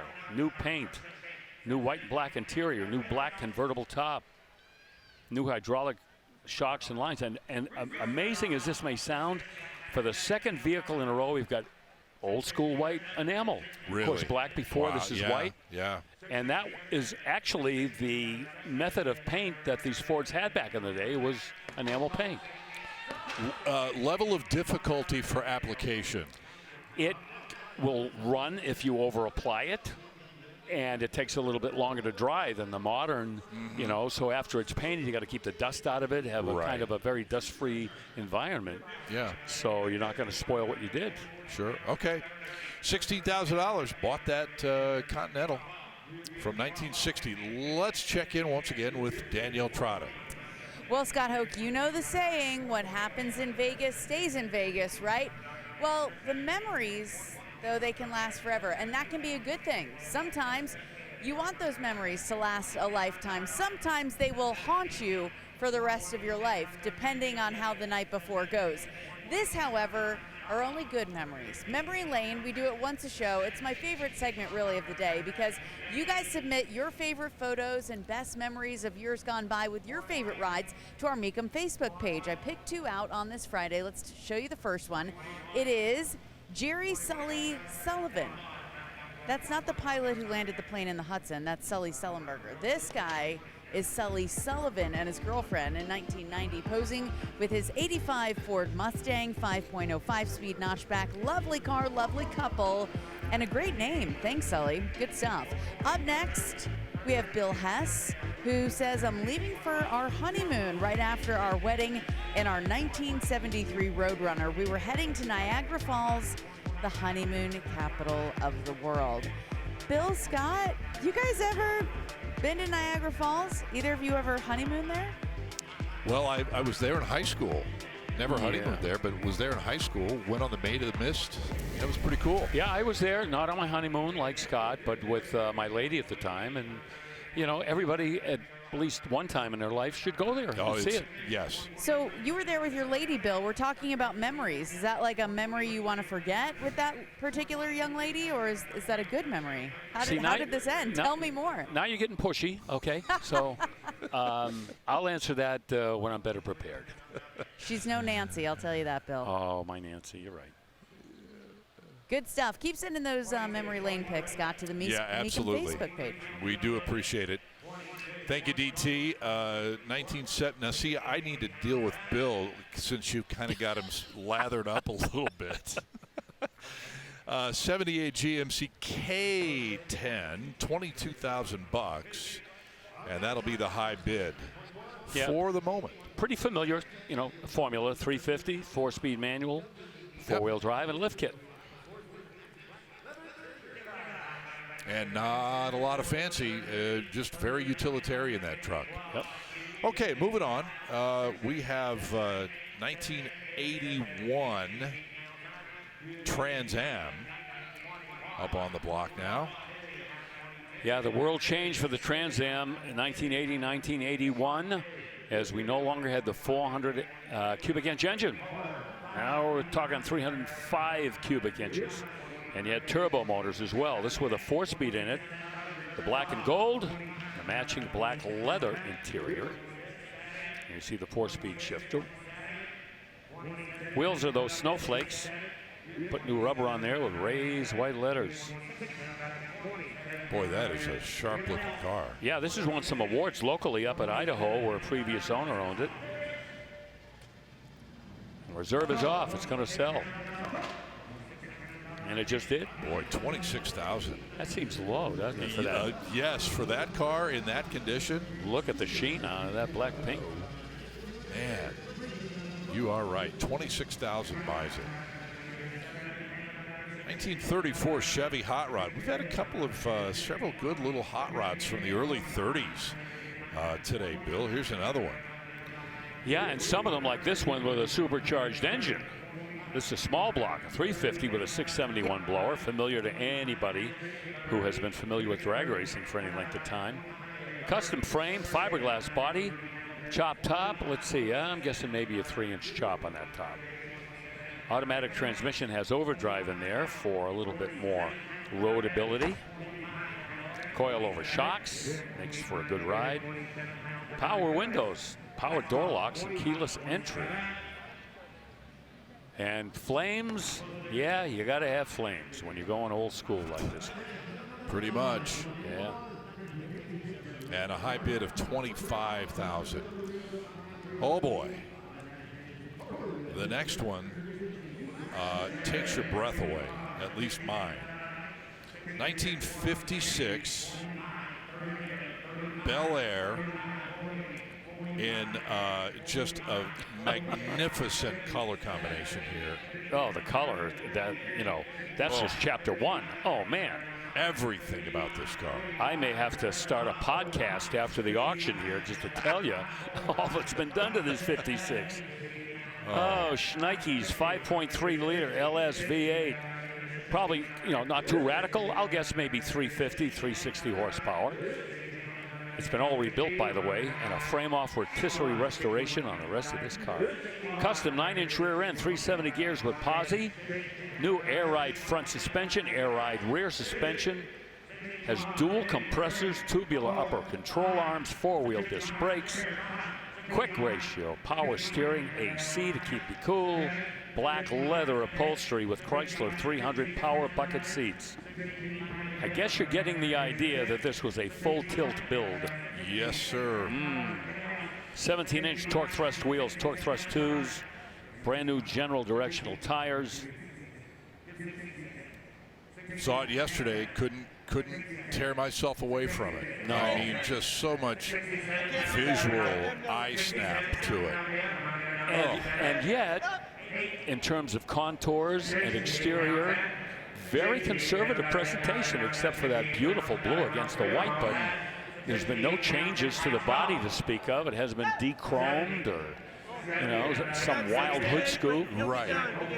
Nothing at all, really, on the outside of it that would telegraph what's been done underneath. My goodness, 68,000.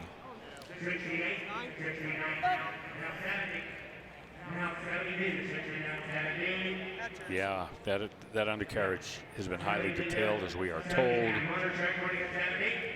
And they actually have documentation for all the components that were used in the build. Wow, that's got to be 10 pages. Easy. That might be 10 binders worth. Yeah. Okay, $69,000. Wow, what a car that is. And it is going to be under the care of a new owner. Talk about the potential affordability of a Porsche 911. Here we are in that sweet spot now in the year 2000. 911 Carrera Cabriolet with the removable hardtop in place. Yeah, you know, we're so used to seeing 6-figure Porsches.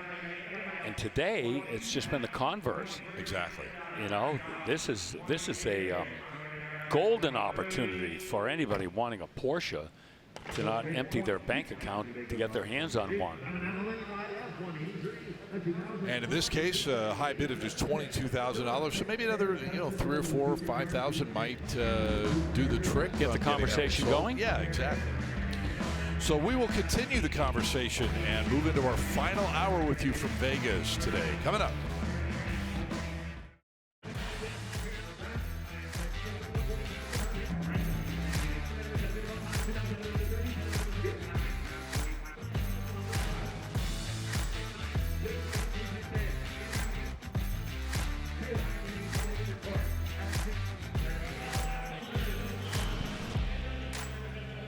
Mecum's just getting started in Las Vegas. We're having a blast. So glad you're along for the ride. Day 1, 5 hours down, still another hour to go. And come on back tomorrow for our final day of coverage here in Sin City, beginning at 2 p.m. Eastern Time. Another 6 hours streaming live right here on ESPN+.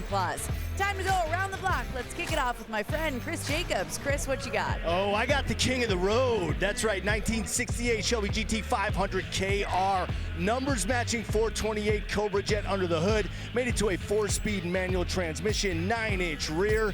No detail spared on this amazing car. Lime gold over saddle. Oh man, I can't believe this thing is so good in person. Can't wait to see it go across the block. Well, I think you guys are too fast and too furious, and I'm just over here trying to Tokyo drift. Take a look at this beautiful 93 Mazda RX-7 as a tribute to the movie Tokyo Drift that Sung Kang's character Han drove. This is a complete Veilside kit on this car, and it is actually built to the hilt. Big single turbo, Haltech engine management, MagnaFlow exhaust, Fortunato coilovers, BC forged wheels. This thing is gorgeous, and I hope I'm the person that gets to take it home, but someone is hopefully tomorrow when it rolls across the block. Well, guys, I'm still thinking about that 56 Bel Air, that blue and white one we just saw a little while ago. But we have seen some fantastic cars, all different segments as we predicted, Bill, and some of the customs have really taken our breath away. Better than maybe we expected, Scott, and I'm not exaggerating. They have just been show winners at any show in the entire known world. Well, speaking of show winners and award winners, we had a 66 Corvette that at this point is in our top 5. We've got another really good one that's coming up tomorrow. Oh, I want this Corvette. 1966 with a 1967 Stinger hood. Look at all the bright work on that engine. It has been gone through, believe me. We're talking about pistons, we're talking about connecting rods, we're talking about cylinder heads, 370 positive traction. Also inside you'll find things like the optional tilt telescopic wheel, and also they've added the teak steering wheel as well. Super Corvette. It'll be coming up tomorrow, and our coverage will commence at 2 p.m. Eastern. That's 11 o'clock in the morning out here in Vegas. So come on over if you're in the area. We'd love to have you with us. $14,000 bid, no reserve, 2007 Bentley. Are you kidding me? It just sold for 14 grand. What? Yep. There's nothing wrong with your sets at home. My, oh my. You know, that is not a high mileage car either. About 50,000 showing on the odometer, if you can believe that. So that's a mystery that the new owner doesn't even want to solve. They're just happy to own it. Oh, man. Okay. Can we say it's, I don't know if we've ever had this before. It's Bentley o'clock. Yeah, except for the color. We feel like we're seeing double. Right. Yeah, these are both 2007s. We just saw the blue one. Here's the silver one. It's got the 6-liter W12 engine with all-wheel drive. And look at that interior. Has anybody ever been in that car? $20,000. That's the bid. How do you explain how a car that was so pricey when new can depreciate the way that it has and still maintain its appearance, its mechanicals, its desirability, all the things you want? Well, the high bid here is going to be $20,000. So we'll move on to 1959 Austin Healey 106. Somebody previewed this a while ago. Yes, that was Danielle. Was it Danielle? Okay. Yes. Yeah, this is a special Austin Healey, the 100.6. These cars were denizens in club level racing for such a long time. Engine's been rebuilt. It's the 2639cc inline 6-cylinder engine, a signature engine for the Austin Healey. Dual side draft carburetor, some SU, and the 4-speed manual transmission. These came with electric overdrive, some of them, and this one has it. You see the black upholstery with the white piping. Beautiful restoration, comprehensive rebuild to like original condition. Wow. With original parts whenever they were available, right down to the chrome wire wheels. That's the original color. Yes, as it well. is. Primrose yellow. Primrose yellow, right? You got it. Yep.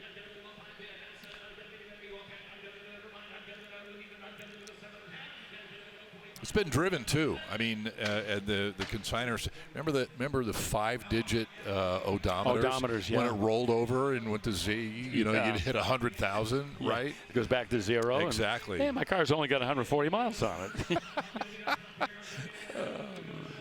That's one of your brother-in-law's tricks of the trade, right? Just one of them.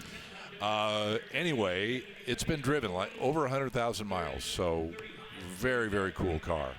1964, first year for the GTO. Boy, this one looks almost better than new. They have updated the wheels and tires and fresh paint, it looks like. Yeah.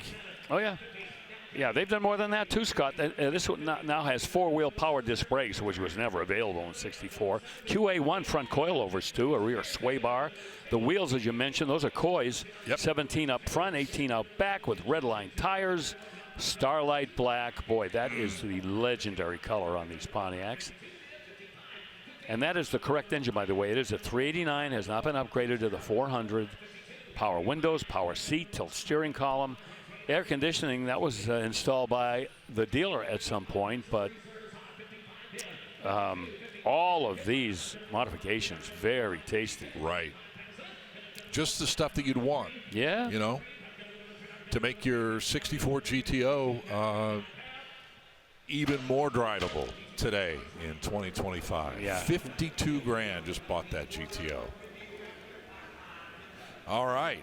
And without further ado, let's check in again in the 303 staging lane. Chris Jacobs standing by over there. Yes, sir, Scott Hoke. Was something a little bit unusual. 1967 was the debut of the Camaro. Did you know that they were actually offered with an inline 6? In your wildest dreams, did you ever imagine that that would be the power plant? And then get this color combo, Tahoe blue over this amazing gold color. Color matched wheels with the poverty caps on there. Oh my God, 4-speed transmission. I absolutely love this car. You know, if I sat in it, I would feel like a knight in white satin. It's Thursday evening, but it feels like Tuesday afternoon. Why am I dropping all these song titles? Yep, 8-track player, Moody Blues, probably comes with the car. Scott, can't wait to see it go across. Moody Absolutely, Blues. yeah, that definitely, if it's in the car, it goes with the car. Days of Future Past, Knights in White Satin. Wow, that was a big song. And you know, I'm glad he pointed out to that engine. How did that engine prevent from getting yanked out and having a V8 dropped in? Exactly. Back in 67. A true survivor, Bill. Yeah. Well done, wow. Man. You get a 327, a 350, a 396, and that maintains the 6-cylinder in it. Very rarely seen on our auction block, I'll tell you. Good catch there, CJ. Well done, my friend. Meantime, 1967 Chevelle Super Sport. That is next in the center of the block here. The VIN begins with 138. That tells you it's a factory Super Sport. Frame-off restoration completed in 2007. And they made a few updates along the way over the last 2 years. It's got a 402 in it now, which is essentially a 396. It's been made into a 402, but Chevy decided to stay with the 396 reference because at that point it had become such a big part of Chevrolet lore and legacy. Turbo 400 B&M Quicksilver shifter, and we got Abundanza rubber on that car. Yeah. I was looking for the thumbs up of approval from your sister Diane. I didn't get it yet, but I'm going to find the perfect build for her here. My great sister from Salt Lake City made the ride down here. Amazing. Yep. She's having a great time, it looks like. Yep. She didn't seem super pumped about that RX-7 on my last pick, so I'm going to do better. I'm going to keep working at it, guys. Okay. You know? You do. Thanks, Rutledge. Team effort. Yep. 37,000 is the bid. Clint Hunter there with the consignor. They're going to try to get that worked out. That's a stout build, 373 posies. We mentioned the engine, 402. It's been breathed on a little bit.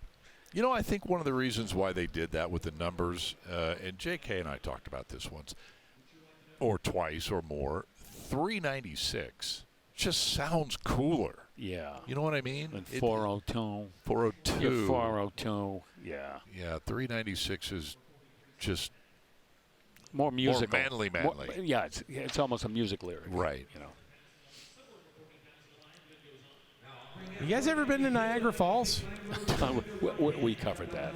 Okay, I thought so. Yeah. Beautiful place. Have you? Yeah, for I would sure. think. I was there last year with the Kyle Petty charity ride. He probably went over the Niagara Falls in a barrel. No, but I did just after there. I tried to cross the lake in an amphibious car. How you doing, buddy? It didn't go great. Not a good idea. That's a story for another time. Okay. We'll hold you to that. How'd we do on the Chevelle? I don't know. The bid goes on. Rutledge totally distracted both of us. Oh, sure. That. Blame it on me. Guys, how about this LS-powered disco over here? We got a 110 Land Rover, Bill. Oh, man, yeah, from 1996. Yes, sir. Yeah, how about that? 6.2 liter LS3, that's 430 horse. Yeah, all kinds of upgrades on this. We're talking about a backup camera, tinted windows, Apple CarPlay, aftermarket AC, leather gut, Momo Italian leather steering wheel. Cool. And we can't sell it right now, but that's why God invented the bid goes on desk. 60,000 is the number that it will take with it over to that desk. And the next car, a 2001 Lotus Esprit. Can you tell me what movie in silver this car was like the next main character? We said a James Bond movie, right? But I don't I'll remember give which you a hint. one. She's one pretty woman. Oh, I know what you're talking about, but that was, I believe that was an '89 Esprit. Oh, if I remember, I'll have to double check with our best people on that. Nice work. Well, this is a twin turbo 3.5, 350 horsepower V8 in that Lotus Esprit. 5-speed manual transmission. Factory air is fully charged, blows cold. They recently did the belt service on this, which is important. And these cars were world-class sports cars when they debuted and continued to be throughout their run. And a really tasteful addition with those custom HRE wheels on there. I mean, those look great. Yes, they do. By the way, Scott was correct. 1989 Esprit SE, completely stock for Julia Roberts. What a movie. I loved it. Oh, I'm still stuck on the James Bond movie that it was in. We talked about that. Right. Okay, now to 67 Camaro RS with the 6 under the hood. Yeah. Man. How about that? I'll tell you, 99 times out of 100, that 6-cylinder would have gone to the salvage yard. And a crate motor or even an OEM engine, a V8, would have been dropped in, but not here. Frame off restoration last year. Engine was rebuilt about 300 miles ago. A lot of new stuff. Interior, convertible top. They reconditioned all the stainless and chrome. I mean, it's basically a fully restored 67 Camaro RS. And look at that color. The Tahoe turquoise. Yes. With the gold interior. Wow, and thank you, consignor. Yep. Especially on this one for putting the top down so we get to see that. Jerry McNeil should be able to tell us how many were built with that color scheme. Oh. I'm willing to bet not many. Right. I can't remember seeing one at all in that configuration. Man. Redline tires, those little dog dishes. 51. Bill, did a lot of the RSs come with the 6-cylinder? That would be very unlikely, I would think, because if you're going to spread for the RS trim level, I would think you'd want a little performance to go with it. That's what I thought. I wonder if that makes it a little bit more rare because it's got that, assuming it came that way originally, which I would have to think it did. Yeah, you know what? That's a good question, along with this color scheme. How many were finished like this? 52,000 buys it. Wow, they've got a car that very few people are going to be able to match. Very cool. Back with more in a moment.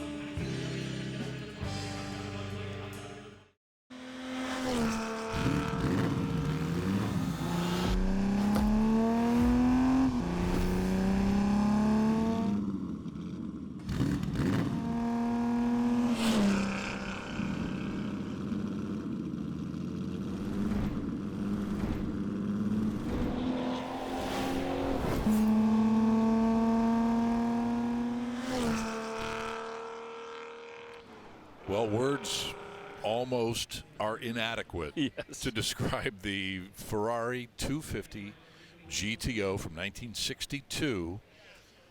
The only one that Ferrari built in Bianco or white. It's here in Las Vegas, but it will be crossing the block in Kissimmee, which begins in just 53 days. Remember what happened at Kissimmee last year with that short wheelbase California Spider? Yes, 16 million and change. I believe closer to 18 all in. And, right. And you know what? People said, no, that'll be the most expensive Ferrari that Mecum will ever sell. Yes. We shall see in a couple of months. We shall see, right on. You know, they only built 36 in total between 62 and 64. 24 in that year, 62. And again, the only one in white. So, my goodness, the world is buzzing about this car in Kissimmee in January. We'll be there. We'll have it for you. We'll cover it wall to wall.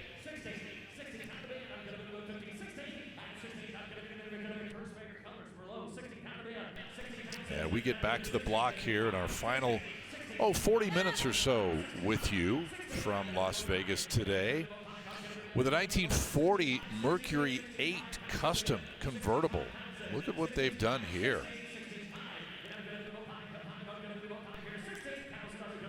Flathead V8 power, 3-speed manual transmission.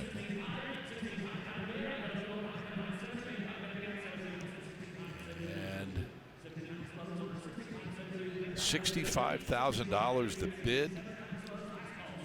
They've got period correct hot rod components on this car. Oh man, this is what you call a full custom back in the day. Back in the 50s, all the top customizers would do things like this to cars, and they'd make every magazine. You'd see them on the cover, centerfolds, and done very much like this one. This one is certainly magazine worthy.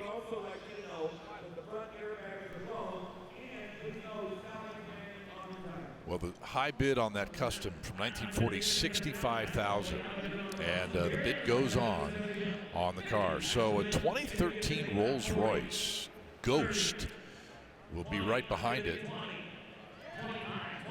And Matt Morbeck opens the bidding at 25.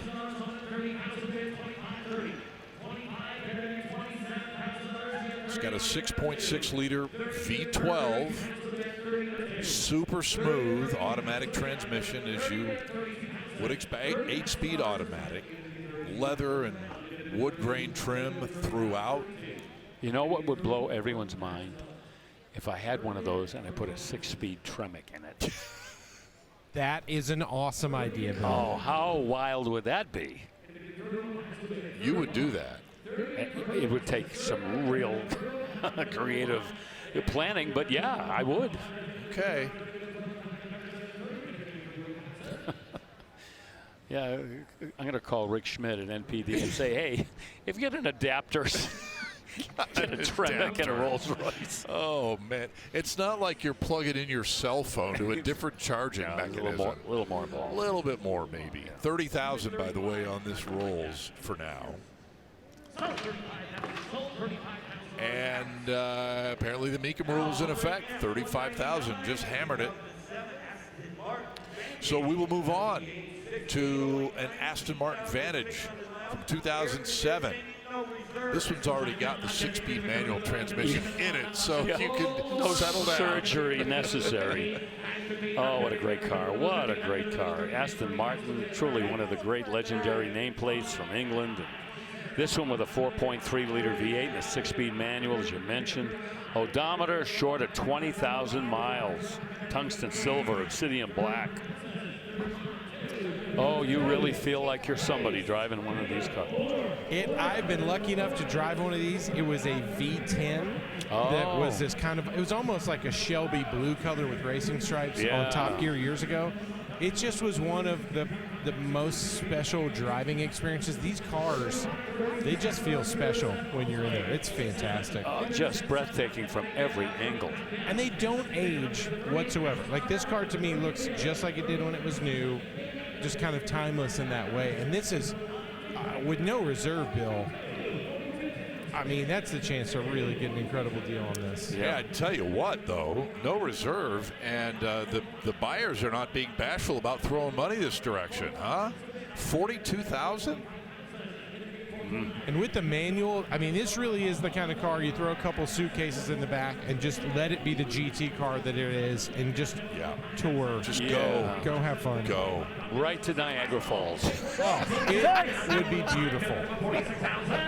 I could go to the beach. Yeah, There's a lot of places you could go for sure. Oh, don't go to the beach. You'll get sand in that car. Fair point. Fair point. 45 grand. Oh, that guy's, he's going to be happy with it. You saw the thumbs up, man. Good for him. All right, here's a 55 Eldo. Yep, you want to feel like somebody driving a car. There you go, right there, the Eldorado.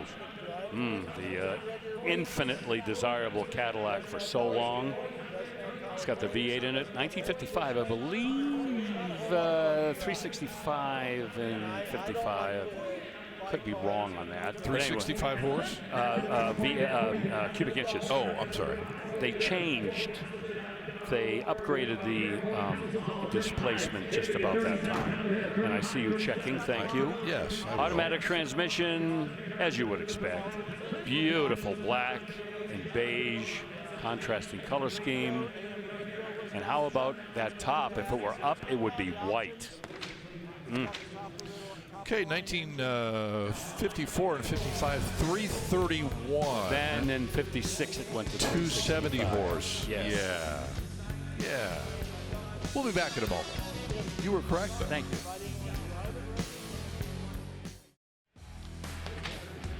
We're back in Las Vegas. Thanks so much for being a part of our program today, and we want to bring you up to date on our State Farm moment of the day. We've had, as usual, quite a few from which to choose, but we have landed on this little pickup truck, which was so captivating for all of us. 1952 International L110. Blue interior, inline 6-cylinder, 3-speed manual. It's been restored, but really restored to period correct specs, and it brought $24,500. We don't see them on the block very often, but that couple right there, very, very fortunate to pick that truck up, and they will take it home from here. And that is our State Farm moment of the day. Love to see it when that happens. Well, we were going to fly in that woman from Fort Worth that did that dance, but unfortunately she wasn't available. She wasn't available. Oh, man. I remember that. Yeah, everybody does. Here's a 1930 Model A two-door sedan. Yeah, Scott, this once again kind of makes your point about all those different body styles that were available back in that time period. This is the two-door, T-U-D-O-R, and it is a two-door body style. Two-tone white and black with red pinstripes. That's a unique paint treatment. Steel body, by the way, 350 small block with an automatic and overdrive. Not going to be big money. No reserve. You may see this thing hammer within minutes.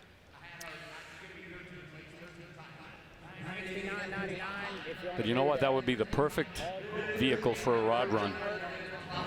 Sure would be. That would just be a charming addition to any hot rod event. 12.5 is all. Internet has the high bid. And on the other end of the line there with Katie, whoever's there just bought that 1930 Model A for $12.5. Nice. They will never regret that buy. When I see that car, I think De Niro and Kevin Costner in The Untouchables. Yes. Right? Yeah. Al Capone. Yep. Here's Sean Connery, I think. Oh, yeah. Oh, definitely. Yeah. Definitely. Good movie. I think Andy Garcia was in that one as well. Oh, yeah. Great cast. One of the best. Yeah. Yep. 2007 Mercedes-Benz CLK 350. Yeah, when you see a Benz with 350 on the trunk, that means it's got the 3.5 liter V6 like this one does with an automatic. And loaded with options. CLK, kind of the intermediate semi-compact Mercedes. Well, another little moment right there, a Mecum moment. Oh, yeah, that's cool. Awesome, awesome. $5,000 too, and they're going to get a heck of a car. Let's check in with Chris Jacobs real quick, standing by with something that we can expect to roll our way tomorrow. Yeah, certainly, Scott. Tomorrow is going to be a momentous monument to Mopar madness, one of which is this 1971 Dodge Super Bee, done up in the one-year-only color of citron yellow. Man, does it look good under these lights, too. Interior is houndstooth and black and gray. Under the hood there is the 383 Magnum. That is the numbers-matching block hooked up to the numbers-matching 4-speed manual transmission with the pistol grip. This car was decoded by none other than Dave Wise, so you know it is the real deal. This was the last year for the Super Bee. Last year of the run before it merged together with the Charger. You can see how clean that interior is. Deck lid spoiler there. It's got the black stripe kit. It's got the 15-inch rallies all the way around. Man, not a flaw anywhere on this car. Absolutely love it. Can you imagine pulling up to a car show in this thing? You're going to catch a lot of attention, as I expect it's going to do when it rolls across the block tomorrow, Scott. You are correct, sir, and we'll have coverage for you. Don't forget it at 2 o'clock Eastern here on ESPN+. You know, that 56 Bel Air, the blue and white one, was such an eye grabber. Here's another one from the same year, but this one step below the trim level. This one, a good-looking car as well, a Chevy 210 from 56. Yeah, Scott, more of a budget build on this. It's got a bit, yes. Yeah, what you'd expect, Chevy small block power with an automatic transmission, probably a turbo 350, my guess. Two-tone green and white, which was repainted a few years ago, but still looks fantastic. They added power steering a few years ago as well, so this kind of been like a work in progress. Willwood front disc brakes, Krager SS mags.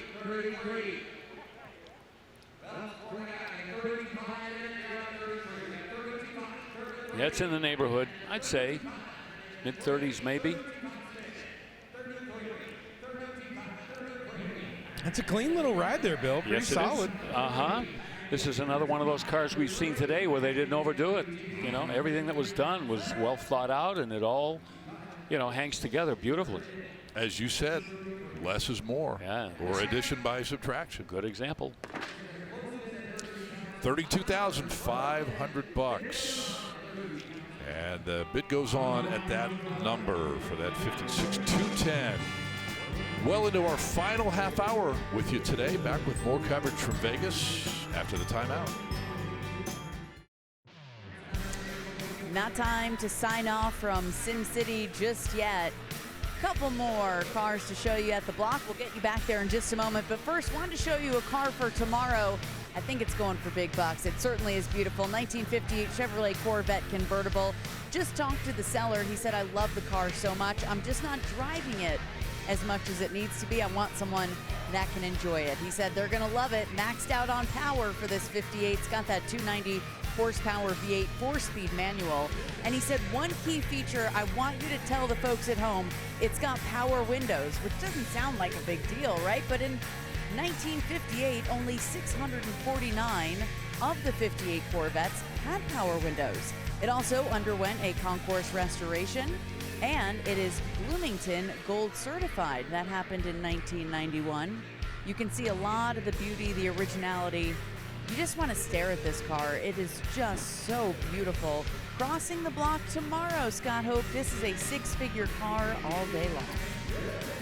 Yes, indeed, DT, and we'll have all eyes out on that Corvette. Coming up, our broadcast tomorrow starts at 2 p.m. Eastern, 11 o'clock here in Las Vegas, as we've mentioned. On the block, the specimen for us right now is a 65 Corvette. Current bid $50,000. Boy, so much was happening in the Corvette in 1965. First of all, 4-wheel disc brakes came along. Also, the 396, a big block engine became available. It was the last year for fuel injection. This one is not fuel injected. For the original style fuel injection, of course, fuel injection came along in later vintage Corvettes when they switched over from carburation. But anyway, this one, let me tell you the particulars.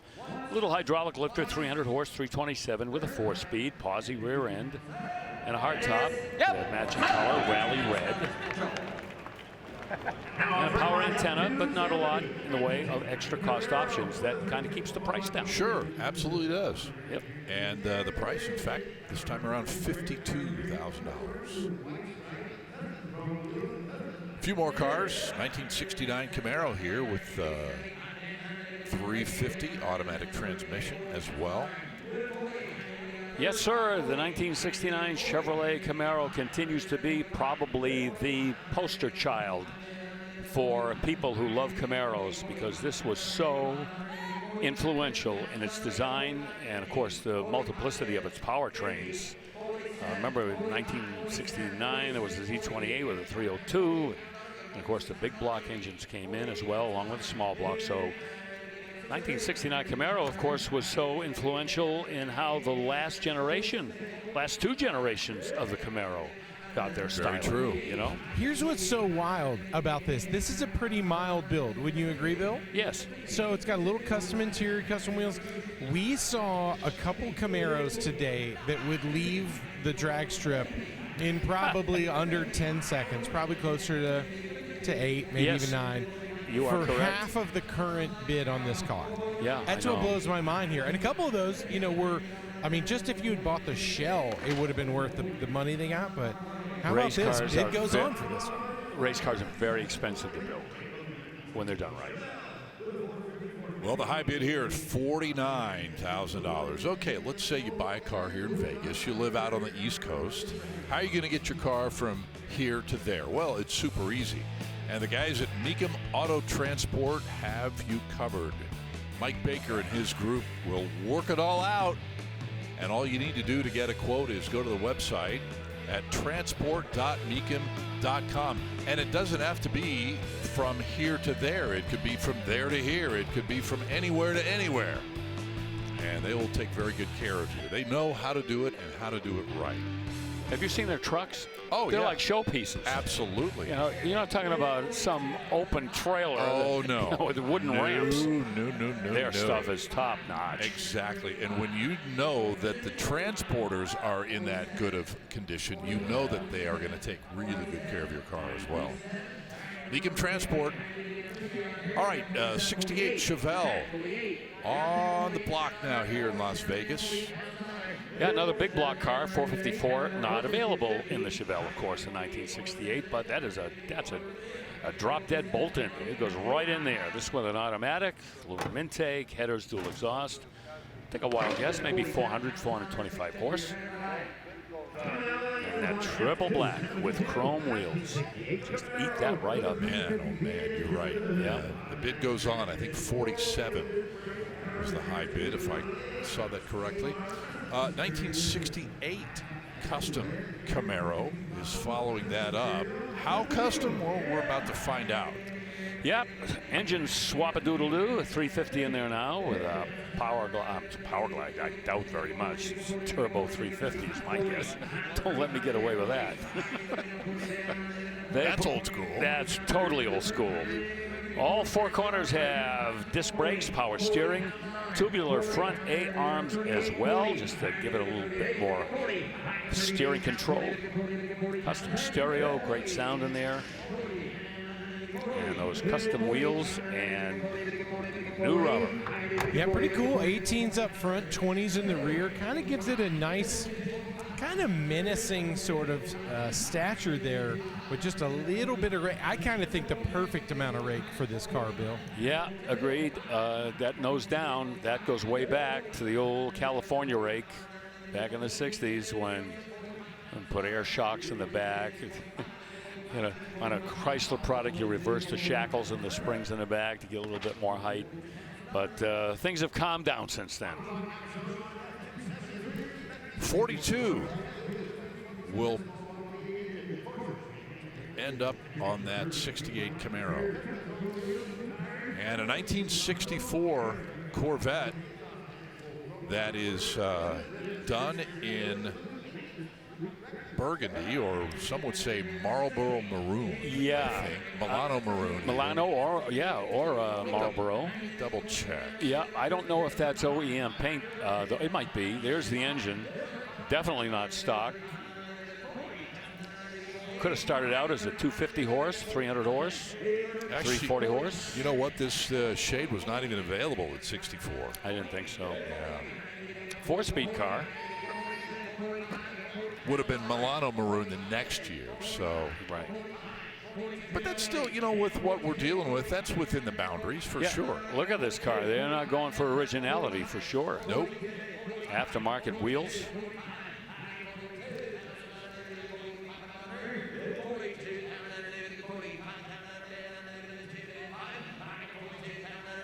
Yeah, and you get into a mid-year here for very affordable money. Yep. I don't see anything that couldn't be turned back to original, actually. You never had a 64, no, right? All my mid-years were 66s. All big blocks. Well, that goes without saying. Of course. Bill doesn't fuss with a small block with a mouse motor. Don't insult me. All right, $45,000. And that's going to be where we leave it, where it maxes out. 1965 Mustang will follow it up. This has had quite a bit of work done to it. Originally a C code. Yep. I think we saw this earlier. This was the NPD preview vehicle that Chris gave us a look at. Yeah, this is kind of like a mild GT350 replica. They've done some things, obviously, which reflects the 1965 GT350, such as the 289. And they put the Cobra dress-up kit on it with the air cleaner and the valve covers. But not everything that you would find on a GT350 you see on this. 1965 Magnum 500 wheels did not come from Shelby. You get 10 spokes in 65. Or you can get painted steel wheels, as a matter of fact. 1,000 bid. But it's a pretty Mustang. I like it. That's 48 on it. 48. Reserves off. Okay. Reserves off. Trev Morvac was focused elsewhere for a brief second. But the reserve is off. 50 bid. 52. Richard. And the internet has the upper hand. Final call. 50 to bid. 52,000. So $50,000 Megan. Now offering lot F275. All right, so $50,000. We'll bank that one. Yeah, I like it.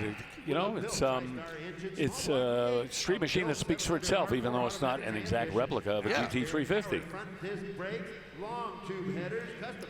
1966 Chevelle is up next here in Las Vegas.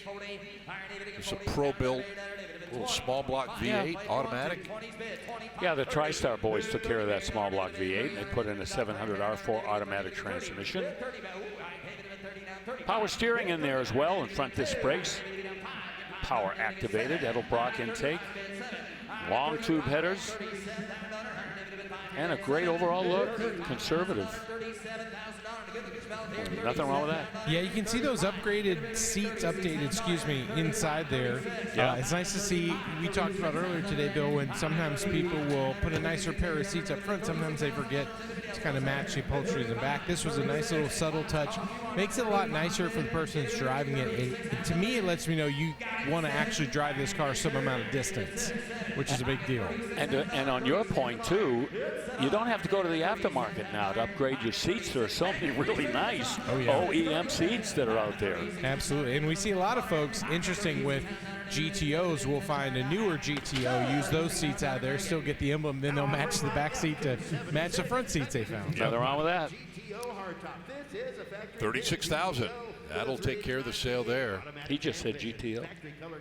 I'm sorry, I was looking at this GTO thinking about upgraded seats and said sometimes people will say for a GTO. Oh, so you saw this car. Yes. I thought that just kind of randomly came to mind. Yeah, because to your point, there are a lot of great seats you can upgrade out of the junkyard. That's true. Hey, man, I'm guilty of that. I'll be looking at a Corvette. We'll be talking about a Corvette. I'll turn my head and call it a Camaro because there's a Camaro you right have there. done that every now and then. It's crazy how the brain works sometimes. Here is, in fact, a 66 GTO. Wow, this is a real 242 GTO. That means that the VIN begins with 242. 389 last year for the 389 and the GTO. This one with an automatic. Not the first choice for a lot of people that buy GTOs. They prefer the 4-speed. That's the correct factory color combination. Burgundy over black, power steering and brakes. Rally 1 wheels, red line tires. Sweet. And we're going into the 40s and heading closer and closer to that reserve, I would think.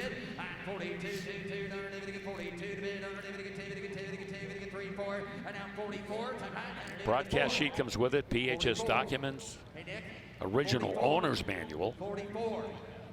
Good for them for keeping that. We've been here before. We know how this works. $43,000 is the bid. $44,000. 44. 44. I need to get down 44,000. I need to get down 3 to bid 4. I get 44,000 bid. I need to 44,000. Might be all the money. Well, and I'm thinking we're going to have to get a little snug to 50, I think, for that consignor to cut it loose. Yeah, Mitch Bartunik is there with a potential bidder, and he says, no, I'm done. So 43 is where we will leave that 66 GTO. And our final break from today's coverage, anyway, here in Las Vegas, coming up. Back to wrap up the show in a moment.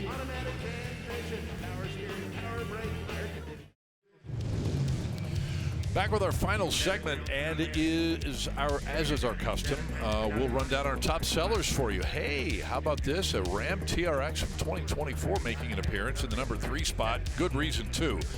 That 707 horsepower Hemi in the engine room and only 20 miles on a limited production 2024 pickup truck. $95,000 the hammer price. Wicked Bell, that's what they call this one. 57 Bel Air in octane red with a 496 cube V8, award-winning car all the way around, 552 horse, and it brought $107,500. Our number 1 car today, Bill, you chose it at the top of the show, 1964 Galaxy 500 Pro Street treatment all the way, over 1,000 horsepower, part of the Peterson Automotive Museum collection, and it brought $120,000. Our number 1 car of this day, and an interesting day all the way around. We told you earlier that we touch a lot of different categories. That TRX is in there, and also a couple of Chevrolets in the mix as well.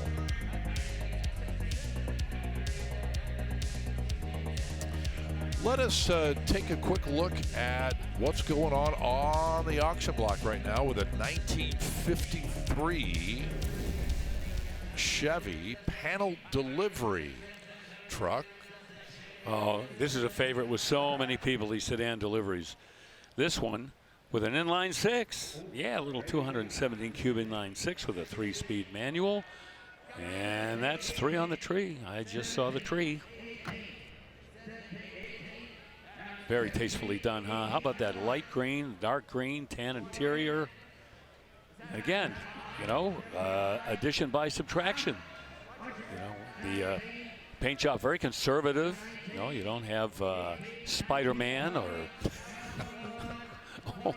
a Marvel superhero airbrushed on the side there. Right. It's, you know, just a pretty little sedan delivery with Krager SS Mags.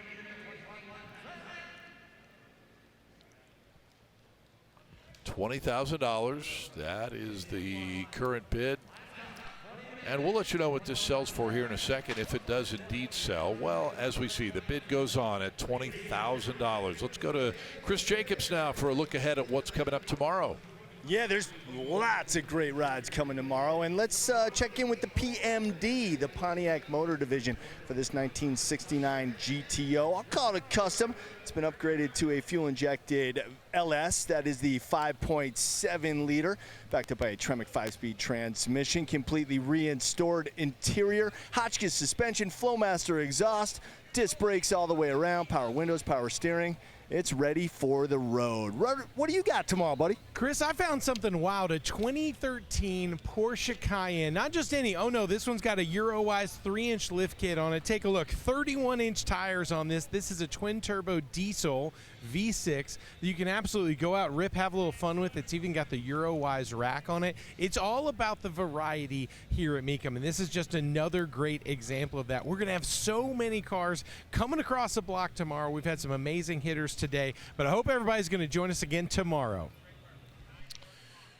All right, Rutledge, thank you. Thank you, Chris, as well, and everybody for joining us today. We are halfway through our next to last auction of 2025. We cannot wait to spend our Saturday with you. 6 more hours of coverage coming up on ESPN Plus tomorrow, beginning at 2 p.m. Eastern, 11 o'clock out west. For the entire crew back in the truck, for Bill Stevens, Chris Jacobs, Danielle, Trotta, Rutledge Wood, I'm Scott Hoke. Thanks so much for watching on this fantastic Friday in Vegas. We will see you tomorrow.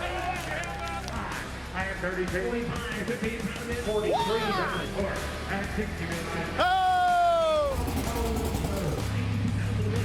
So, get it again. So, Vegas, baby. Roll the dice. Hey! 85,000! Sold 120. Sold 120,000.